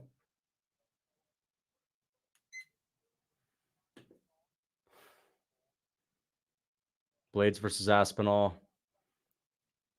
1-2 from Blaydes. Aspinall gets out of the way. You got to be careful about the reach advantage of Blaydes and the straight punches. Let's see if Curtis shoots. Only Sergey Spivak has really shot on Tom Aspinall and failed. Oh, big punch landed for both guys. Aspinall ate it. Aspinall caught a couple of punches from Curtis Blaydes, and now he's in the clinch with Blaydes. Very nerve-wracking. Blaydes has the reach advantage, and it looks like he's a problem for Aspinall with those straight punches. We saw a little bit of hairy moments in the first fight. Oh, straight punches from Blaydes. Aspinall's rolling with these shots, but they're getting awfully close. Oh! Aspinall cracks Blaydes! Blaydes is going to go out. Let's go! Aspinall KOs Curtis Blaydes! Yeah! Oh, yeah! Aspinall KOs Curtis Blaydes in the first fucking minute. Shortest fight time in UFC history. All it takes is one punch. Didn't even land that clean, and he fucking knocks him clean out on the ground. Holy shit. Didn't land that clean, but he finished him off easily. One punch from this guy.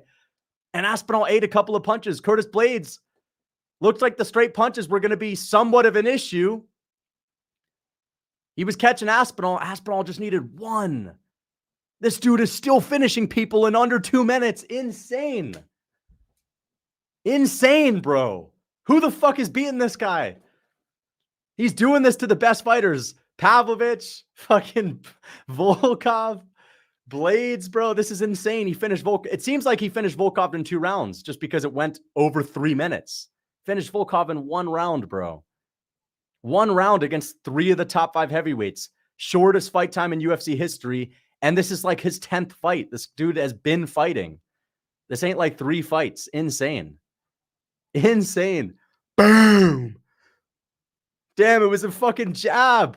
It was a jab that got him off guard. That's insane. Insane. John Jones. John Jones, man, is going to get more flack from the fans after this. Damn, Blaydes was pissed. Blaydes was not debating the stoppage. Blaydes was just angry that he got stopped. That's that look on Blaydes' face. Wow. Insane. Wow. Who beats this guy? Holy shit. This is like a UFC. This is crazier than UFC 4 on easy mode. UFC 4 on easy mode, you have to land like 5 knockdowns to get a KO. Tom Aspinall is treating this like UFC on easy mode, but you've messed with the opponent's stats on durability and brought it down to 0. This dude hits like a truck. Insane. Wow. I've been saying this dude is probably the best fighter that's ever existed. Heavyweight with this finishing ability, with this speed. Blaydes was giving him issues with the 1-2s, but bro, Aspinall is still a submission artist as well. 1 minute. A bit early? Well, bro, it was not an early stoppage. Like, Aspinall was teeing off on Blaydes on the ground. Nothing on the feet for Poatan is a big issue. If Blaydes is catching Aspinall. Listen, Poatan on the feet is an issue, but Aspinall, if he takes him down, he's toast. Jones ain't ever fighting Aspinall. Ever. Ever. Even if Jones could grapple, he's never taking this risk. You can't take the risk. This is the thing about Poatan. Of course, Poatan can stand with Aspinall, but that's because, Poatan can land the left hook a lot better than Blaydes can. It's just Aspinall probably just takes him down. If he takes him down. If he even shoots. But Aspinall, once again, proving that he's the best fighter we've ever seen at heavyweight. Good stoppage. It was a good stoppage.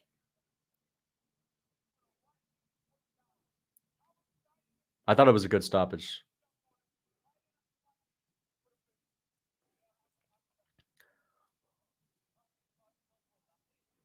Boom.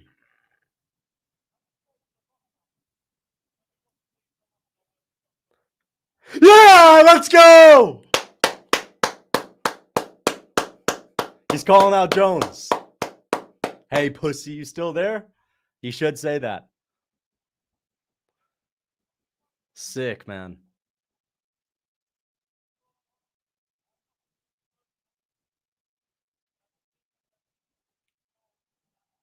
Yeah, let's go. I just think I'm better than you. What's Jones going to say? This guy hasn't done anything. This guy beats his first opponent in his life and thinks he could beat me. Jones is going to say, so you won 3 fights in a row and you think that earns you a shot at me? With a condescending smug emoji.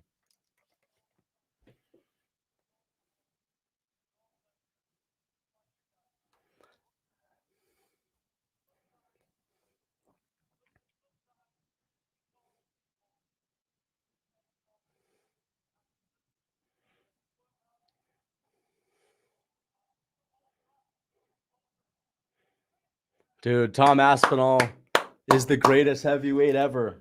Not accolades-wise, but I think you can make an argument right now he's top 5, maybe. Maybe one more, but Blaydes, great win. Volkov, great win. Pavlovich, good win. I think one more. He's not top 5 yet. One more he is. If he beats Gone, I think he's top 5 all time. Insane. If he beats Gone, he's top 5 heavyweights ever. Title defense for Aspinall. John Jones said he was going to pick Curtis Blaydes, man. Wow. That's how Aspinall gets it done. Funny thing is, I heard people saying Aspinall 3rd round TKO. I just think Aspinall is going to win a little pepper shot, a combination up against the fence. If you picked Tom Aspinall by a late KO, then you have no idea what you're saying when it comes to Tom Aspinall fights. I could just see Aspinall peppering him to the fence, to the body a little bit. I see him jabbing him to the body low in the 4th round and just kind of getting to the gas tank of Blaydes. It's like picking Ngannou to calf kick TKO someone in the 5th round. I just think he's going to get to the calf in the 5th.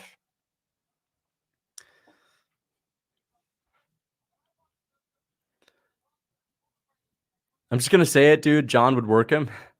If he takes him down, we don't know what Aspinall's like off of his back, but he's not going to fight him. And he shouldn't. It'd be stupid for Jones to fight him. The sooner Jones retires, the better it's going to be for him. Because he doesn't have a plan on fighting Aspinall anyway.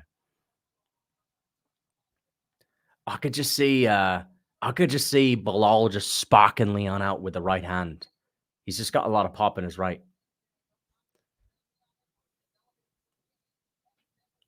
Insane performance. Bedtime in shambles. Insane performance from Aspinall. I kind of want to see that finish again. Tom should just say, John, don't be scared, buddy. Thank you for the $2. Don't be scared, homie. He basically did. And he got the crowd to erupt. So that's going to be viral. Literally a minute, bro. The walkout was longer. True. Every time Aspinall fights, it's like the same exact time. He got the finish the same exact time he got the finish over Pavlovich. Around 3 minutes and 55 seconds, he got the knockdown, and a couple seconds later, it was over. It was literally just as long as the Pavlovich fight, which was in the first minute, basically. Like, it's insane how he's finishing everyone in 1 minute. Crazier than Ngannou. Ngannou took a lot longer in a lot of his fights. Insane. You missed 3 of my donos. I hope your hair falls out. I'm getting on to the donos. Thank you for the $2. Tom with his power says he would tackle Poatan in 10 seconds. Just makes Alex look more badass. Oh, yeah. I mean, it does. But if Aspinall beats him, he's more badass anyway. It just makes Aspinall look smart. Anyone that doesn't dive at Poatan's legs, like, is just, what are you doing? And Aspinall could actually do a decent job to try to get the takedown or clinch with his speed. He wouldn't just do it in a plotty way. But yeah, I still don't like the idea of him striking with Poatan. That's the future fight to make. Belal shitting his pants in the cage incoming. We'll see. Thank you for the $2.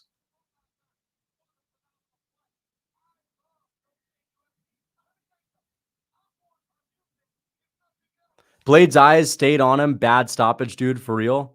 I don't think that was a bad stoppage. Blaydes was getting pummeled into the canvas. Aspinall's punches were just getting more and more impactful. Caveman Blaydes versus Walrus. Blaydes boulder throw. Thank you for the $2. We did not see a Blaydes boulder throw tonight, though. I had Tom, but that was a ridiculous stoppage. I got to rewatch the stoppage right now. I'll rewatch it right now.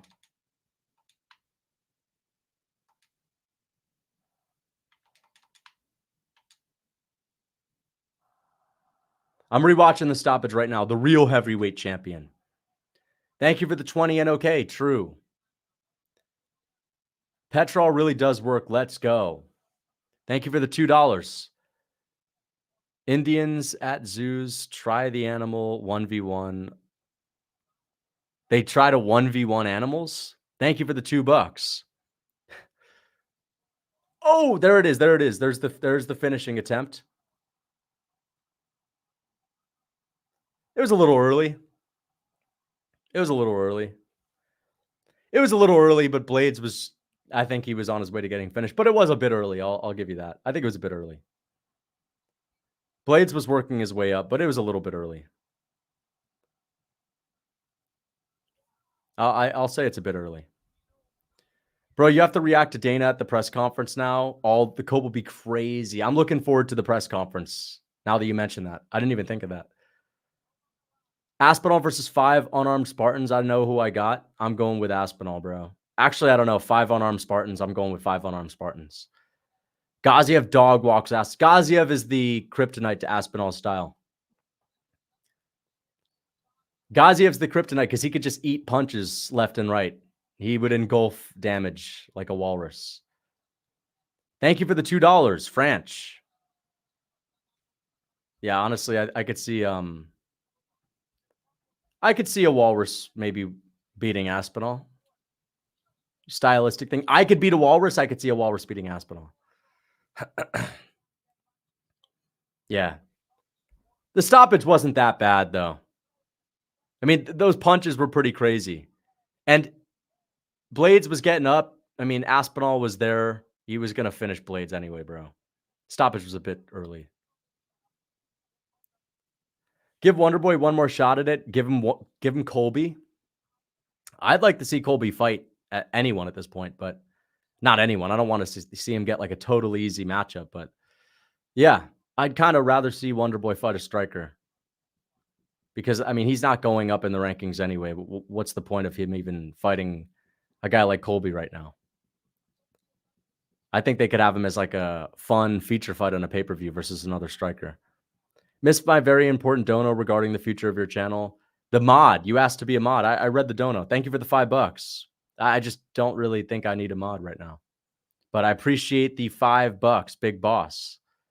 Aspinall versus the Salty Spittoon Cowboys. I think the Salty Spittoon Cowboys are winning that. I just think stylistically they're a little bit tricky for Aspinall. Just Aspinall struggles with shorter opponents. So I always give the edge to the guys from the Salty Spittoon. Be honest, Blaydes that good though? I mean, he's a heavyweight. He's good for a heavyweight, but you pick Aspinall because Aspinall is one of the few truly great heavyweights. Blaydes is good for heavyweight, but he's still just a good heavyweight. Aspinall is uncommon amongst the best heavyweights. Dana, John Jones shoot guns and dogs. Yeah, Dana's going to be telling us all about Jones and his hobbies, his guns and dogs. Patty or BSD? I go with Benoit Saint Denis. Benoit is not Bobby Green just getting submitted in any grappling exchange. Definitely go with Benoit. And I think he's more dangerous than Patty on the feet. And I think he's a better grappler too. And I think his judo and I think his wrestling is better. And I think his cardio is better. His hands dipped in petrol, the key to KO. Well, he was technically trolling about that. He was bullshitting about that. He wasn't serious, but give it a try. I don't think that's very good for your skin. Listen, guys, Tom just ran through Blaydes, but John Jones is still the greatest fighter ever. It would be disrespectful to offer a guy like John, a newcomer like Aspinall, Dana White. True. It would just be disrespectful. But to be honest, Dana did say that Aspinall would fight John Jones or Stipe next. And he said that confidently because he knows that both guys are going to retire. So he could just get up there and be like, yeah, a great performance. And I think you do the winner of Stipe Jones next if Jones wants it. That's what he'll say if Jones wants it. He'll say that. Decision beats power. Time limits beat speed. I hope we see a finish. I hope that that's not the case tonight. So thank you for the $2. Bad night for Americans. We need redemption. Yeah, man. Let's think Preston Parsons lost. Blaydes lost. Yeah. Thank you for the $5. We'll see. Belal, take the... Okay. Thank you for the $2. MC Banks. Take the cot pick. Please muzz right now. I'm not going to muzz right now. But if Volk wins, dude, I got you. Remember the name and new. Thank you for the 20 and okay. Unbanned German Sparrow. I honestly hope Belal wins. Belal's walkout song is actually pretty epic, though. Do you think it was an early stoppage? I think it was a bit early. But it wasn't the worst stoppage. It was a bit early, though. But I'm not going to complain. It's all right. It is Mark Goddard. For Mark Goddard, it was a good stoppage. Not really, but for Mark Goddard, it was late. Late stoppage for Mark Goddard. Thank you for the 25 and okay.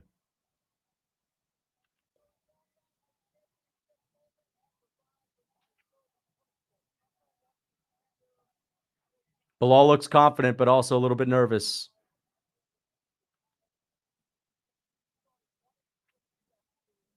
We need Alex versus Ankalaev, then Aspinall versus Bones.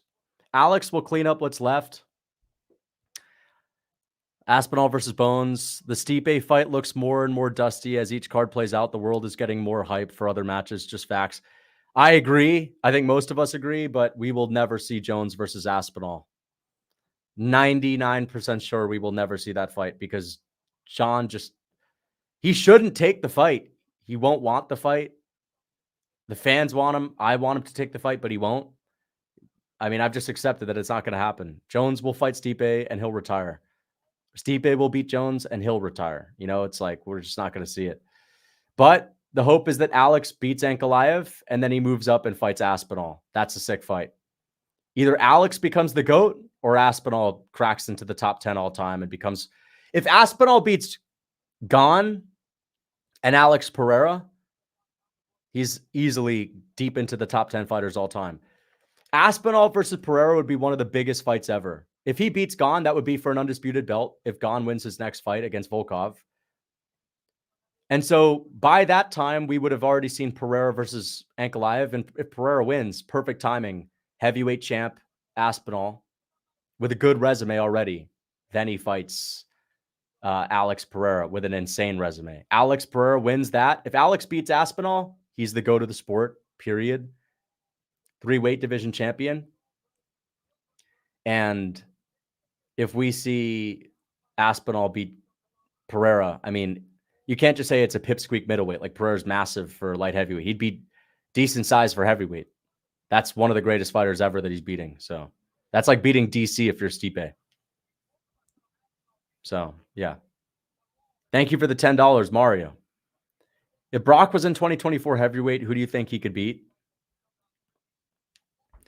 A bunch of people outside the top 5, I would say. I would pick him to beat a lot of people outside the top 5. I wouldn't pick him to beat Gon. I wouldn't pick him to beat Volkov. I wouldn't pick him to beat Aspinall. I wouldn't pick him to beat Blaydes. I wouldn't pick him to beat Jones. I wouldn't pick him to beat a lot of these guys. But I'd pick him to beat a bunch of people. A lot of people outside the top 5 he could probably beat. Especially if he's on sauce.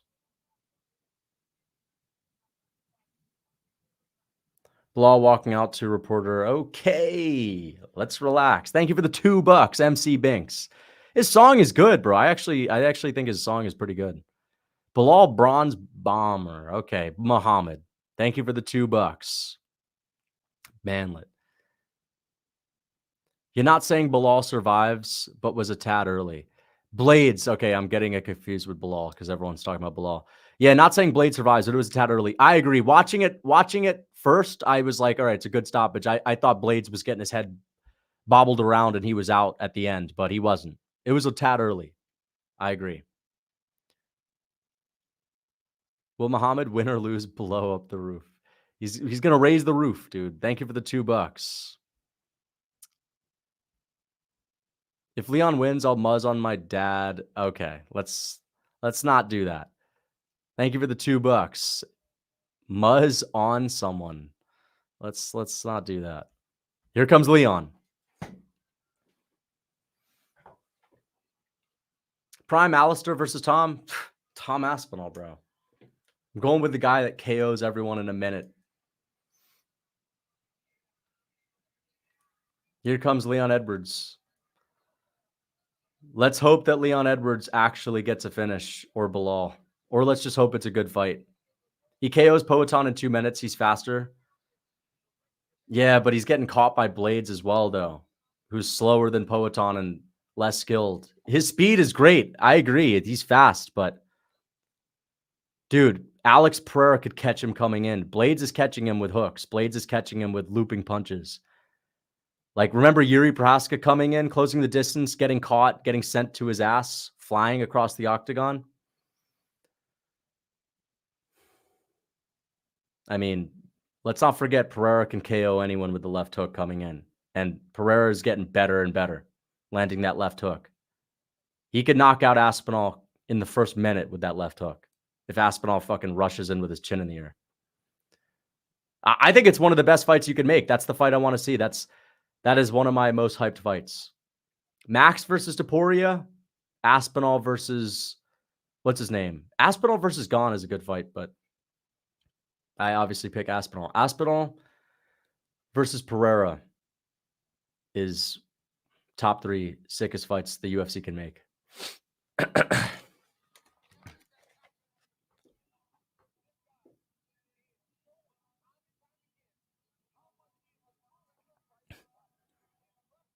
I'm going to get some water, guys. I'll be right back. Hold on, guys. I'll be right back. Let me get some water, bro.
All right.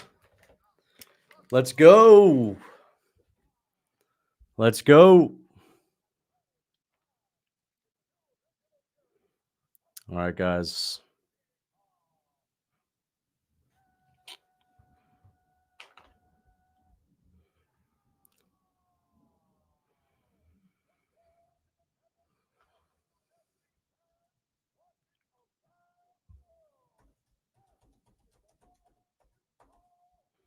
Let's go.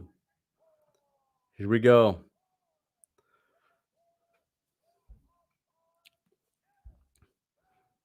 Bruce Buffer announcing the main event. Big fight feel, guys. I'm not that nervous yet, but when it starts, when the fight actually starts, it'll be pretty crazy.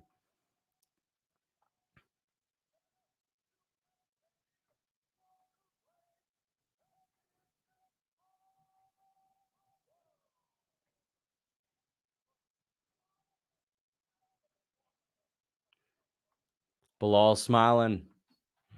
He looks confident.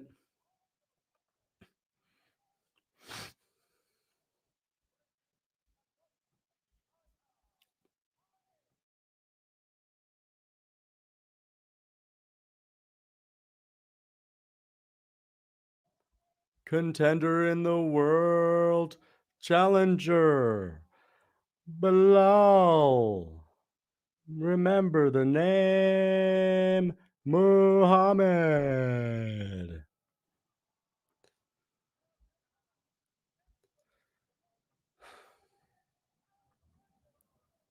Get Belal some custom Hamas shorts if he wins. Okay, thank you for the $2.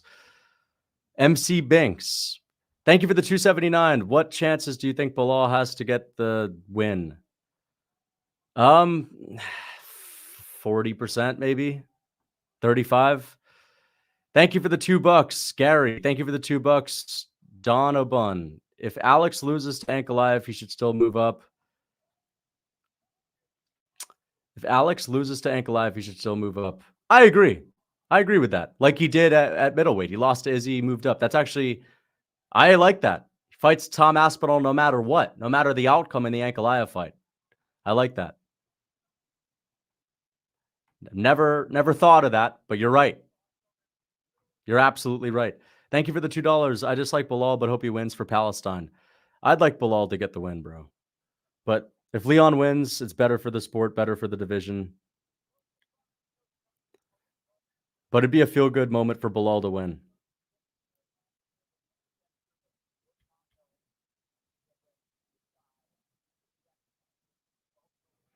Here we go.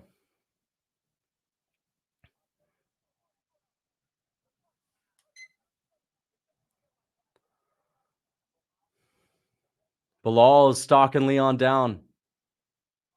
He's putting pressure on Leon.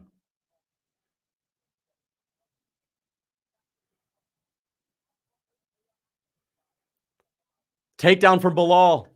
He's getting this started right away. Hey! He takes down Leon right away. Dude, Belal was right. Belal was literally right. He wasn't yapping. Belal easily took down Leon. Took him down right away. Bedtime's got to be going crazy right now, bro. I'm going to tune into bedtime real quick. Thank you for the $1, Frank Chen. Bedtime's got to be going nuts.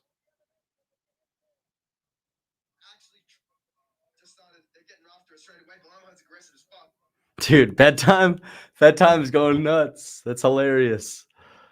Pit pat shots for Muhammad. He took down Edwards easily, man. He took him down easily. And Leon doesn't have the best gas tank. But Leon's getting back up. Belal's holding him up against the fence. Belal said he was going to impose his will no matter what.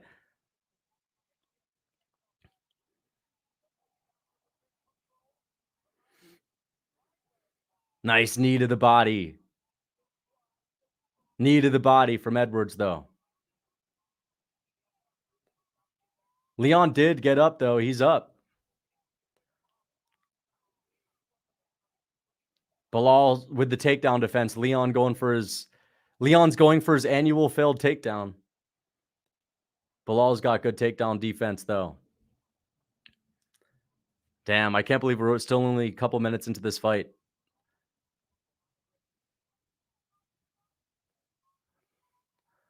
Dude, imagine we see a 5-round clinch fest with these guys. Fuck, bro. Imagine this is a boring fight. Go figure. 2 most boring fighters in the sport. There's a nice elbow off the break from Edwards. But let's see. There's a body kick from Belal. There's that classic patented Belal body kick. There's that 1-2 from Leon that misses, though.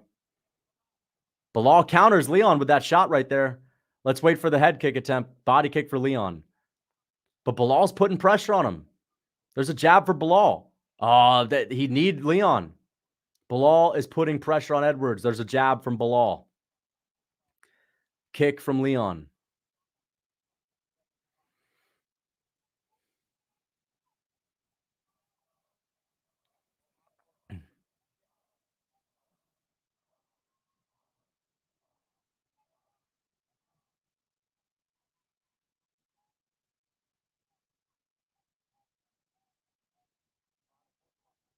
Kick from Leon Edwards.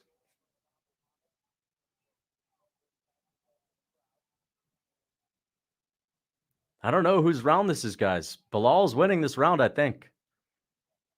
Oh, Leon rocked him with that shot, but Belal's got a chin on him. Belal's got his chin in the air, man. Head kick attempt from Belal. Nasty body kick for Leon Edwards. Stiff jab from Belal, though. Belal is imposing his will. He's actually fucking going for it, man. Belal's actually going for it, like he said, dude. Nice jab from Belal. Let's wait for another takedown attempt from Belal.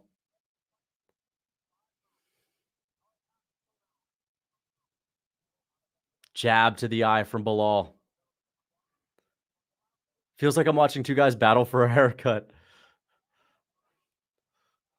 Belal's got the shape up, though. Leon's got the... He's got the Lucas Tracy hairline. Oh, shit! Oh! Leon got rocked! Whoa! Whoa! Leon's rocked!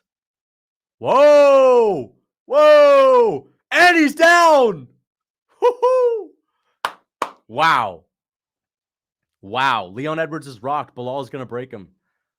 Insane. Belal is breaking Leon Edwards. Dude, Belal... Belal's literally beating Leon's ass. Bedtime is right. Damn, man. This is insane. You know if Leon Edwards loses the first round, he's cooked. His gas tank is not that great. Belal's literally cooking Leon Edwards. Damn, bro.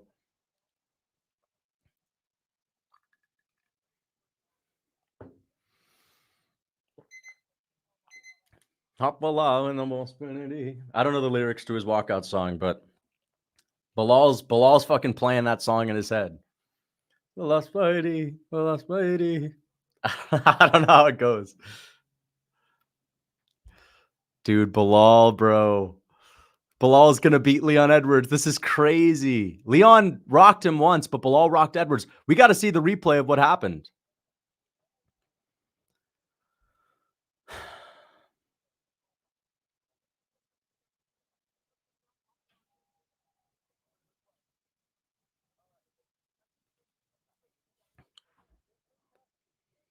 Belal is GSP. Belal won the first round. That is a Belal round. First round. Belal Muhammad just won. Belal by unanimous decision easy. Dude, we could see a 50-45 by Belal. That's like the toughest round that Leon Edwards is going to have. I mean, sorry, the toughest round Belal is going to have. The best round that Leon is going to have. That's the best round Leon is having. He's the fastest in the first. He is overlooking Belal, bro. Two solid double leg takedowns from Belal Muhammad. Here we go. They're going jab for jab. Belal is looking like a young Gaziev right now. He's looking like Gaziev Jr. Leon Edwards landed a sick body kick right there. Belal got hands like Canelo. Dude, he's actually gaining confidence right now. Belal must have had his Wheaties this morning. Dude, Belal is amped for this fight. He's actually bringing it. Even if he gets KO'd, dude, he's bringing it. This is the fight we wanted to see Leon Edwards in. Belal's not letting Leon have a shit fight.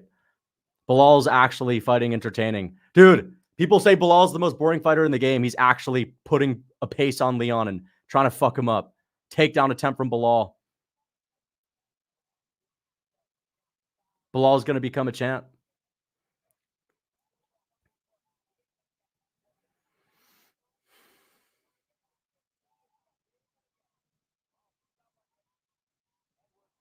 Was Bisping just saying he ain't going to get it? Bisping, I mean, he's right. Bisping, let's see if Bisping glazes Leon. Belal looks like a villain from Aladdin. I don't know what the villain from Aladdin even looks like, to be honest. Takedown for Belal, and he's going to get the back of Leon. Dude, Belal is actually beating Leon. Trust the plan. Belal Oromogging Edwards. Wow. Belal Muhammad cracking into the top 5 welterweights of all time if he beats Edwards, who's number 3 on my list. This win is going to get him past Matt Hughes. People aren't going to like that, but it's true.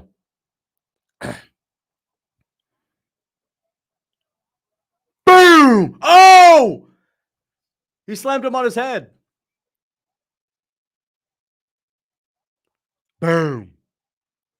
Insane. Insane. He is literally mogging Leon Edwards right now.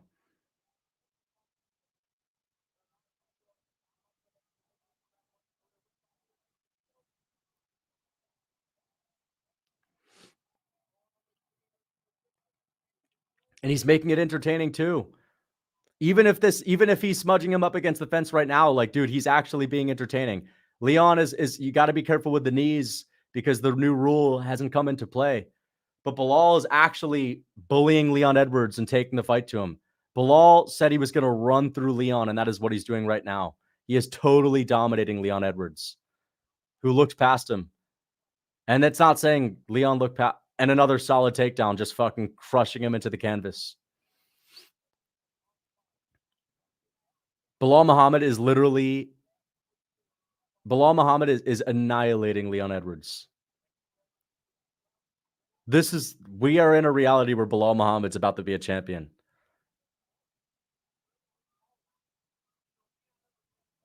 Damn. Leon, all that crisp technique. When you bring the fight to him and you fucking get after him and impose your will like a madman, you could win. First round was the toughest round against a guy like Leon. And remember, Edwards was shown to be breaking a little bit against Usman. This is a crazier pace than Usman was putting on. Belal's having more success than Usman had in the first fight at this point. Remember, Edwards won the first round against Usman. So it's going to be interesting to see Leon Edwards' mindset in between rounds because Belal Muhammad is going to start getting really confident. He said he was going to start talking smack to Leon's corner. All over him. Minus 345 on live odds right now. Leon Edwards looks miserable right now. Miserable right now.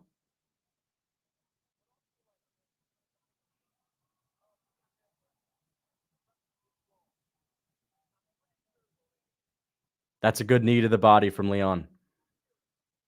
Leon takes Belal down. Leon takes Belal down right there. That's interesting. Things are going to get interesting. Imagine if they rob him. There's no way.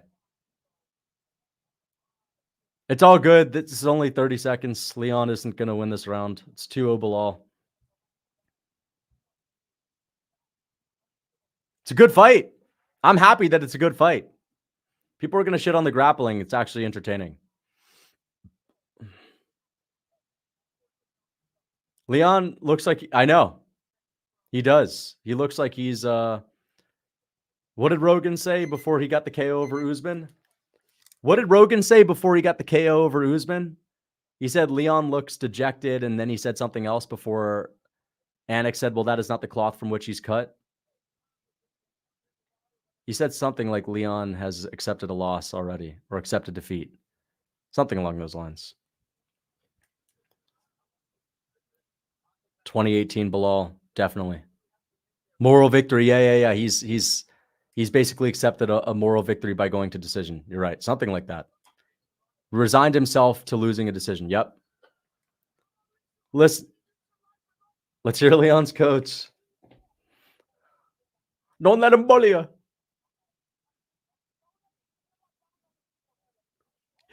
He was about to say, don't let him bully you, and he stopped himself. But Belal, let's see how his gas tank holds up. This is a crazy pace. Wow. Belal's wrestling is insane. 36 years old, putting on this type of pace. Threw Leon on his head. Yeah, Rose got knocked out when she was thrown like that by Andrade. Insane, man. Belal's dog walking Leon Edwards early. Nice jab for Belal. Belal's outboxing him. Head kick attempt from Leon. Body kick for Belal.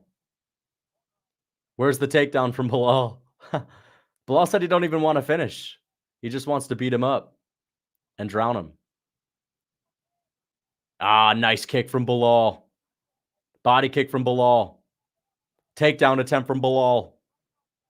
Big takedown slam from Belal. And Belal Muhammad. Belal Muhammad. This is going to go down in the history books. Belal Muhammad out-wrestled Leon Edwards. Oh, wow, Leon. Leon with his crafty grappling. Let's see what he can do. It's 2-0 Belal, but let's see if Leon can make this interesting. Let's see if he can catch a second wind. Because Belal is going to get out of this shit. Ah, look at that. Leon Edwards taking the back. Oh! Leon Edwards has the back. Dude, if he submits Belal, that's going to be crazy. Leon might win the third. Dude, Leon could win the last 3 rounds still.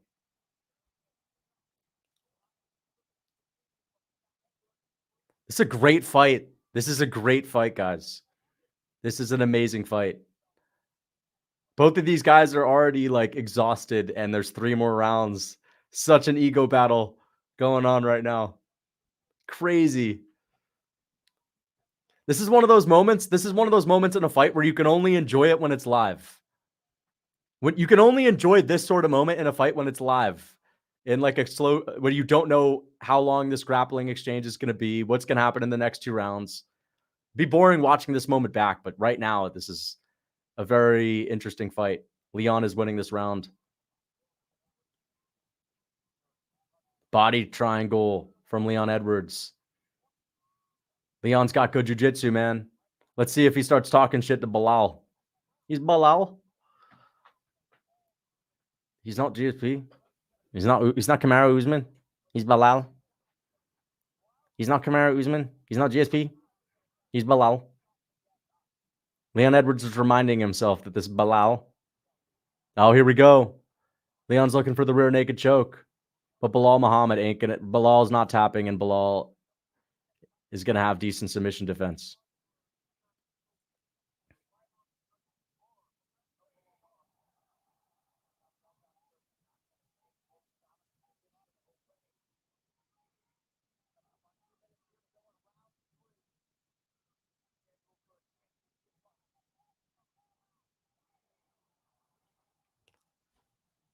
Leon Edwards' jiu-jitsu's good. Got good jiu-jitsu. Underrated. Oh, wow. Nah, but he ain't got it. He doesn't have it. Doesn't have it yet.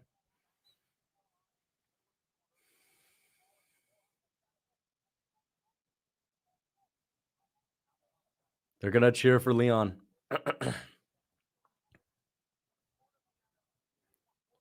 Belal's fighting like his rent is due. He is.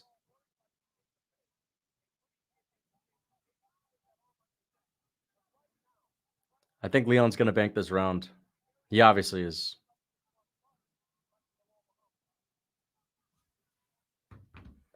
Don't let him bully you.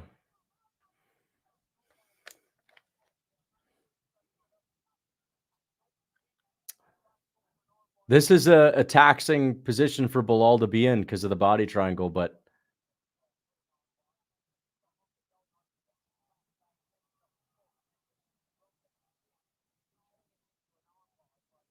Yeah, he ain't going for an armbar. Arm bars only work at a lower level.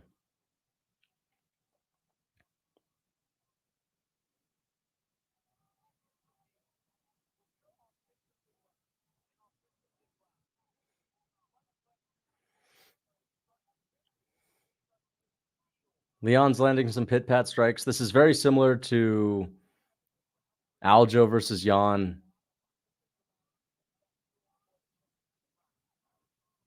Round 3, round 2. Belal's good though. Round 3 for Leon Edwards. Round 3 for Leon Edwards. This fight's getting interesting, guys. This fight's getting interesting, guys.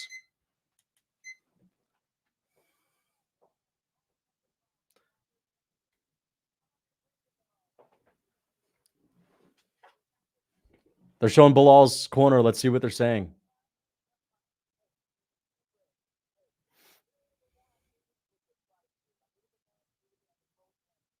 Belal's up 2-1. 2-1, but it's calm. Belal just needs one more round. He needs one more round, and then he just doesn't need to get finished. You're right. One more round. Leon needs 2. Leon needs to win 3 in a row. Volkanovski was able to win down 2 rounds to none against Max. Will Leon Edwards be able to clutch up? We'll see. Belal's 1 round away. 1 round away. 1 takedown away. Could be 1 takedown away if Leon doesn't get up from winning. If he doesn't get finished. 4th and 5th championship rounds. Both guys are exhausted. High-level welterweight matchup. Let's see. Leon's got some momentum.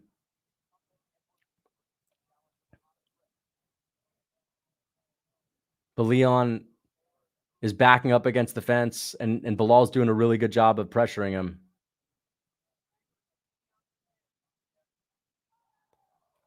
Nice body kick for Edwards. Let's see if Leon can maintain the center. Nice jab from Belal. 1-2 from Belal, just misses. Oh, nasty punch from Leon. Rocked Belal a little bit. Belal's doing all right, though. Nice jab from Belal.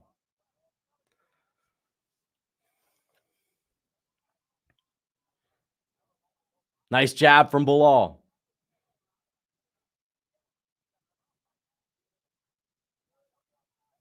Nice uppercut from Belal.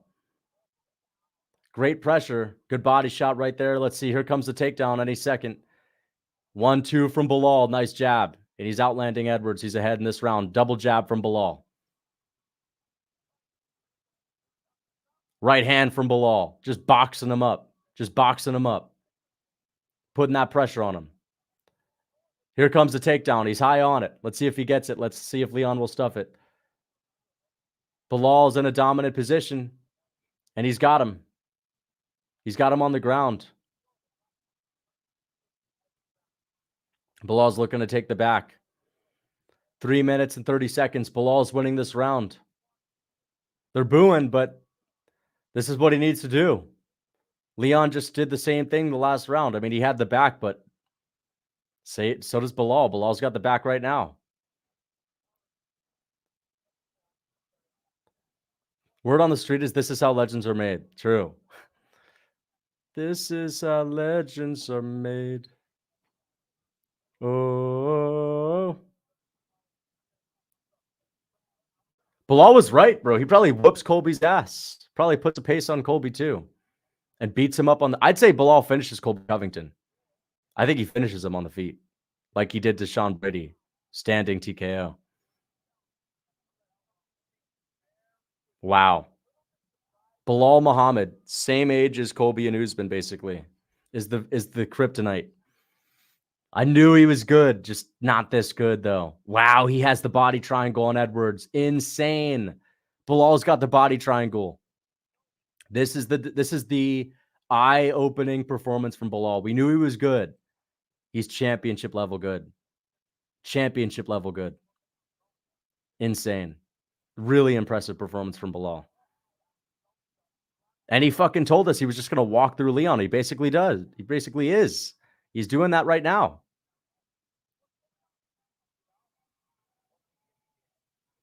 This is easy for Belal. Leon looks miserable right now. But when is Belal going to start? When is Belal going to start shit talking Leon Edwards is the question. He's not GSP. He's Belal. Belal Muhammad is about to become a world champion.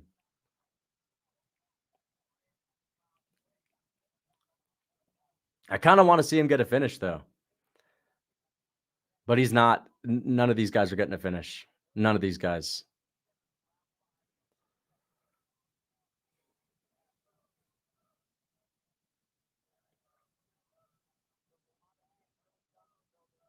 Belal Muhammad. Oh, wow. Well, I don't know why my clock is off by that much. Here come the boos. Here come the boos. The ref is saying work to finish. Belal is trying to get the finish. Is it too early to congratulate Islam? Islam? You mean like the religion? Thank you for the $2. Here comes the ref. Oh, no, the ref is not going to step in right now. Pitter pat shots. Now Belal's laughing at him. Here comes the ground and pound rain from Belal. Oh, Leon got on top of him. It's not going to give him the round. Leon is literally falling asleep. Well, too late. Does he get the reversal? It's not going to help him in this round. 3-1 Belal, 1 round away from a world title fight. They're not robbing him. They can't. There's no way they would rob him. The first round is close. The second was dominant. The fourth is dominant. The first round they're given to Belal because of the takedowns. They ain't robbing him. Trust me. I don't think any round. The first round is robberyable, but I don't think they're going to do that. Bro, Leon is giving up. Leon, his coach is going ham in the corner. MC Banks, thank you for the $2. His coach is trying to wake him up. Come on, Leon, man. Don't let him bully you, son. He has to knock him out. Dude, there's no way they're going to rob him. There's no way they're going to rob him. If they rob him, that's going to be one of the worst robberies in UFC history. Leon Edwards needs a 10-8 round to tie this. He needs to dominate Belal Muhammad in the last round. Otherwise, Belal's going to win, and he deserves to win. We'll see if Leon can 10-8 him or knock him out. Otherwise, he loses. Leon can't maintain his range when standing. Dude, that's Belal's pressure is insane. The threat of the takedown has been established. Leon needs a loud Brazilian in his corner or a Cuban, like one of Yoel Romero's coaches. Ay, ay, ay, ay. He doesn't have that style, though. Leon doesn't have that style. Belal Muhammad's fucking beating his ass. Belal's kind of looking beat. Nah, Belal's back in it, though. There's a nice left hand from Leon. Leon's actually going for it. Leon's going for it, but Belal's fucking walking him down. No fear in the world. No respect. But Leon's going for it. Leon's actually slugging a little bit. They're trading in the pocket. There's that head kick attempt from Leon. Nice body shot from Leon. Leon's actually letting his hands go. This is going to be a good round. Until we see a takedown exchange, there's the takedown. Leon stuffs it. 1-2 for Belal. Here comes Belal. Dude, Belal's imposing his will. Definition of imposing. This is one of the best title fight performances ever.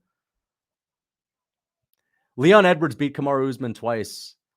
Has a great resume. This is one of the best title performances I've ever seen if Belal wins. If he keeps this up. If he doesn't get finished. Insane. MMA Joey predicted this shit.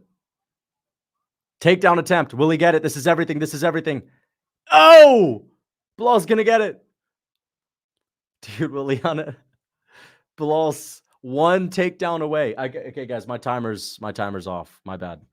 Here, I got you.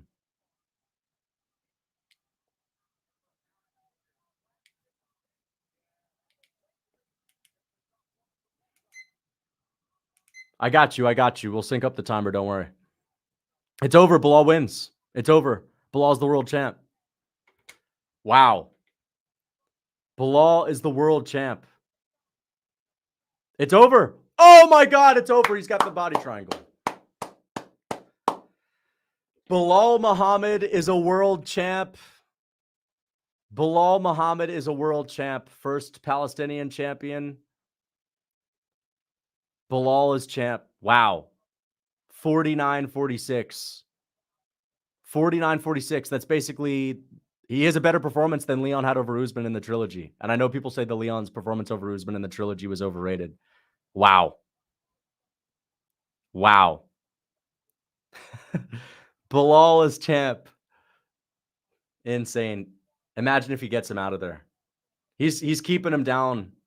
He's so close to a victory. Belal's so close to a victory. Belal's a champ, dude. Leon sold my parlay. Just finish him. I don't know if he's going to get the finish, man. Damn, man. I knew it was going to be competitive, not like this, though. I knew Belal was going to be competitive, but I didn't know he was going to dominate. This is insane. It's not robberyable. Anyone that was worried about a robbery, there's no way there's a robbery now. Even if they give the first round to Leon, he wins 2 rounds max. This would be the worst robbery in UFC history if they gave it to Leon Edwards. Belal is a champ. Belal Muhammad is a world champ.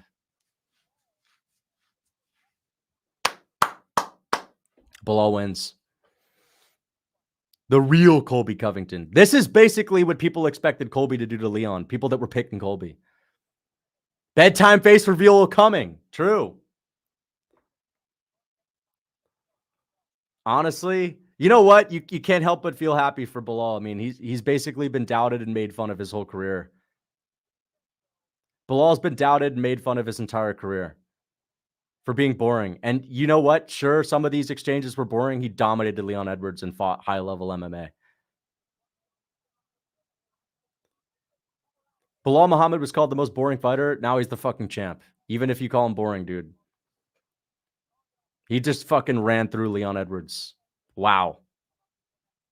Wow. Masterclass. You're right. Absolute masterclass. Outside of what was the round that Leon won? The third? Where it looked like he was going to turn it around a little bit? Wow. Belal Muhammad went from the most hated, meme, boring fighter. Oh, Leon whoa! Whoa! Here comes Leon. Dude, there's a big elbow. Oh, he cut Belal open. Fuck, dude, that's crazy. He cut him open bad. He cut Belal there.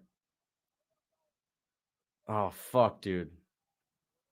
He cut Leon. Dude, they're not going to get... One elbow's not enough. One elbow's not enough. One elbow's not enough. One elbow's not enough. Wow, nasty elbow from Leon. Dude.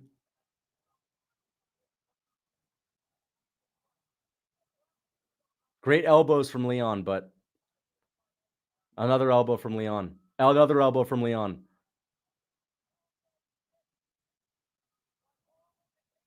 Now it's interesting. I think Belal wins the round. Belal landed strikes on the feet in that round too. Belal landed strikes on the feet in that round too. First round, second round, fourth round. Even if Leon wins the fifth. Even if Leon wins the fifth, it's Belal 3-2. You can't... Leon landed 3 elbows. It's 4-1 Belal. It's 4-1 Belal, guys. It's 4-1 Belal.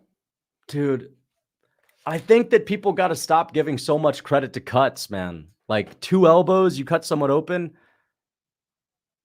But what about the 10-plus strikes that Belal landed in the beginning of the round and the 4 minutes of ground control mixed with a couple ground and pound strikes? What do you guys think? You guys think the last round is Leon? Thanks, Leon won a parlay. You wait for that. Leon would have won a parlay if, yeah, he waited for the last round to fucking... But to be fair, he came out slugging in the 5th. You know, lived up to, you know, that fight was good. I know there was a lot of back takes and some slow moments, but on the feet, they were getting after it. And Belal imposed his will and kind of shocked us. And I think that even when there's some boring moments, when there's a big upset like that, it is entertaining to watch live. I think Belal won that. I think Belal won that shit. Leon sucks. That's what happens when you fight the real Usman. Belal Muhammad is the real Usman, yeah. He mixed it up so well, man. He was outboxing Leon in moments. You know, he was fucking throwing his hands like Islam Makhachev.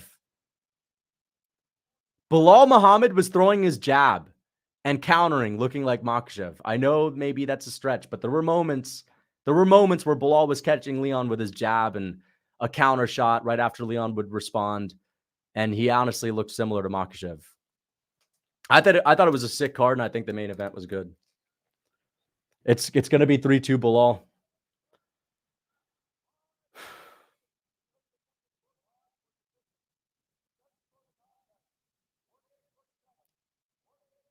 Unanimous decision.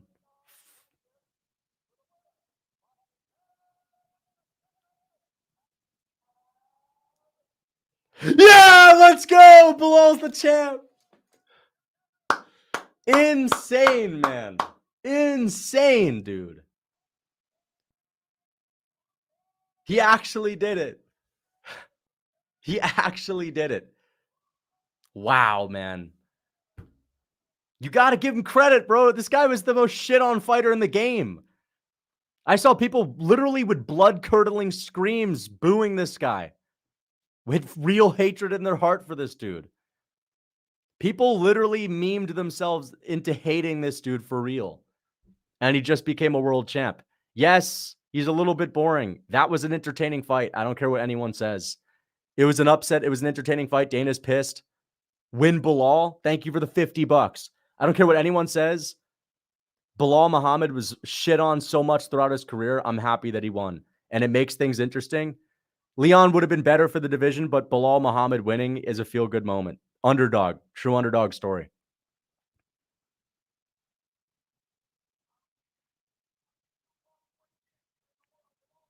Wow. We got to see Bedtime's reaction. Bedtime's probably so hyped right now.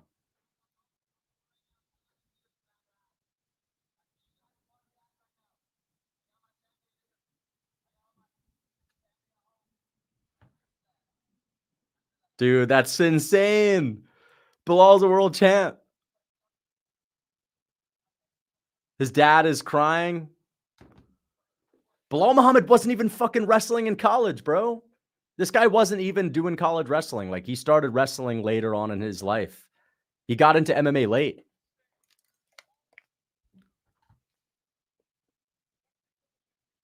Oh my God, yo, Bedtime's on.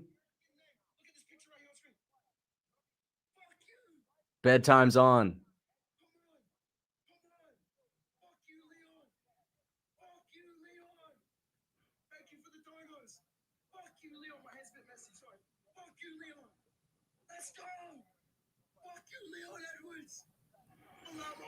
Belal Muhammad is the king of the welterweight division.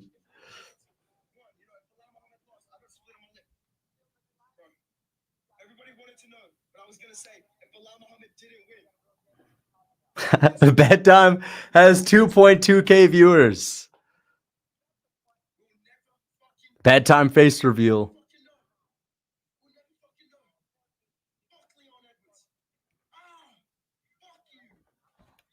Dude, everyone's looking at Bedtime's face reveal. Bro, look at Belal's ear. This proved to me Islam runs through 170. I think Makhachev and Belal actually have similar looking boxing if you compare. Listen. I don't think Belal's a better striker, but Belal's boxing looks similar, man.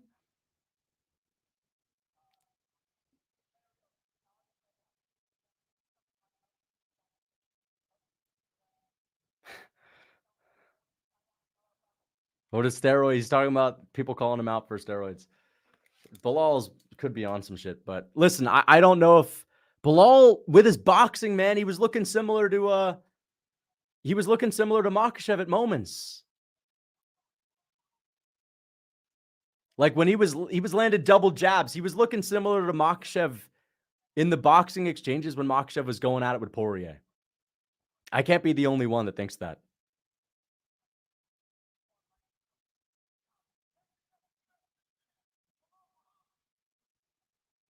Are they going to interview Leon? Yeah, they're going to interview Leon.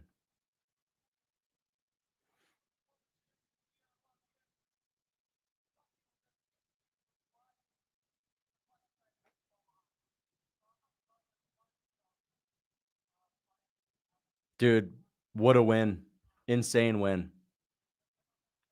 Mario Rios is not going to be happy? Of course not. Leon Edwards, man. People were right in saying that, listen, we all know Leon just does enough, but when I say things like he just does enough to get by his opponents, Leon fights to the level of his opponents. Maybe we were wrong in saying that. Maybe that's the peak of Leon, and Leon was just this much ahead of his opponents. Maybe Leon is just this much ahead of his opponents, essentially.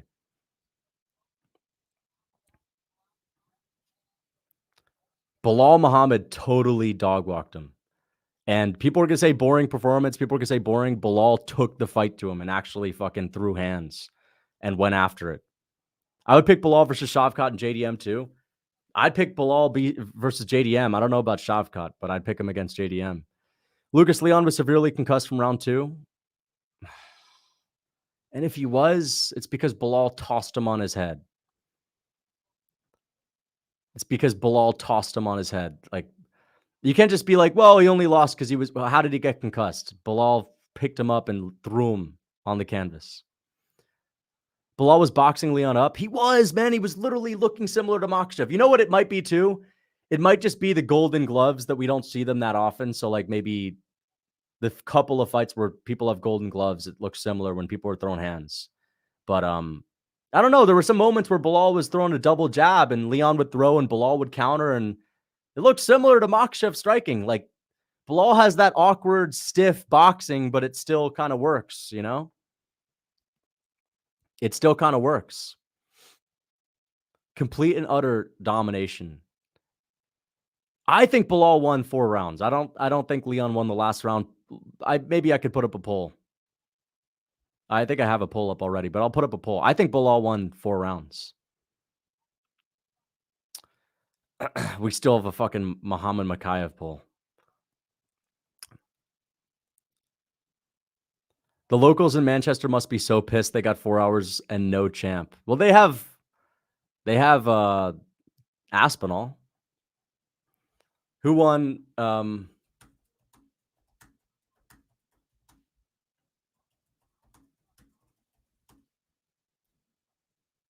I think the argument for Leon is the cut, but I think Belal landed a lot of strikes before any of that. What a fight. Big upset. We haven't had a lot of upsets in title fights, so I'm kind of happy that we got a big upset. Who wins, Belal or Islam? I don't think they're going to fight, to be honest, but I think Mokaev beats him. They have a very similar style, and I think Makashev's just crisper everywhere. The real question is Usman or Belal. Probably go with Belal right now. He's got more steam. Bedtime schooled you today? Bedtime, well, he did pick Leon, but he was right with Belal. He was more confident in Belal's chances than I was, and a lot of other people were. And I admit that I was, I underrated Belal. I thought it could be a competitive fight, but I underrated him too. And Leon Edwards, we kept saying things like Leon just performs to the level of his opponent, right? But Leon is just this much better than the opponents he's beat. You know what I mean? Like, he doesn't create a tremendous skill gap over his opponents. Belal just created a tremendous skill gap over Leon, especially in the grappling. Stunking that up. Leon was literally falling asleep. He said it. That's his fault. Stunk that one up. Aspinall Blaydes early stoppage. Yeah, it was a bit early. I agree. It was a bit early. Every Instagram comment this week will be Shavkat eats Belal alive, bro. True. John Jones muted his IG comments. Crazy. That is pretty funny. Thank you for the $2. Nutsack MMA. Thank you for the 1-month membership. The Leon fans coping hard, calling PEDs. It is what it is, man. They're going to cope. It's what happens. People hate Belal. It's like they're always going to hate him, but Belal's champ. And he deserved that. He deserved the bell. He fucking won 4 rounds off of Edwards. This is crazy. Outclassed him. Won the first and actually fucking struck with him and outstruck him at moments. Many moments. More moments than not. My parlay was Patty, Tom, Belal. I can't believe I got them right. 800 to 7,200 payment. Wow, 7,200 payment. That's insane. Congrats on the big win for your parlay. That's crazy. Thank you for the 55 TRY. Could it be because Leon got concussed? I mean, Leon lost the first round. Did he get tossed on his head in round 2 or round 1? Either way, Belal did that shit. And Belal was piecing him up, and Leon was looking very tired in the first. I don't remember when the head toss was, but, you know, it was legal, right? Wouldn't be surprised if Belal clears through the whole division. Thank you for the $5. He's 36. I don't think he will. I don't think he will. He's 36 years old. So, yeah. Was feeling either Belal would shit the bed like Colby or just be way too strong for him. No in between. Yeah, the latter was true. Way too strong. And not just strong, like just cardio is insane. Pressure's insane. Imposed his will. Didn't back down. Wasn't scared of getting hit. He was firing on all cylinders. Thank you for the 12 months membership. Man, I'm so pissed right now. I had a 7-leg parlay to make 1,500 and Leon was the last leg. That's why I don't bet, because I've had moments like that where I've like a 7-8 leg parlay and one goes south. Yeah. Thank you for the 12 months membership. That's rough. Maybe that's the awakening that you're not going to bet. Thank you for the $5. Thoughts on Islam versus Belal? I love the fight. But I don't know if we see it. But I think that Mokaev is occupied with Arman. Belal, the UFC is going to try to get him to turn around quickly against someone like Shavkat. Belal Muhammad biting the curb in 4K. Please muzz for us, Tracy, for the ultimate win. Listen, I'm going to muzz. I muzzed for the McParkin KO. All right. I'm a muzz. I told you guys, if I muzz for real, to be like if Volk wins. But I think it's a big moment. F all the haters. That was a high-level elite performance. It was. People are going to cope and say it was shit, but it was a high-level performance. Thank you for the $10 and new. Belal representing the Arabs. Alhamdulillah. He is. Thank you for the $10. I appreciate that. Belal did what Colby was supposed to do. 100%.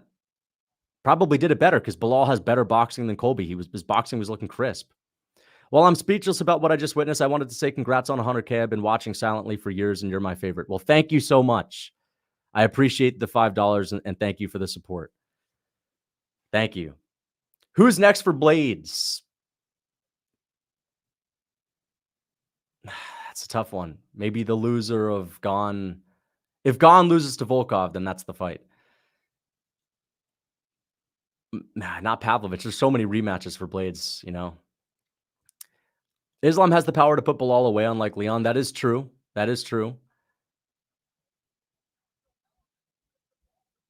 Stinky fight was the co-main stopped early. I think the co-main was stopped a bit early, yes. But I understand why they stepped in. I mean, he was getting his head popped around and his head was kind of bobbing off of the canvas. But I think it was stopped early, yeah, a little bit. I will say it was a bit early. Do you think Usman can get the title back? No. Him versus Usman would be a good fight. Belal versus Usman if Usman is ready. I actually would like to see that. Belal versus Usman or Belal versus Shavkat. I think Usman, in a way, would be interesting. I know he lost to Leon twice, but it's a different matchup. It's Usman Belal is like a Colby versus Usman matchup. You know, it could be interesting. What do you reckon is next for Belal? We got to talk about that. I got to make a video on it. Guru was always crying, big ego, lame guy. Thank you for the $2. Well, you know, the Brit lost, so. Stinky fight was the co-main. I read that. The way he took him down with ease was unreal. I know, and he was like picking him up and slamming him on the ground with ease. Keep that same energy you hated too. If you've been watching my channel for the past year and a half, I've not been hating on him. But I wasn't just going to say he wasn't boring. I mean, obviously he's boring with his fights, but this one was pretty good, entertaining fight. I think his fight is entertaining tonight. And I think he's always been underrated when it comes to entertainment. Not an entertaining fighter, but a bit underrated. Where's Belal's welterweight GOAT list? Top 5. After beating Leon, who's top 5, I think he's top 5. Can Shamil the Blob cut down to welterweight? Thank you for the $2. Can Shamil the Blob cut down to welterweight? No. It's impossible. Shamil's body wouldn't allow it.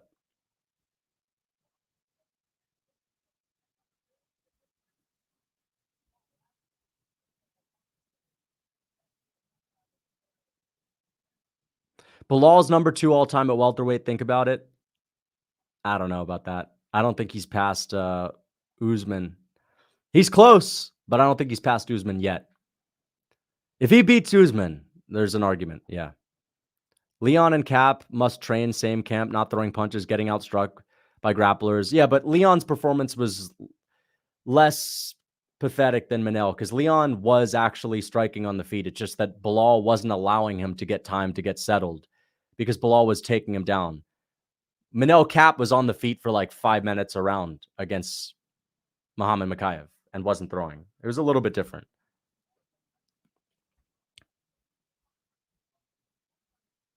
Dana's going to announce Belal versus Shavkat for UFC 307. Yeah, Belal Shavkat next week at Shavkat's backyard.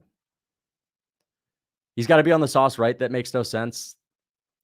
I mean, I don't know. Belal could be on some shit. Flukas, this feels just like how it would feel if Trump got elected. Thank you for the 3 months membership. I mean, I remember Trump getting elected in 2016. It was crazy. Leon won. Yeah, I mean, you're right. It's just like unexpected. Leon 135 or rewatch the fight based on damage. With the elbow, I agree that Leon did more visible damage, but Belal outstruck him for the beginning of that round anyway, then took him down for like 4 minutes. Leon won the third, but I don't think he won the first. I'll rewatch the first round, but yeah. Belal dumped him on the bald spot. Thank you for the $2. Thank you for the 50 and okay. Belal didn't flinch for a reason in the stare down. He is legit as it gets. One of the greatest welterweights of all time. You got to say it at this point. I mean, a win over Leon is insane. Leon's not been beaten since what? Way back in the day. Belal had dominant positions, but did nothing with them. Also, Leon, yeah, but he was winning striking exchanges too. Also, Leon looked tired, sleepy, not really exhausted, disappointed in Leon.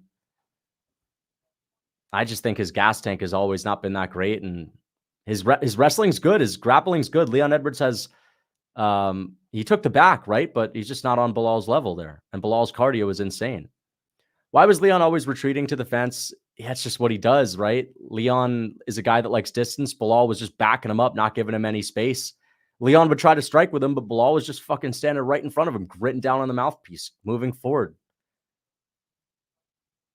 Defending takedowns, but not preventing it. Yeah, I mean, I would have liked to see a little bit more of an attempt to stay in the middle of the cage, but easier said than done. Belal is the real Kamaru Usman. Usman ain't taking the back like Belal. Usman's not on the same level as Belal when it comes to just the jiu-jitsu. Leon didn't know what to do with the Belal pressure. He didn't. Tried his best, landed some nasty knees, some nasty body kicks, but Leon did all right. I mean, Leon didn't just... Listen, Leon had his moments, but it's just Belal fucking beat him where it mattered. Belal won the exchanges where he was able to get the takedown, and Belal was edging out the striking exchanges too with output. Thank you for the $2. Not Shane. Thank you for the $2. Belal pulled a Sean. Yeah, but that's a pace I've never seen. I haven't seen that sort of pace from Strickland in the grappling. I mean, that's an insane pace.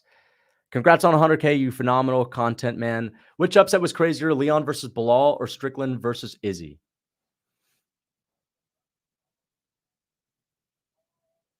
I think Strickland versus Izzy, to be honest. I was more shocked with Strickland versus Izzy. I thought it was going to be competitive, but just seeing Strickland knock Izzy down in Australia, I think that was a little more shocking. But this was pretty crazy too. But I think that was a little crazier. Come on, fitness is enough to know he's on the juice. He could be. A lot of fighters could be, though. I mean, listen, Belal could be on sauce. That EPO. Thank you for the $2, Brady. Thank you for the $2. Jao Lucas, not for real. He was never that good. He's 36 now. Nah, come on. You can't say he's never that good. He just beat Leon Edwards easily.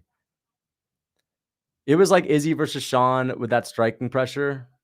Yeah, but it was. But Izzy versus Sean was a much different fight. Like, Izzy was throwing a lot, but Strickland was pressuring but not throwing. Belal was actively like letting his hands go and just shooting tons of takedowns. I think Belal's pressure was crazier because Strickland, part of his pressure is just defense. Like he walks into you, but he doesn't throw that often. He just makes you miss and gets you to tire yourself out and then capitalizes landing when there are openings every now and then. Belal's just fucking bullying his way into moments. Mario Rios on, wow, yeah. After watching this, thank you for the 25 and okay, yeah. Someone check on Mario Rios. A lot of these fighters seem lazy, wanting to save their energy. And then when it's the final second, they explode, nearly get a TKO. Yeah. Especially the 5th round, Leon goes out there looking for the KO. That I understand. You don't want to do that in the beginning of the 2nd round. But yeah, too late for Leon. But, you know, those elbows could have stolen that round in the eyes of the judges. Who do you think is next for Belal and Leon? I think Leon, definitely not a rematch because he wasn't an entertaining or dominant champion. For Belal, I think you do Usman or Shavkat. For Leon, I think you maybe give him MVP or Ian Gary. I think Ian Gary. Or JDM. JDM or Ian Gary. Dana's calling Shavkat and Islam, begging to fight him ASAP. Dana wants him out of there. As I said, they're going to book a fight next week for Belal.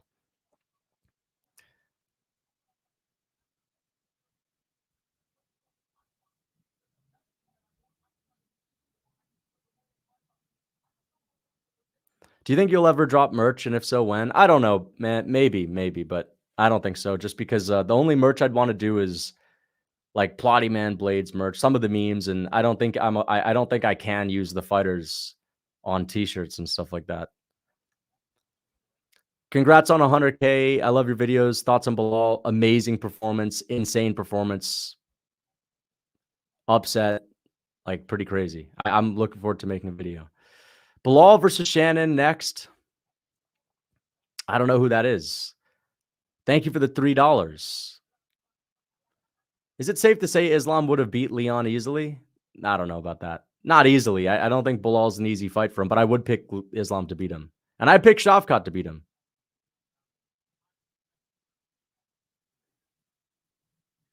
No chance of a rematch with Leon. No, I don't see it. I do not see there being a rematch. Definitely not. Definitely not. Leon was not entertaining enough or dominant enough as a champ. Making a rematch with Leon Edwards would be pathetic. Like, you do a rematch with a guy like Usman, 5 title defenses, entertaining knockouts, entertaining fights. Like, Leon just didn't really have great fights as champ. Leon is so scared to get hit. He doesn't like getting hit. He got rocked in the first, remember? But hey, so did Belal. Both guys rocked each other in the first. How do you think Islam would do against either of them? I think he beats both of them. Postcard presser Dana's going off about John. We gotta check that out. Thank you for the $2. Belal versus Shavkat, JDM versus Usman, and Leon versus Gary. I think Leon versus Gary is the fight to make too. Yeah, I like that. JDM versus Usman, Belal versus Shavkat. Yeah. Or Usman versus Belal, Shavkat versus JDM. To be honest, I'd rather see Shavkat and JDM like the highest level #1 contenders fight with 2 boogeymen. And I'd like to see Usman and Belal. Patty got a 200K bonus. Insane. That is crazy that he got 200K. They should have spread it out a bit. Can you please read the dono? I got you. Thank you for the $2.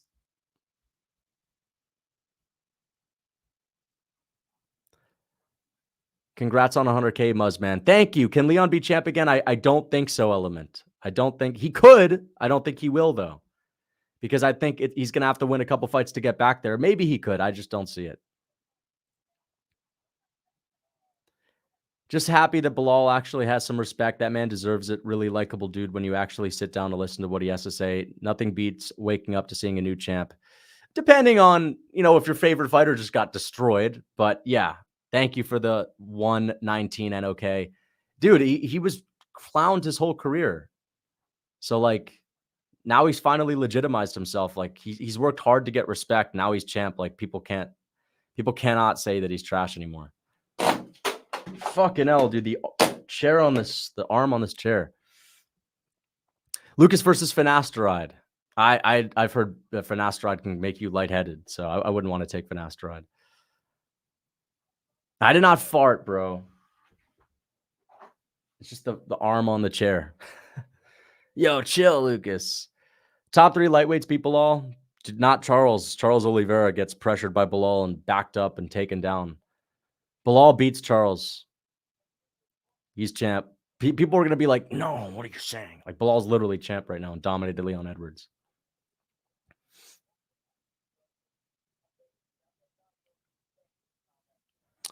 Yeah, I mean, listen, I don't think that I don't think Belal is going to fight Leon Edwards. I mean, again, but I don't think he's going to fight Mokaev, but I don't even think it'll matter. I think that Belal will lose in his next fight.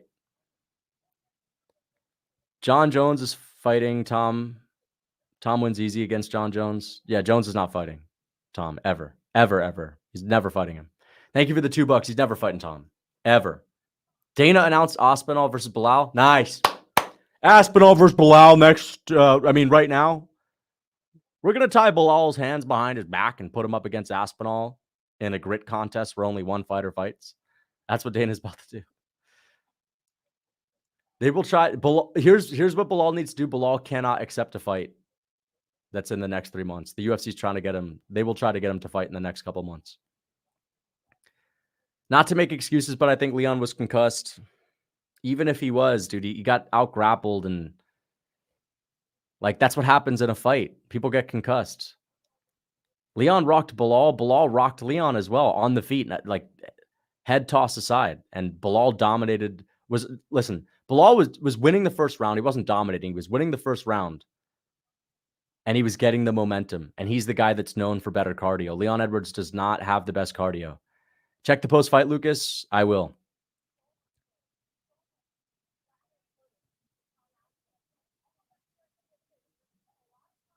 How you feel about the fight? I think Belal dominated, and I think he actually had a really good performance, and he took the fight to Leon on the feet.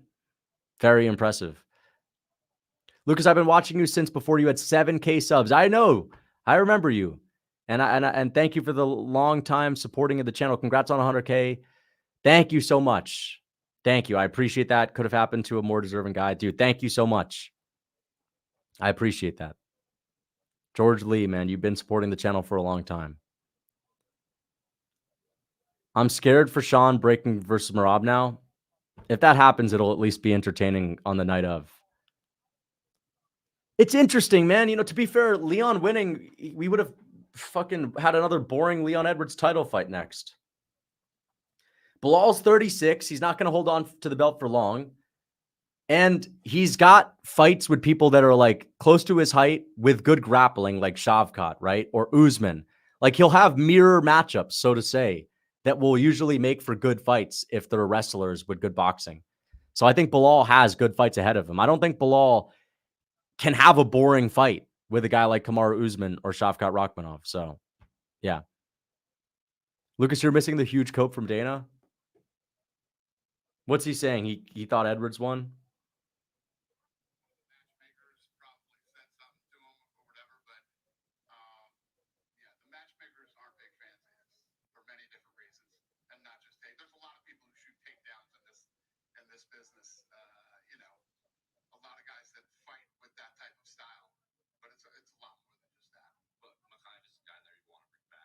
He's talking about Mokaev.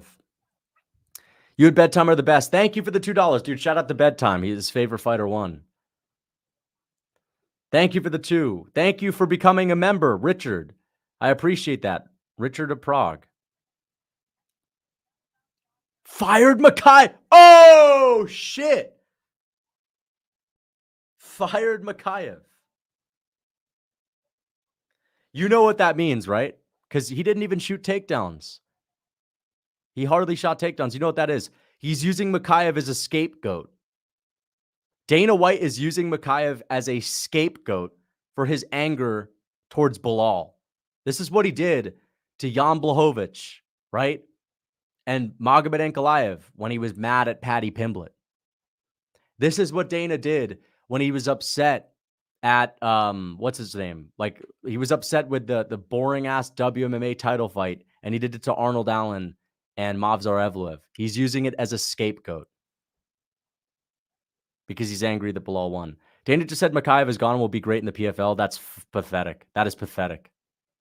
That's pathetic. I feel bad for him too. He won that fight and actually deserved it.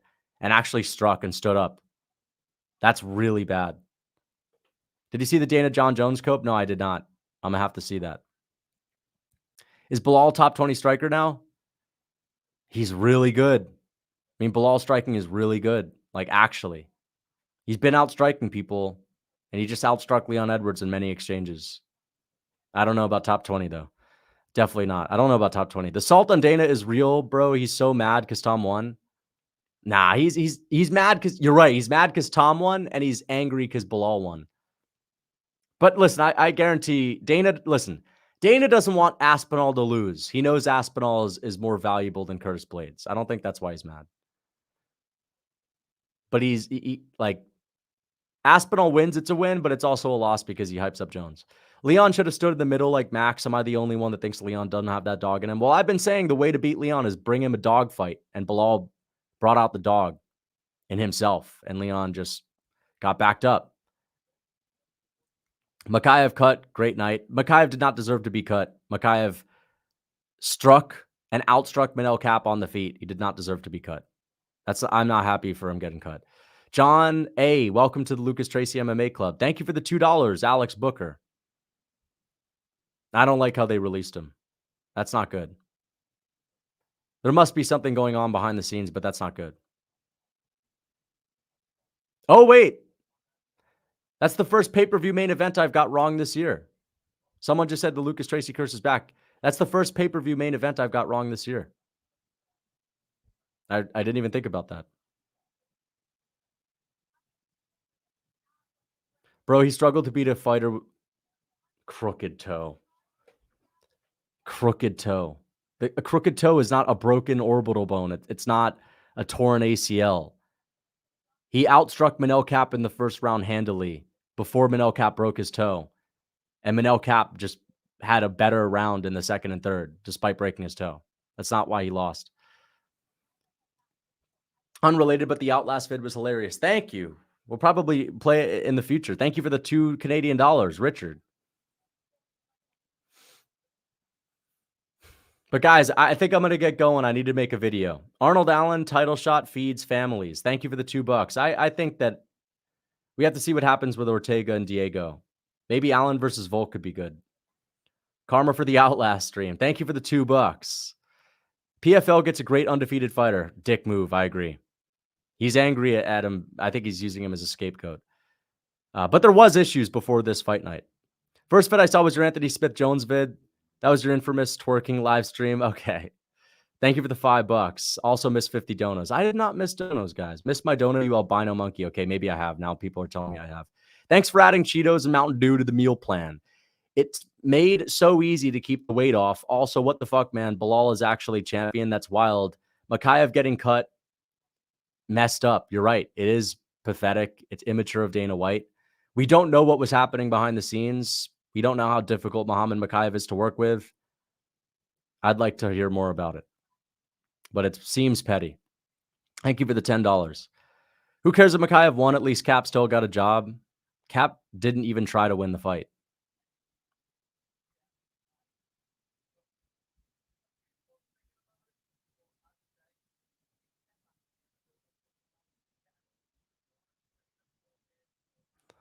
Lots of these fighters seem lazy, wanting to save their energy. I read this, Big Boss.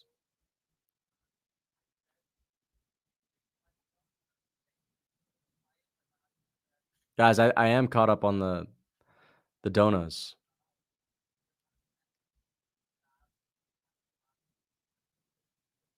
I think Islam will defend his belt a couple more times, and when Belal either loses or retires, Islam will fight for the 170-pound belt.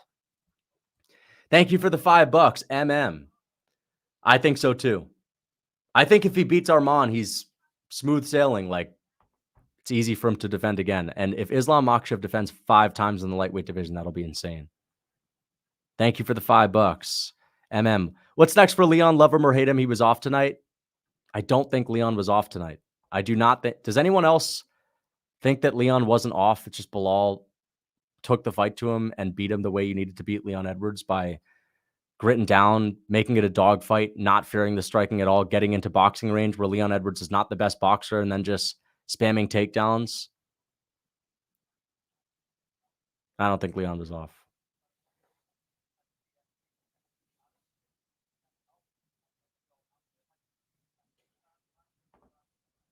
Leon has always struggled against pressure. He has always struggled against pressure. Belal just fought like he was not afraid of getting KO'd and didn't.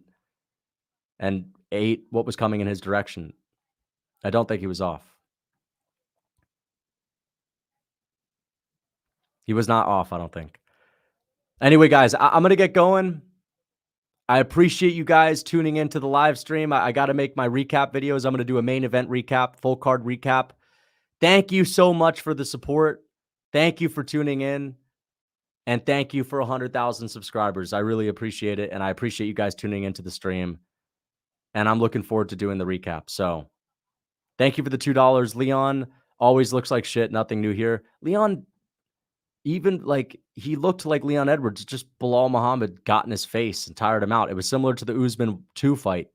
Just Belal didn't get KO'd and he did better in the grappling and got the back, unlike Usman, because he's got better jiu-jitsu. But guys, I hope you guys enjoyed. Until next time.